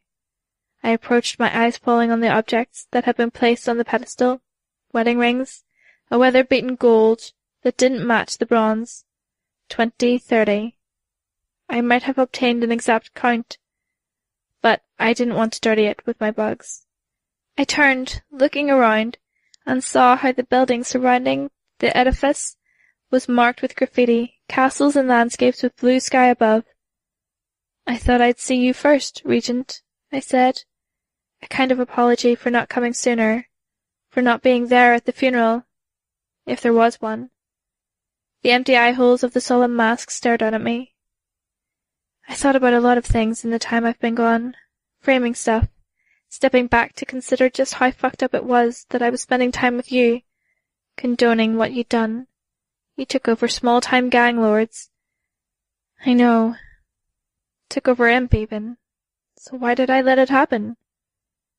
The wind blew my hair across my face. I noticed that there was people staring at me. From the other side of the street. Whatever. It didn't matter anymore. Then I think about how you went out, and I think, it doesn't balance out. One selfless deed, after all the shit you did? No. But that's your cross to bear, not mine. I don't believe in an afterlife or anything like that, but, well, I guess that's the mark you left. When we die, all that's left are the memories, the place we take in people's hearts. I reached out to touch one of the wedding rings. It was partially melted into the surface of the edifice. I imagined someone could strike it free with a hammer. Not that I would do that. Sounds so corny when I say that, but it's how I have to frame this, You lived the life you did, with a lot of bad, a little bit of horrific, and some good, and now you're gone, and people will remember different parts of that. And I think that would sound arrogant, except, well, we're pretty similar on that score, aren't we? It's where we sort of had common ground that I didn't have with any of the others. We've been monstrous. I let my finger trace the edge of the wedding ring. I've hurt people for touching those. The voice sounded just behind me, in my ear. I jumped despite the promises to myself that I wouldn't. Then again, she wasn't someone you could anticipate. Imp, I said. I turned around to look at her. She'd been attractive in that dangerous too-much-for-her-age way before, and to judge by her body alone, she had grown fully into it. She was statuesque, wearing the same costume I'd given her 2 years ago, when she'd been shorter.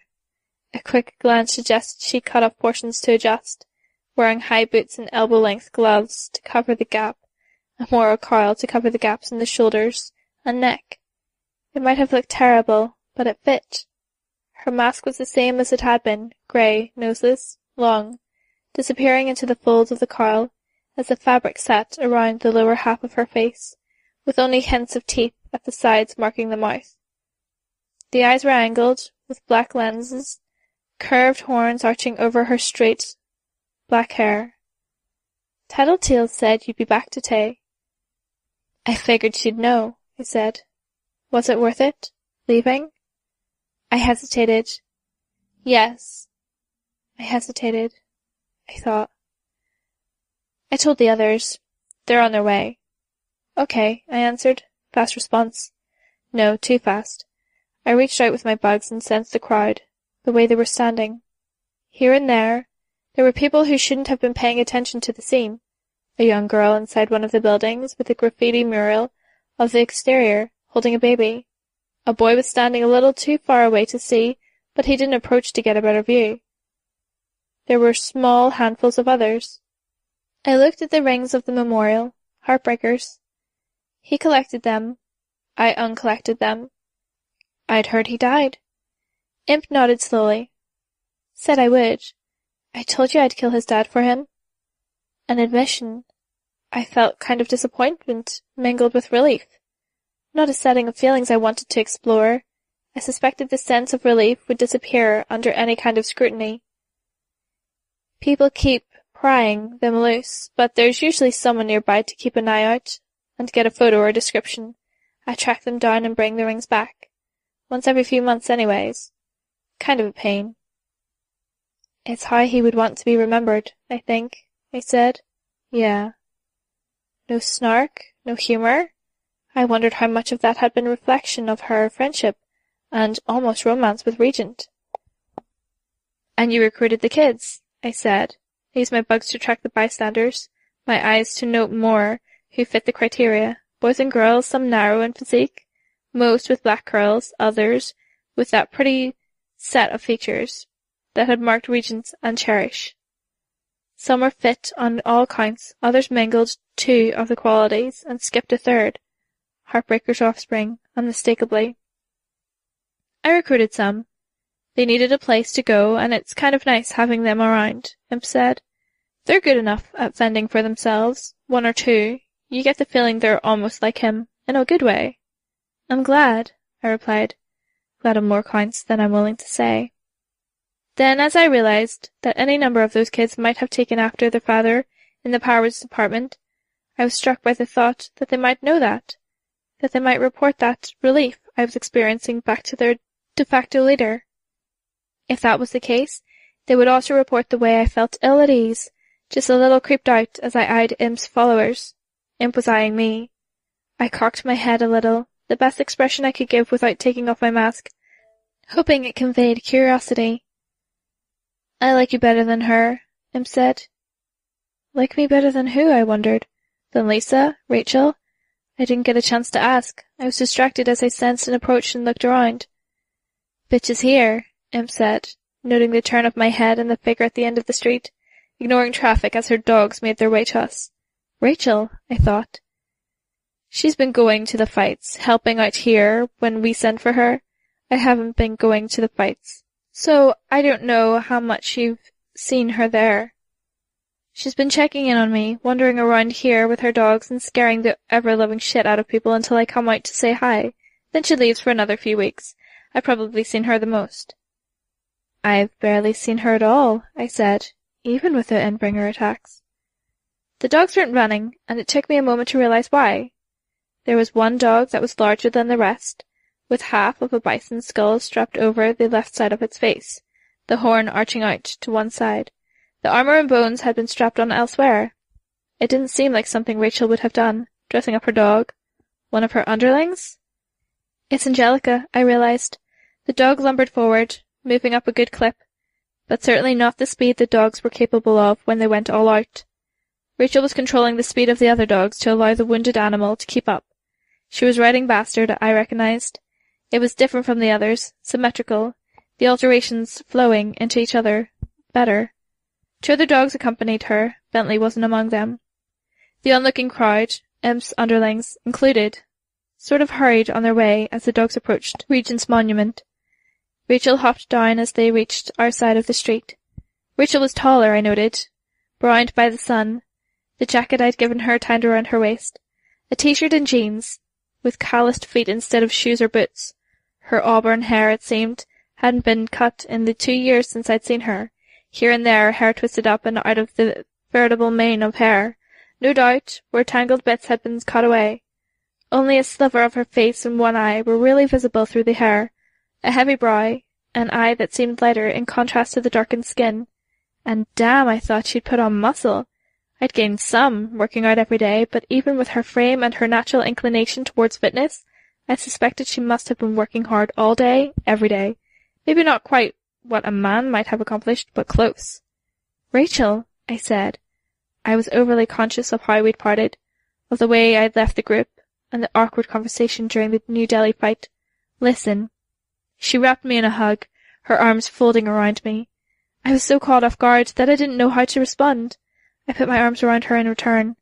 She smelled like wet dog and sweat, and like pine needles and fresh air. It was enough that I knew the new environment had been good to her. They told me to, she said, breaking the hug. They wouldn't be the undersiders, I gathered. Her people, then. You didn't have to, but it was a nice welcome, I said.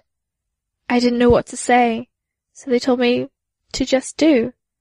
I wasn't sure what to do, so I asked, and they told me to hug you if I wanted to hug you, and hit you if I wanted to hit you. Yeah. I'm guessing she only just decided, I thought. I had been gambling by wearing my Weaver costume, but then I hadn't expected them to converge on me like this. I would have changed before seeing Rachel. It's good? I asked. Over there? They're building. It's annoying to get in and out, but it's good. Tattletale made us bathrooms. We've been building the cabins around them. Bathrooms are good, I responded. She nodded in agreement, as if I hadn't just said something awkward and lame. I remember you complaining about the lack in your letter, I added. Yeah, she said. Wasn't the easiest thing in the world to carry on a conversation with her? Others are checkpointing in, Imp said, just to give you a heads up. Checkpointing? Teleporting, kinda, limited. We've only got a second, but you should know in advance that they're married. Who? But Imp didn't respond.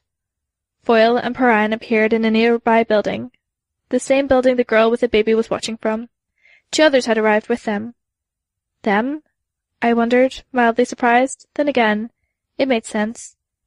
They approached holding hands, and a bear managed to form itself from the roll of cloth Perrine had bound to her back, without anyone, the stuffed creature included, really breaking stride. They'd barely changed, but for a little more height. Foyle carried the crossbow that the PRT was apparently maintaining for her, and Perrine had donned less dark colours, though the hair remained black.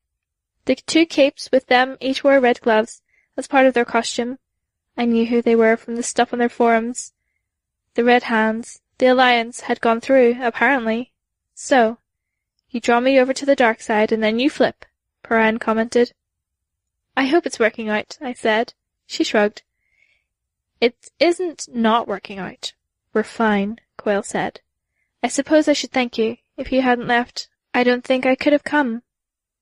You may be the only person to thank me for leaving, I said. Don't be so sure, Imp added. Huh? Never mind. Tattletale arrived next. Gru appeared at the location with more red hands as she stepped outside. Where the others had been modest, approaching with a kind of leisure, she almost skipped for the last leg of the approach. She hugged me briefly, then kissed me on the cheeks. The mandibles, really, where the armor framed my jaw. Whatever. Of everyone I was least surprised at the changes with her. Her hair had been cut shorter, and she wore a mask that covered the entire upper half of her face, coming to a point at the nose. Her shoulders, elbows and knees had small shoulder pads on them, and there was a definition to the horizontal and vertical lines of the black that marked her lavender costume. She wore a laser pistol at her hip, which bounced against her leg as she ran. PRT issue, extremely illegal to own. "Jerk," she said, after she kissed me on the cheeks. "You've barely responded to my fan mail." "It's kind of hard to reply to it without drawing attention," I said. "You don't know how much I wanted the details on what's been going on here." "Jerk," she said, but she smiled. "But I should warn you." She didn't get a chance to finish before I saw. Gru approached. Of everyone, he was the least changed, physically anyways. But the red hands walked in formation around him, and one, a young woman, walked in step with him, close enough that their arms touched. They could have held hands, and it would have been just as blatant. I'd faced Endbringers, the Slaughterhouse 9, I'd taken down who knew how many bad guys, and I had no idea how to face this. He'd moved on, and I was glad he'd moved on. He maybe needed someone to lean on, to give him emotional support, and maybe she was that. I told myself that. I tried to believe it, but I was jealous and hurt and bewildered and I bit back the emotion, approaching ready to hug, when he extended a hand to me to shake. I had to fight twice as hard to suppress my reaction to the hurt. I could tell myself that he'd at least done it before I'd raised my arms to hug him, but yeah. I took his hand and shook it. Then on impulse I pulled on it, drawing him forward and down a little, and put my other arm around his shoulders. Half of a hug, half of a shake. "Happy birthday," he said, after I stepped back. The others echoed him. Welcomes and happy birthdays. He'd remembered, but that choice of words. I eyed the young woman. She was a rogue, in the dashing villain scene, wearing a mask around the eyes and old-fashioned clothes with lace around her ample cleavage. Her jacket and slacks were festooned with belts, bearing utility pouches and knives. The glove that wasn't red had a knife attached to each fingertip, a brace around it to keep everything in place. She met my own gaze with one of her own, a narrow, hard look. "Oh, Taylor, meet cousin, second in command to the Red Hand." "Nice to meet you," I said.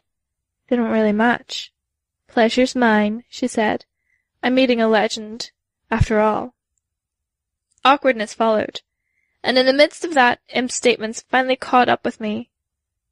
"I like you better than her." "Don't be so sure," Imp had said. "Well, cousin would be happy I'd left."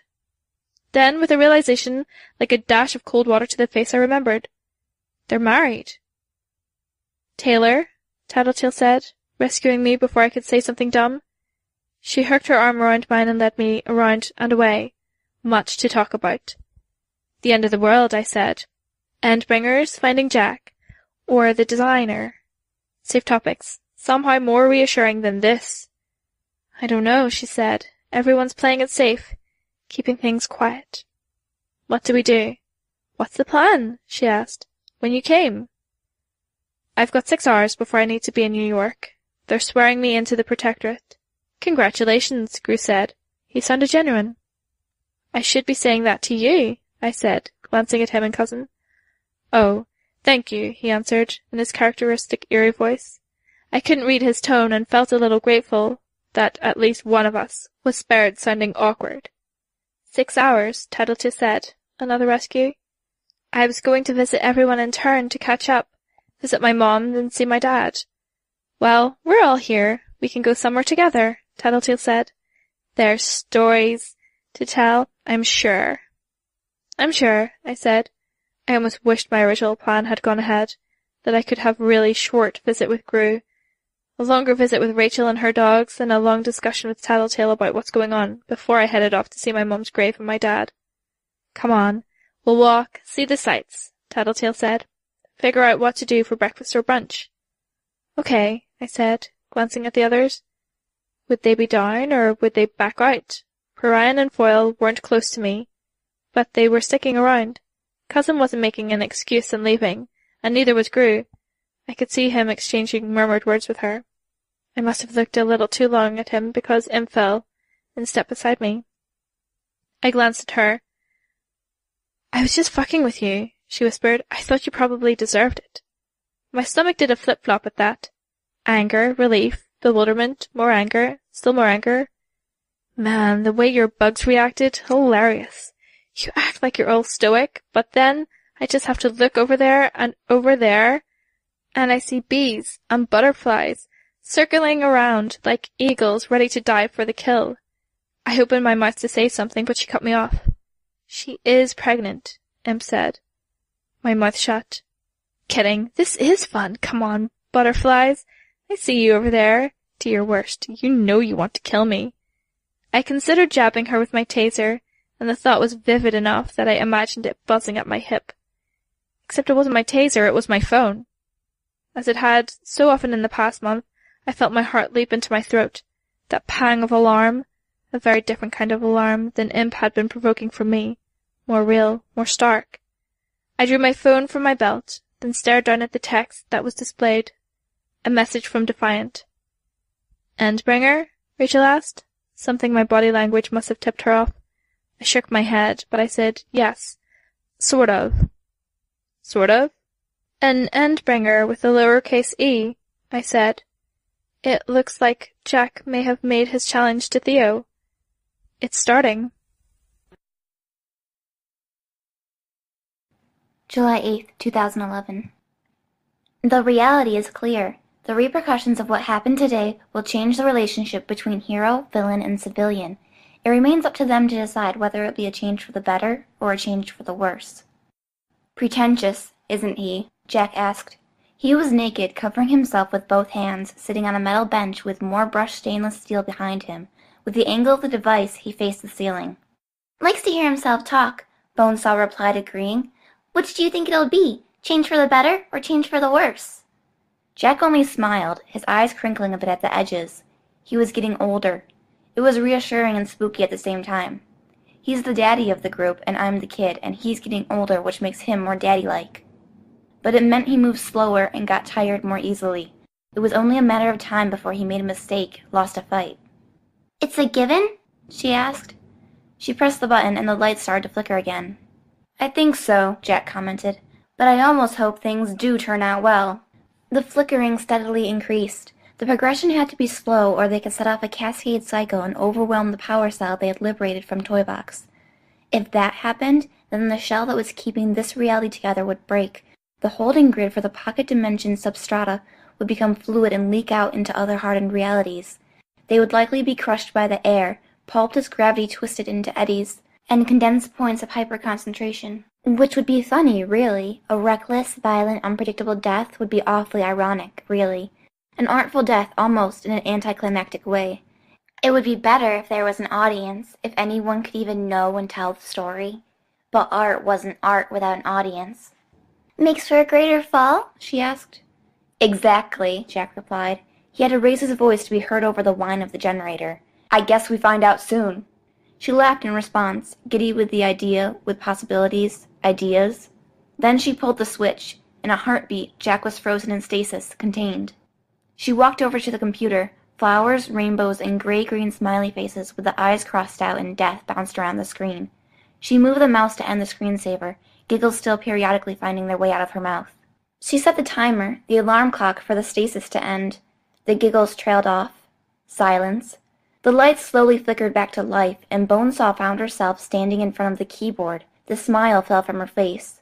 Jack had assumed she would freeze herself. The empty pod reinforced the idea.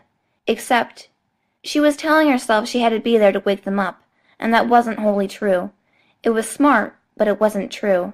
She wasn't one to be afraid of something, but she felt a touch of trepidation at the idea of entering stasis without someone to handle the exit process, without assurance that she would wake up. That was without touching on the issue of the power cell, watching that things didn't go tilt with the pocket dimension. No, that wasn't wholly true either. It was a 1% chance, 5% if she counted her lack of knowledge about other Tinker stuff, but she hadn't touched it even to move it. It should be safe. Her eyes tracked the rows and columns of incubation chambers. They weren't her field either, a different row for each member of the Slaughterhouse 9, past or present. King, Screamer, Harbinger, Breed, Crimson, Grey Boy, Nyx, Psychosoma. There were 10 of each in various glass chambers, the original members. with many, many more besides. She looked down the length of the room. Most members of the 9 had lasted only weeks or months. She could count the ones who'd lasted longer than that on one hand. A shame she didn't have samples for all of the past members, but she had most of the good ones. Her, Jack, Mannequin, Siberian, Shatterbird. Crawler had managed pretty well too. He'd been a doofus in the end, though. She smiled. It would be a family reunion, really, but there was work to be done. They'd come out blank. Wouldn't do. She had access to some of the toys they'd liberated from the toy box. She'd have to put the new slaughterhouse's memories together herself. Brains, memories, or things close enough to memories. She had notes and records, all of the bedtime stories Jack had told her as she drifted off to sleep these past few years.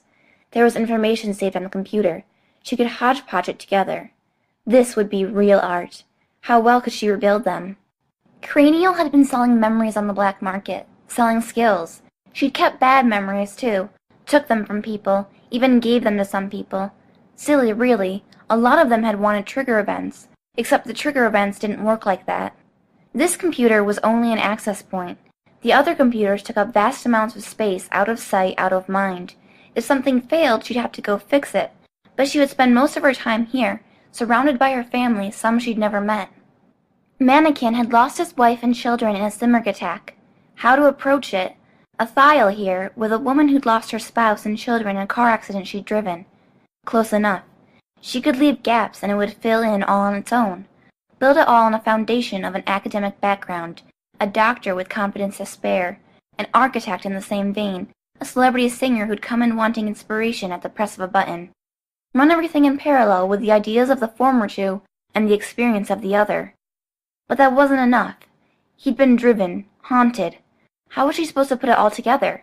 Could she make it a recurring idea, so this mannequin clone would see the events flashing before his eyes with every waking moment? Something he could only quench with a quiet, cold rage. Or was it something he'd put behind him? Winter had been an arms dealer, sadistic, ruthless, cold. Bonesaw giggled at the private joke. The noise echoed in the utter silence. It was quiet enough that she could hear her own heartbeat and the blood rushing in her ears, the creak of her muscles shifting even. That wasn't anything she had enhanced. Humans simply never experienced true quiet. Those that had come close tended to go insane. Another giggle, smaller. No worry on that score. How to model Winter.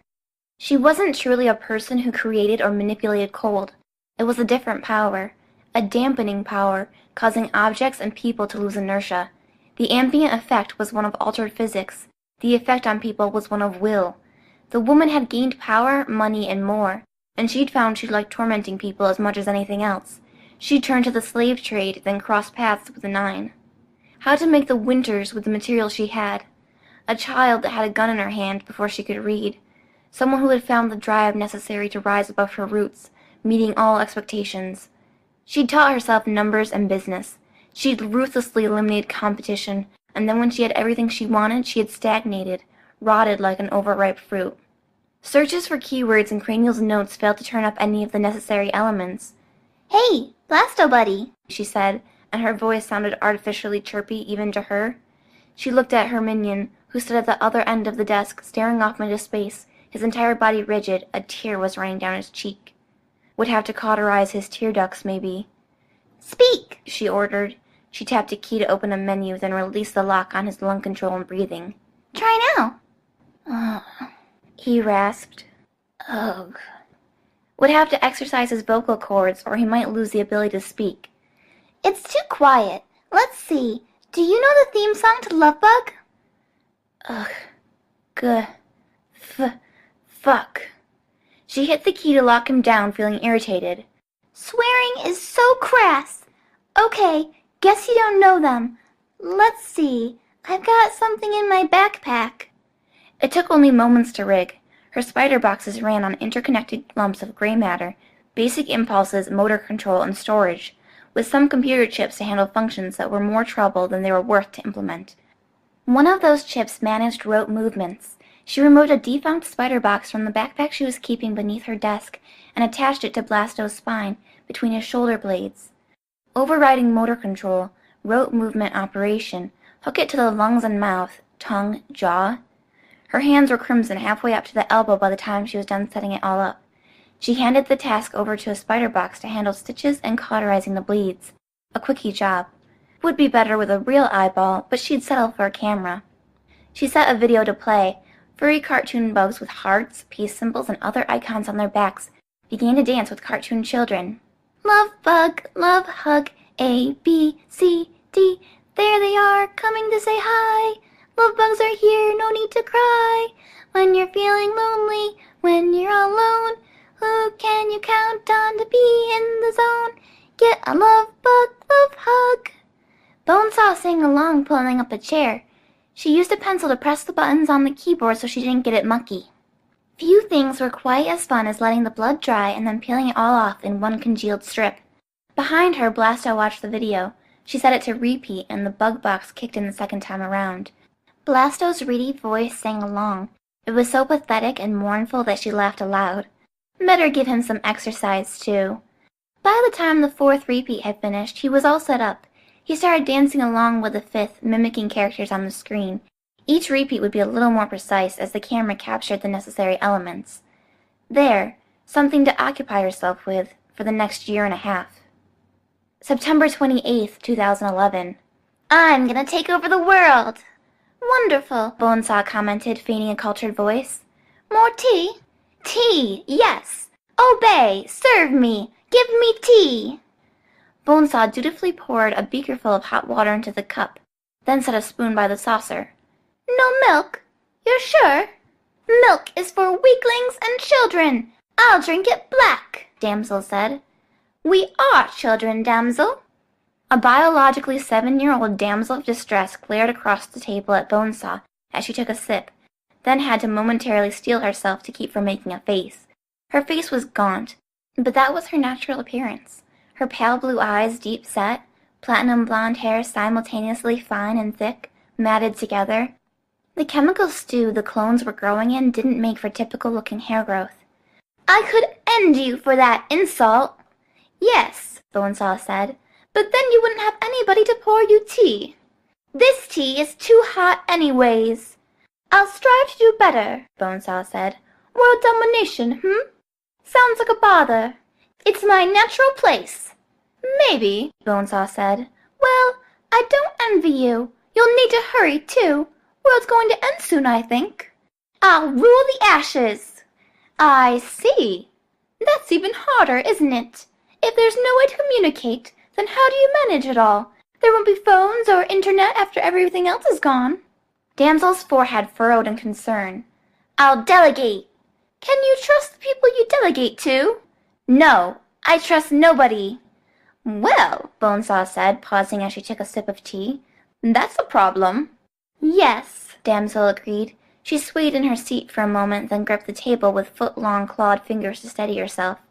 Bonesaw's design, replacing the skeletal structure, a way to channel Damsel's power and, if needed, briefly shut it off. I put a little something in your tea to help you sleep, Bonesaw commented. Best to see you off to bed. I'm not. Not sleepy? You're going to face-plant in your tea. Damsel's confusion became a swift, violent anger. You poisoned me, wretch! Yes. I thought you didn't trust anyone. What a shame that you couldn't be constructive in that distrust, Bonesaw said. She stood and walked around the table, then took the little girl's hand, leading her back to the incubation chamber. The girl obeyed, though she spat epithets. I'll flay your skin from your bones, irrevocably destroy everything you cherish, Damsel said, her voice fainter. You'll cry your rage to the heavens until your torment subsumes everything. Then this will be a refuge. She was virtually whispering by the time she was done. Yes, sweetie, Bonesaw answered, dropping the fake accent. She leaned forward and gave Damsel a kiss on the cheek. Damsel blinked as if in slow motion, opened her eyes briefly, then shut them. A press of a button and a flick of a switch bid the glass case to rise and surround Damsel before she could tip over. The tube rapidly filled with a soupy liquid rich in nutrients. Damsel was fully asleep before the fluid raised her from the ground to float buoyantly in the middle of the tube. Her tea party outfit billowed out around her, making her look like a jellyfish in the pale lighting. Her hat, a wide-brimmed, shallow-topped hat, with a false flower on the ribbon, drifted off her head and gradually sank to the base of the tube. She sought out the other clone, finding him at the far end of her lab. He was a boy, narrow, with long blonde hair and a very worried expression. A complex pyramid of beakers and glass measuring cups were arranged around him. He was muttering to himself, "Wall them in, wall myself in, wall them in, wall myself in." "Come on, A.G., Bonesaw said. She reached through the structure and took his hand. "Out through the door." "Not a door. Trap. Safest way to ward off attackers. Used my hair, made a tripwire, tying ends together. Maximum devastation if intruder breaks perimeter." "Through the window, then. I'll wall you in. Promise." He nodded. With excessive care he climbed on top of the jars that were precariously balanced on one another, and slipped out through another aperture in the arrangement, higher up. He stumbled as he landed. "This way. We'll wall you in." He followed obediently. "Where's my Catherine? She's my—" "Your mom, silly Billy." Cognitive dissonance would be bad. He could lash out. Not that he was that dangerous like this. "I was going to say wife. And I have 2 children. They're 7 and 5. Except I'm—" "You're 7. You're thinking of your sisters." "I'm confused." He almost mewed out the words. "It hurts. So much of it hurts to think about. I let a lot of people down. I can feel their disappointment like it's pressing in on me from all sides. I can't hide from it, and I can't stop myself from caring. "Hush," she said. "It all gets better when you wall yourself in, doesn't it?" He nodded mutely. "Walling you in," she said as she put him on top of the stand. A press of the button raised the glass enclosure. She could see him relax a fraction at that. A bit of a problem, Bonesaw mused as the container filled with the nutrient fluid. Various elements that were unique to every individual served as a signal that the passenger could reach out to in an attempt at reconnecting with a host. DNA, electromagnetic patterns she could barely measure with instruments, all contributed. None was absolute. Once the connection was established, powers were possible as well. A moment of trauma sped the process along considerably. Her initial assumption had been that coming to life would be enough for the clones. But the clones were dreaming, and those dreams were founded in the fabricated memories she was providing. It was something of an art, an interesting experiment, to strike all the right notes, to get geography and birthplace right, culture, custom, habit, and every other detail, along with the major defining moments of their lives. The corona pollentia was developing as the originals did, drawing from DNA to form as a lobe in the brain, right from the outset. The dreams formed the connections between the corona and the clone. The bonds were forming too quickly and easily. It was interfering with the cloning process, as the passenger's typically indistinct and subtle influence on the subject was becoming rather dramatic. The brain was too pliable, while the clones were in their formative ages, the passenger too insistent. She'd have to scrap everything, wipe them clean, grow a new batch of clones, nearly 3 weeks of work down the drain. Already she was figuring out how to solve the problem. She'd have to stagger it, introduce memories in phases, starting with earliest and working her way forward. Maybe it would be easier, organized. She could consider each member of the 9 in turn and decide if they had been treated well as babies, if their home and school lives were comfortable. That would be a yes for someone like Mannequin, less so for Ned, for Crawler. She typed on the computer for a minute. Special disposal procedures for Crawler. The rest could be boiled to death. She watched until the bubbles started to rise. 1 or 2 woke. It didn't matter. She returned to her makeshift bedroom. There hadn't been a mattress, so she'd made a hammock instead. Blasto lay on the floor. His voice was barely audible. He couldn't stand, and his attempts at trying to dance were scraping his arms against the floor. Bug, hug, I, J, K, L. "Forgot to turn the music off," she said. She found the smartphone and switched off the music. "Have a bit of an errand. Sleep for now. I'll patch you up when I get back." Her hair dyed black, a bit of makeup, and clothes made the same way she made her mattress, creating a life form that could spin in ink fabric. A touch rough spun, but it would do. She found the remote and hit the button. There was a quiet whoosh, and she was on the other side, back in Earth Bet. Her heart was pounding. If Jack found out about this, he'd be furious. The risk, the idea that someone would be checking this one spot for a signal, or using a parahuman ability to search for her here. But, she thought, she needed supplies she couldn't make on her own. Resources, information, materials. She entered a small grocery store. "Good morning," the man at the counter said. 32 or 33, to judge by his appearance. His hair was too long in the back, just starting to recede in the front. His stare intense, but he wasn't unattractive otherwise. "Good morning," she responded upbeat. Don't talk to me. It would be messy if I had to kill you, she corrected herself. I'll fix your hair, and then I'd kill you. We don't get many new people here. Kind of out of the way. He smiled. Driving through, she said. My mom is shopping down the street. Dollar store or the boutique? Boutique. Don't blame you for not wanting to go, he said. Let me know if you need help finding something. She made her way through the store. Lemon juice, vinegar, sugar, salt, a box of Fruity Toots, some milk, pancake mix. Nutrient sop was great when she needed to work without cooking, but it was still slop. Glancing up, she could see the man at the counter looking at her in the mirror that had been positioned to give him a view of the aisle. She wondered momentarily if he'd recognized her. No, the reaction would be different. A distrust of outsiders? No, he seemed too at ease for that. Something else, then. She felt more at ease, realizing what it had to be. She deposited the things on the counter, then paid. He bagged it, and she waved goodbye as she left, offering him a winning smile. She'd need to stop by a library. There were a few things she needed to look up. There wasn't enough information on Harbinger, for one thing. King's background was another blank. People Jack didn't talk about much, even if he did talk about them fondly. He'd be so pleased, she could imagine, if she had the right notes with them and got their basic personalities right. Then she could buy clothes and sheets. If there was a good hardware store, she could imagine some tools that would serve. Her scalpels were getting dull. This little bumhole of a town didn't have much, and she'd seen maybe one car on the road since she had arrived, but still she looked both ways before crossing the street. A pale, dark-haired woman stepped out of the bank wearing a black suit. Her attitude, her demeanor casual, nothing combative in the slightest. Bonesaw still felt a twinge of alarm. The timing with which she'd appeared, the way the clothes didn't fit the area. Better to guess and be wrong. Are you picking a fight with me? No, the woman replied. No, I'm not, Bonesaw. Gosh darn, ding, darn, golly. Jack was going to be mad if he found out about this. Because if you kill me, it doesn't change anything. You worked a biological key into the transporter device. Unless you are alive, calm, and holding the device, it won't work. It will only transport you. We can't use it to get inside, and killing you wouldn't stop the stasis period from ending. Yeah, that's why. I understand, but I wasn't sent here to assassinate you. We could. We could even reach Jack, I think, now that we know where to make an entrance. Still, that's a dangerous prospect, putting powerful parahumans in the same space as a man who's been prophesied to end the world. I'm not a pushover, you know, Bonesaw said. She stabbed a finger in the woman's direction. It would be so easy to fire a poison needle into her throat.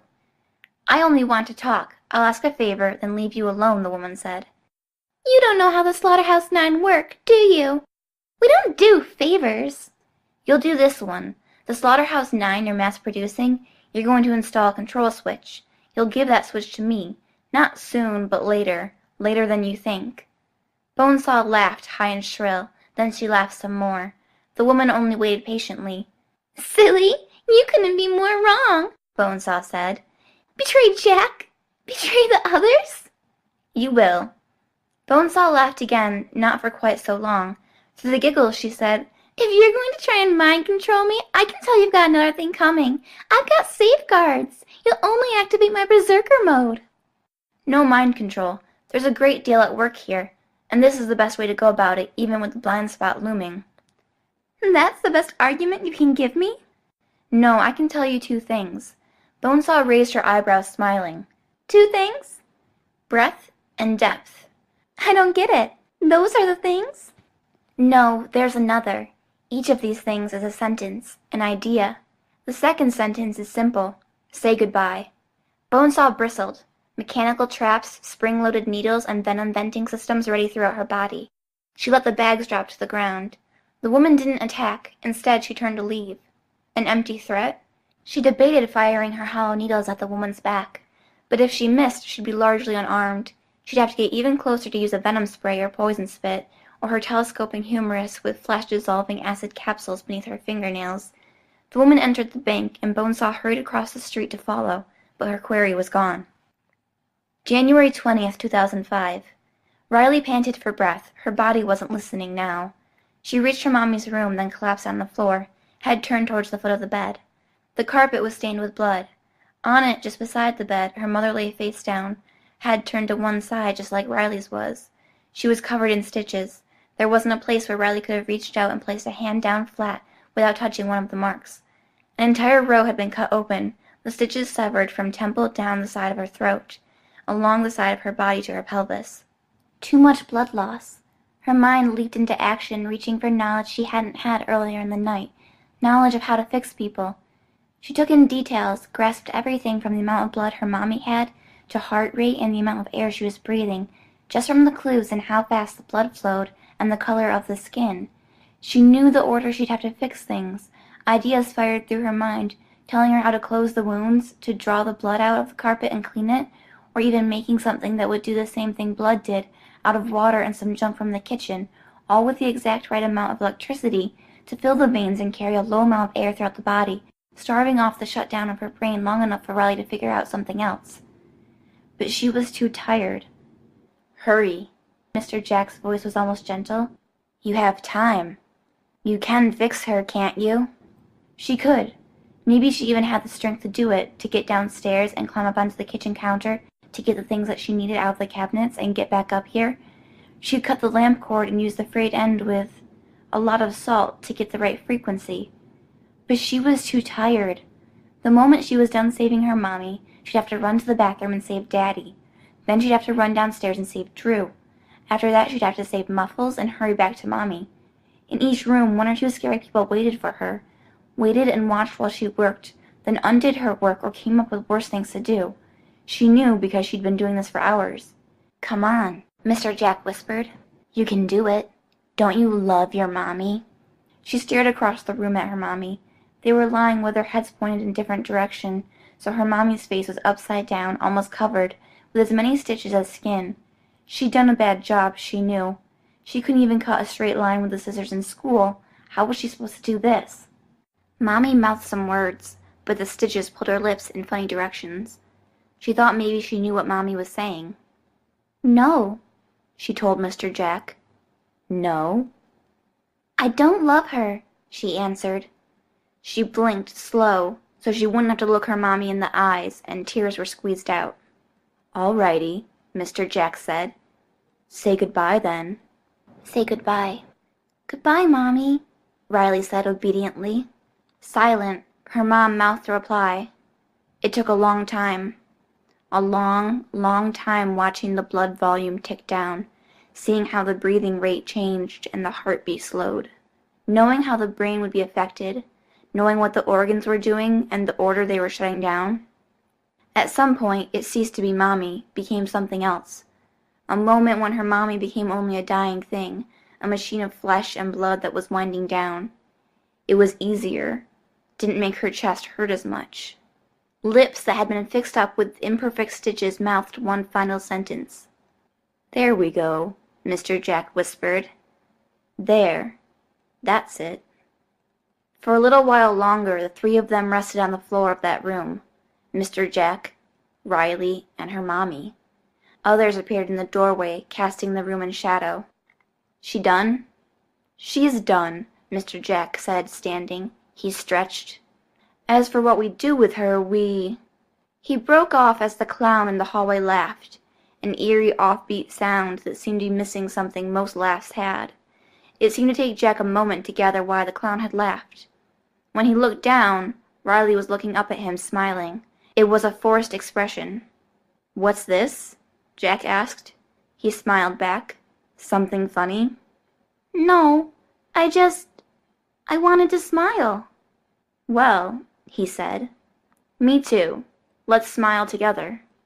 She looked momentarily uncertain, but kept the strained smile in place. "Yes. Come with us. We'll keep you safe."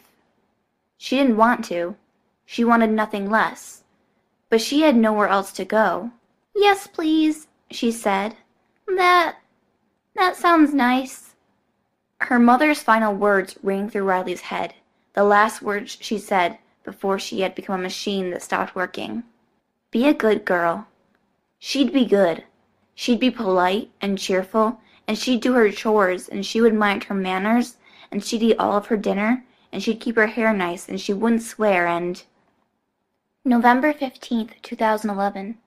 She woke from a nightmare that was becoming all too familiar. Usually it was only a few times a week, fragments. Now it was more distinct, more cohesive. She didn't like it. As was her habit, she reached across the bed, holding her companion close. Not enough. Not warm enough. Not responsive. Not caring. He wasn't family. She pushed her covers away, annoyed. Blasto lay there, unmoving. "Up!" she said. The hardware worked throughout his body, bid him to move. She stared at him, unfamiliar feelings warring inside of her. The dream was fresh in her mind, and she couldn't banish it, just like she hadn't been able to banish it yesterday, or the day before, or the day before that. It was just a little harder every day. She felt a flare of anger, but pasted a smile on her face instead. Think happy. Be good, she thought, and the thought was too close to an idea in her dream. It had the opposite effect, dashed her resolve to the wind. She was left only with a mingled sense of unease and frustration. No mind control? My fanny. That darn woman in the suit had put a mind whammy on her. It made her upset, which was a terrible way to start the day. Most days she could cuddle with whoever was sleeping beside her. Blasto wasn't so good at that. It didn't help that Blasto had died a week ago. A stroke, no doubt from stress, in the midst of a refrain of the Love Bug's theme song. The only thing that let him move now were the control mechanisms she'd set up. Not so good for snuggling. Most days, if snuggling didn't quite cut it, Jack would keep her busy, give her something to do, and entertain her. Always, his voice in her ear, always ushering her forward, praising her for being a good girl, for her art, for her talent. Others were interested, her family. Now she was alone. She left the closet that was her bedroom, with Blasto standing beside the fleshy mattress, and she approached the cases. The third draft, still in a fetal state, 9 of each. She had a good feeling about it. There were a few more brains to create, more personalities to research and draw up, but she felt fairly confident about her ability to piece it all together. The only rub was the bone saws, a whole row, empty. They didn't need as long to gestate, but she had yet to begin figuring out how to create them.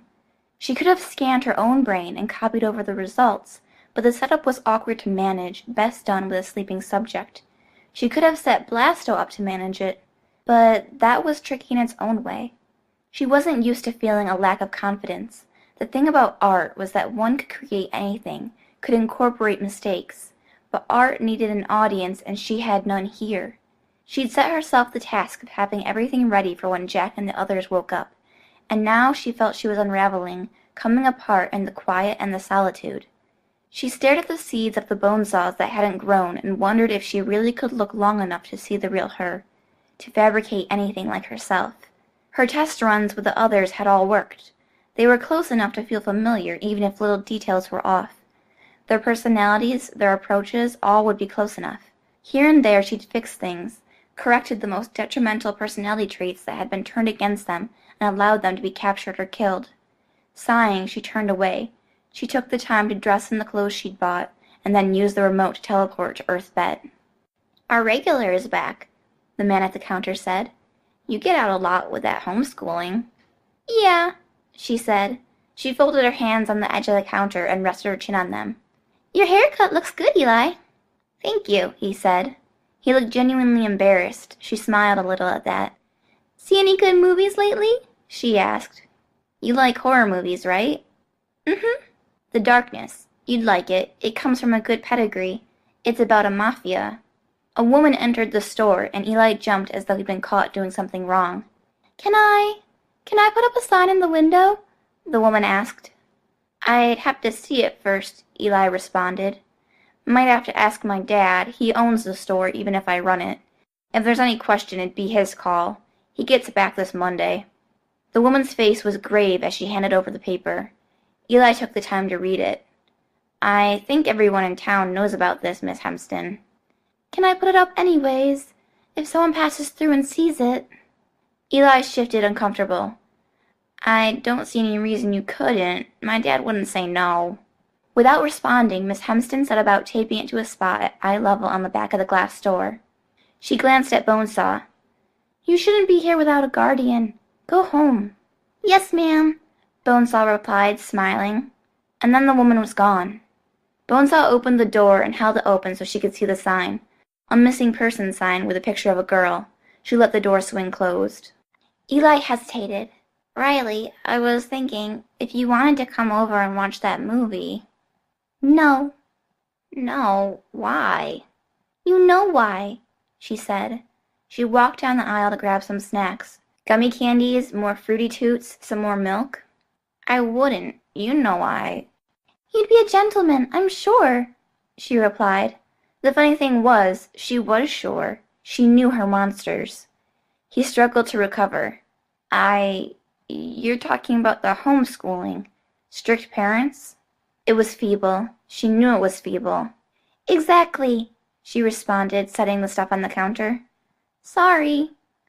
$8.95 was all he said. He was hurt. He'd recover. She collected her things, gave him a small wave, and then made her way back. She glanced at the woman who was making her way to the next store. She stepped out of sight, then used the remote to exit back to the pocket realm. She felt a growing sense of unease as she set the milk in the fridge and put the fruity toots on the counter with the candy. Not an unease with what happened with Eli. That would resolve itself. She'd see him in 2 or 3 days, and it would be awkward. Then she'd see him after that, and things would be okay again. No, that wasn't what was resting heavily on her heart. She called for Blasto and then entered one of the other closets. Melanie, the girl's name was. A week and a half ago, it had been so common sense. A solution to her problems. The girl had been right there. So easy to approach. A tranquilizer shot to the neck, calculated on the fly to fit with body weight and overall health. Recalibrating the teleporting remote with the unconscious girl in the back lot had been a little riskier, but it was a quiet town. Bonesaw had found herself busy enough that the girl could be left here, an IV in her neck, catheter and poop tube inserted. Now that she had free time, she could handle the winter issue. She needed a child soldier. This was a way to make one, to insert the wartime memories from Cranial's database into the girl, let it steep, then harvest the results. The rest could be tweaked, rebalanced, fixed. And there again, that unease. She couldn't think of her mother's face, only stitches. Her father she hadn't even seen. His face was a vague idea in her head, a few isolated features with nothing to bind them together. Yet when she tried to visualize herself going ahead with it, it was Eli's face that intruded. Disappointed. Confused. Eli and Miss Hempston both now. The girl was meat. A tool, a collection of resources to be taken apart and put together in a different configuration. A machine. Any number of things, but not a person. But the people from the periphery of that girl's life, they were harder to compartmentalize. Distant. They weren't at arm's reach to use as resources. An emotional factor. Darn it, she thought. She'd stopped talking to herself after she'd gotten in the habit and weirded Eli out. She turned her attention to the computer crossing the room. Needed distraction. Except it backfired. She thought of the woman in the suit and the statement. Breadth and depth. As things tended to do, a connection drew across her mind's eye. All of the problems at hand, the challenges dealing with the clones, figuring out how to program them. The first batch had failed because they were too young, and the connection with the passenger had become too broad, consuming too much of their personality, leaving room for little growth as a human being. Things were missing, other things bloated or exaggerated as the passenger needed. Jack had a different kind of connection, a deep connection. He was in alignment with the particular nature of his passenger. The passengers naturally sought conflict, and Jack had fed that need from very early on, and he had sustained it for years. The line between the two was so thin as to be impossible to mark, but Jack's personality remained his own, altered but not subsumed. And Bonesaw, well, she was talented. There was little doubt her passenger fed her a great amount of detail.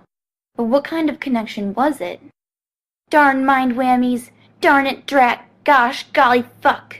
She stared down at her hands, splayed and resting on either side of the keyboard. What kind of connection was it? Young age? Check. That had meant breadth for the others. Fed by conflict? Check. Depth if the single data point that was Jack was any indication. How much of me is me? She stared at the backs of her hands. What difference does it make?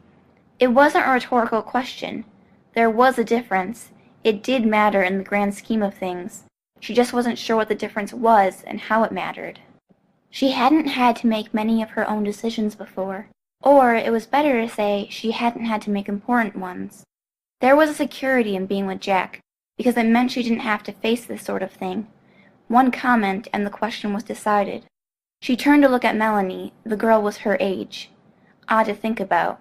The girl had seen her face. She couldn't trust her ability to erase memories, not without test subjects, which was a new set of risks, a new set of problems. It would only compound the problem she was trying to solve. She wasn't used to thinking like this, considering ways to minimize chaos. Couldn't trust that she'd scrub the right memory. It wasn't her tinker tech. Couldn't trust that she could overwrite the memories either. Inserting memories, yes, but the brain was a funny thing. Again, it wasn't her tinker tech. Going ahead would be safest. She thought of Eli, a friend, not family like the 9 had become, but a friend. She thought of the effect of the passenger on her personality. Was the art hers, or did it belong to it? Her sense of family among the other 9. Again, who did it belong to? She bit a thumbnail cut deep into the material with a special cutting material she'd laced her incisors with, and then tore the end off in one swift motion. The quick of her nail started bleeding. The pain gave her clarity. Maybe the family thing was the passengers. Maybe the art was too.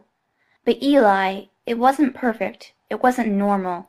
But if the passenger had never made contact, and she'd still lived a life a little like the one she lived now, she could see herself being Eli's friend. That in mind, she made her decision.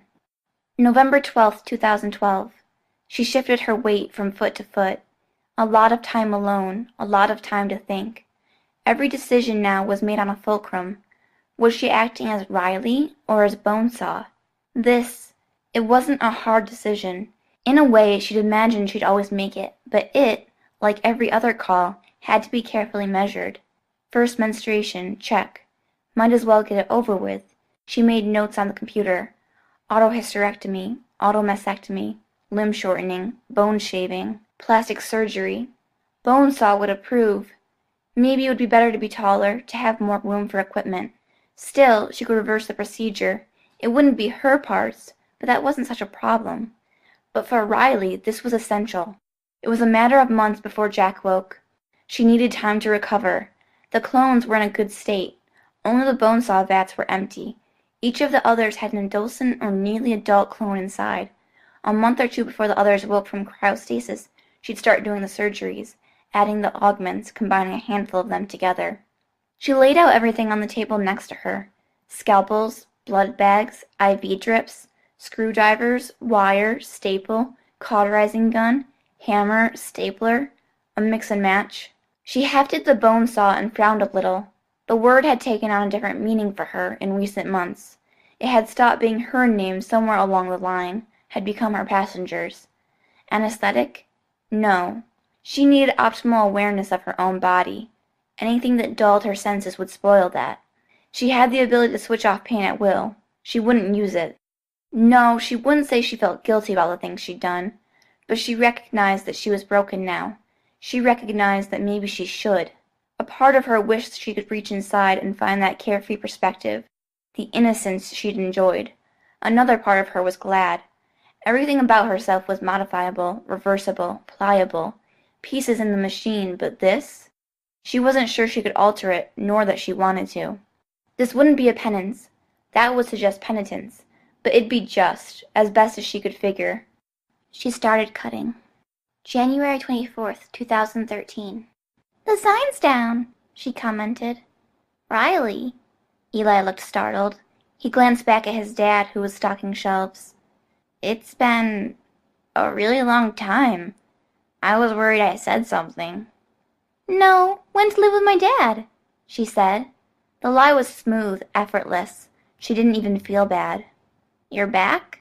"Stopping by, like the first time you saw me." He nodded, still a little stunned. They found the girl dead in the woods. Some dogs had chewed her up pretty badly." "Oh," she responded.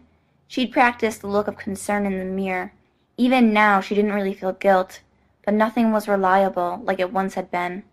"I stopped to say goodbye, Eli." "Goodbye?" He seemed more surprised than disappointed. Maybe he had already said goodbye to me, she thought. She didn't feel hurt. Growing up with the Slaughterhouse Nine had numbed her in many respects. It made sense, little more. "I wanted to give you a gift," she said. "As thanks for the movie advice and the conversation over the past while. You helped me, gave me a friend when I needed one." He frowned. "After your parents' divorce, you mean?" Yes. Another easy lie. I get that, he said. He looked at the card. Can I open it? No, there's a date on it. Wait, then read it on the date in question. Break that rule and I'll be mad, understand? I understand, he responded. He looked down at the envelope. My birthday. Yeah, and I don't think you do understand, she said. But that's okay. Just don't break the rule and don't lose the letter. Okay, he said. I would have gotten you something, but... Oh. He rummaged in his bag, then handed her a videotape. I rented it, but I'll pay the fee to replace it.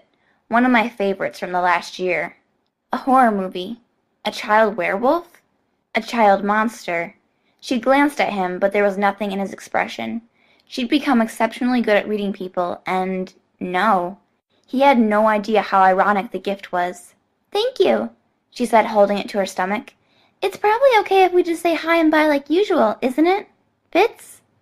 You look different. He blurted out the words, a non sequitur. She'd hoped the winter clothes would hide any of the reversions she made. You look good, he added. Be fucking good, Eli, she retorted, staring at him. Before, he might have protested, feigned confusion. He'd changed, much as she had. Now he only nodded a little. I will. May 25th, 2013.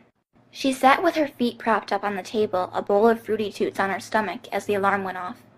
She felt a momentary sadness. She tapped her pinky with her thumb twice, and the embedded magnets noted the signal. She'd recorded her own brain activity and movements when contemplating the Bonesaw clones, and it was this that she drew on, manipulating her own body much as she had manipulated Blasto's. Her body language wasn't her own. Her smile, the way she walked, the gestures, all were fine-tuned to match the Bonesaw of before. Her height, too, had changed. She'd cut her hair to match, had downgraded her body so the last year and a half of development had never happened. It was the burning of a bridge in a way. It would retard her growth in the future, and that would arouse suspicion. In a way, she couldn't carry on her relationship with the Nine. There would be too many tells, no time to herself to make changes in secret. The individual cases opened, and slowly but surely the members of the current Slaughterhouse Nine stepped out. Jack, Hookwolf, Skinslip, Night Hag. She could see the conscious effort on Jack's part to maintain his composure. He was barely able to stand. His eyes fixed on her. Somehow she knew. She knew he knew. But that was no surprise. All she really needed was reasonable doubt. He would harbor suspicions, and he would pull something on her. Later. In the meantime, she'd have options. You're awake, he commented. And you're nude, she said, covering her eyes. Where are your manners? Like riding a bike, back to her old self, playing the role. I'll remedy that in an instant. Cereal? Made it myself. Took me a whole 3 hours to get it right. Felt like keeping busy. And the milk? Made it myself, she responded. She grinned, and the device took over, gave it that width, that guilelessness she couldn't manage on her own. I won't ask. My clothes? She pointed him in the direction of the closet where she'd placed all of the rough-spun uniforms, alongside the clothes Jack and the others had removed before stepping into the cryostasis chambers. He took a step, then stumbled. I'm not as coordinated as I should be, he said. Seems there's trouble with the recovery phase, Riley said. Be a month or two before you're on your feet. We have a schedule. I know, but I can't fix this. Not my stuff. He stared at her, brushed ice-crusted hair away from his face. But she wasn't lying. There was no falsehood to pick out. You could have woken us sooner. Nope, she said. Would have mucked up the scheduling. Still, that penetrating stare. This was the make-or-break moment. Well, Jack said, smiling. Unavoidable. We'll have to make it extra special. Triple special, she answered. Things have been interesting while you've been gone. Interesting?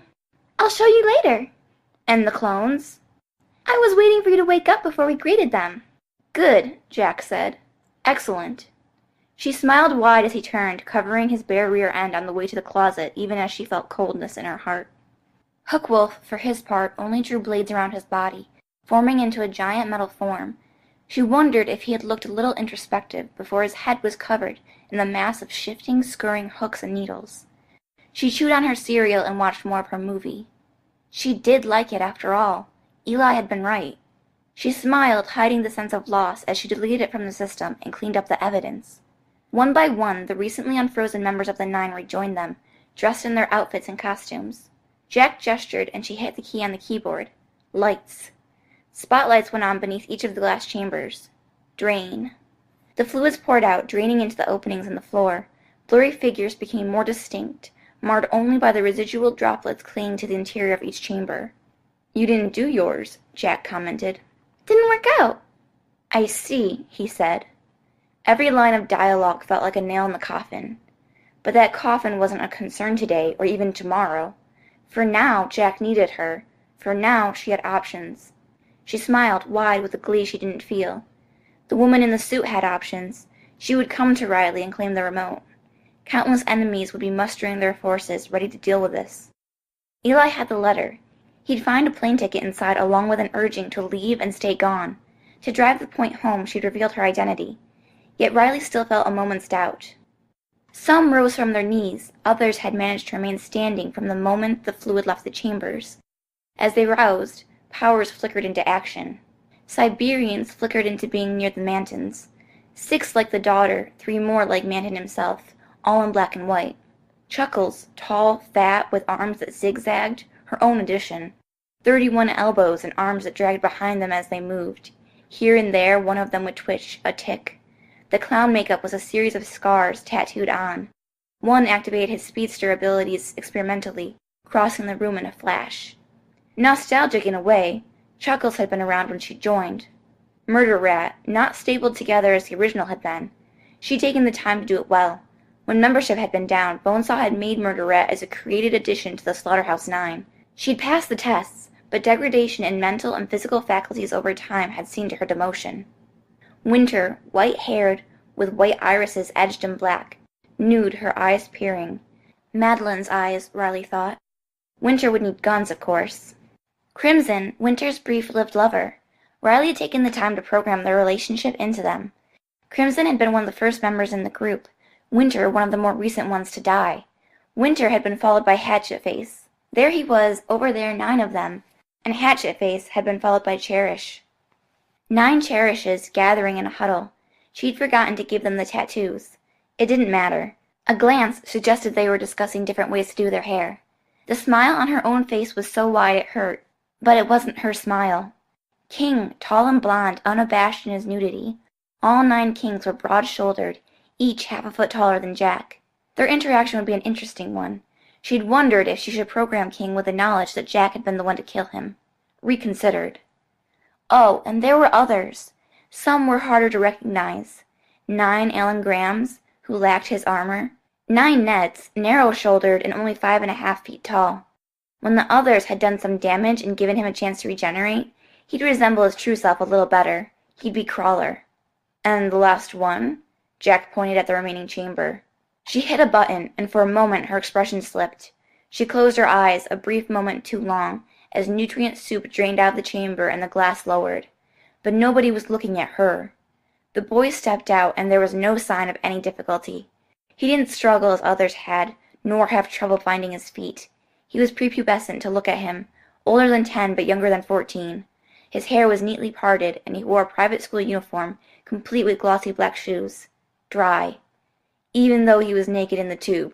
Then again, that was sort of his thing, one of them anyways. Visually, the most notable part of him was the effect that surrounded him. He was monochrome, all grays and whites and blacks, with spots of light and shadow flickering around him. Here and there he flickered, a double image momentarily overlapping him, ghostly looking in a different direction. As far as parahuman powers went, his was as unfair as they got. "Jack," Grey Boy said. His voice was high, clear as a bell. "Nicholas." Jack extended a hand, and Nicholas shook it. Riley felt her stomach sink. It would be like Grey Boy to use his power and take out someone in the room, just because he could. Jack had only wanted one, and the unspoken reality was that he only wanted one because he could only control one. If he wasn't going after Jack, then she was the only other person in the room without clones surrounding her. He approached her, his expression placid. For a brief moment she felt stark fear. It was perhaps her salvation that the fear was buried under the expressions that her system pasted on her face. The false smile that spread across her face was the push she needed to hop down from her seat, approaching him. She leaned in close to kiss him on the cheeks, her hands on his shoulders, one leg cocking upward like she'd seen women in older films doing. "Little brother," she murmured. "Bonesaw," he said, voicing a name she hadn't programmed into him. His hand found hers and he held it. She felt a chill. "We'll be inseparable, I think." "Inseparable," she answered, smiling falsely. The others, from rows further down in the chamber, slowly approached. She watched Jack taking it all in. 275 in all. 275 regulars, 5 special makes. Snowman, Nighty Night, Laugh Job, Tyrant, Spawner. The names had never been a strength of hers. "I've given you everything you want," she thought. "Now we see who comes out ahead. Succeed, and Bonesaw comes to the fore. Fail, and Riley wins." She wanted Riley to win, but that wasn't as simple as making a decision. She had to bury her life with a 9, bury Jack, and see him defeated. Greyboy squeezed her hand. She would have jumped if her body language wasn't in the system's control. She looked at him, and he winked. Her expression hadn't wavered. She hadn't allowed herself the slightest tell, but somehow he fell in the same category as Jack. He knew. Staring out at the gathered crowd, Jack seemed to reach a conclusion. He glanced at her, as Greyboy was doing. "Good," he said.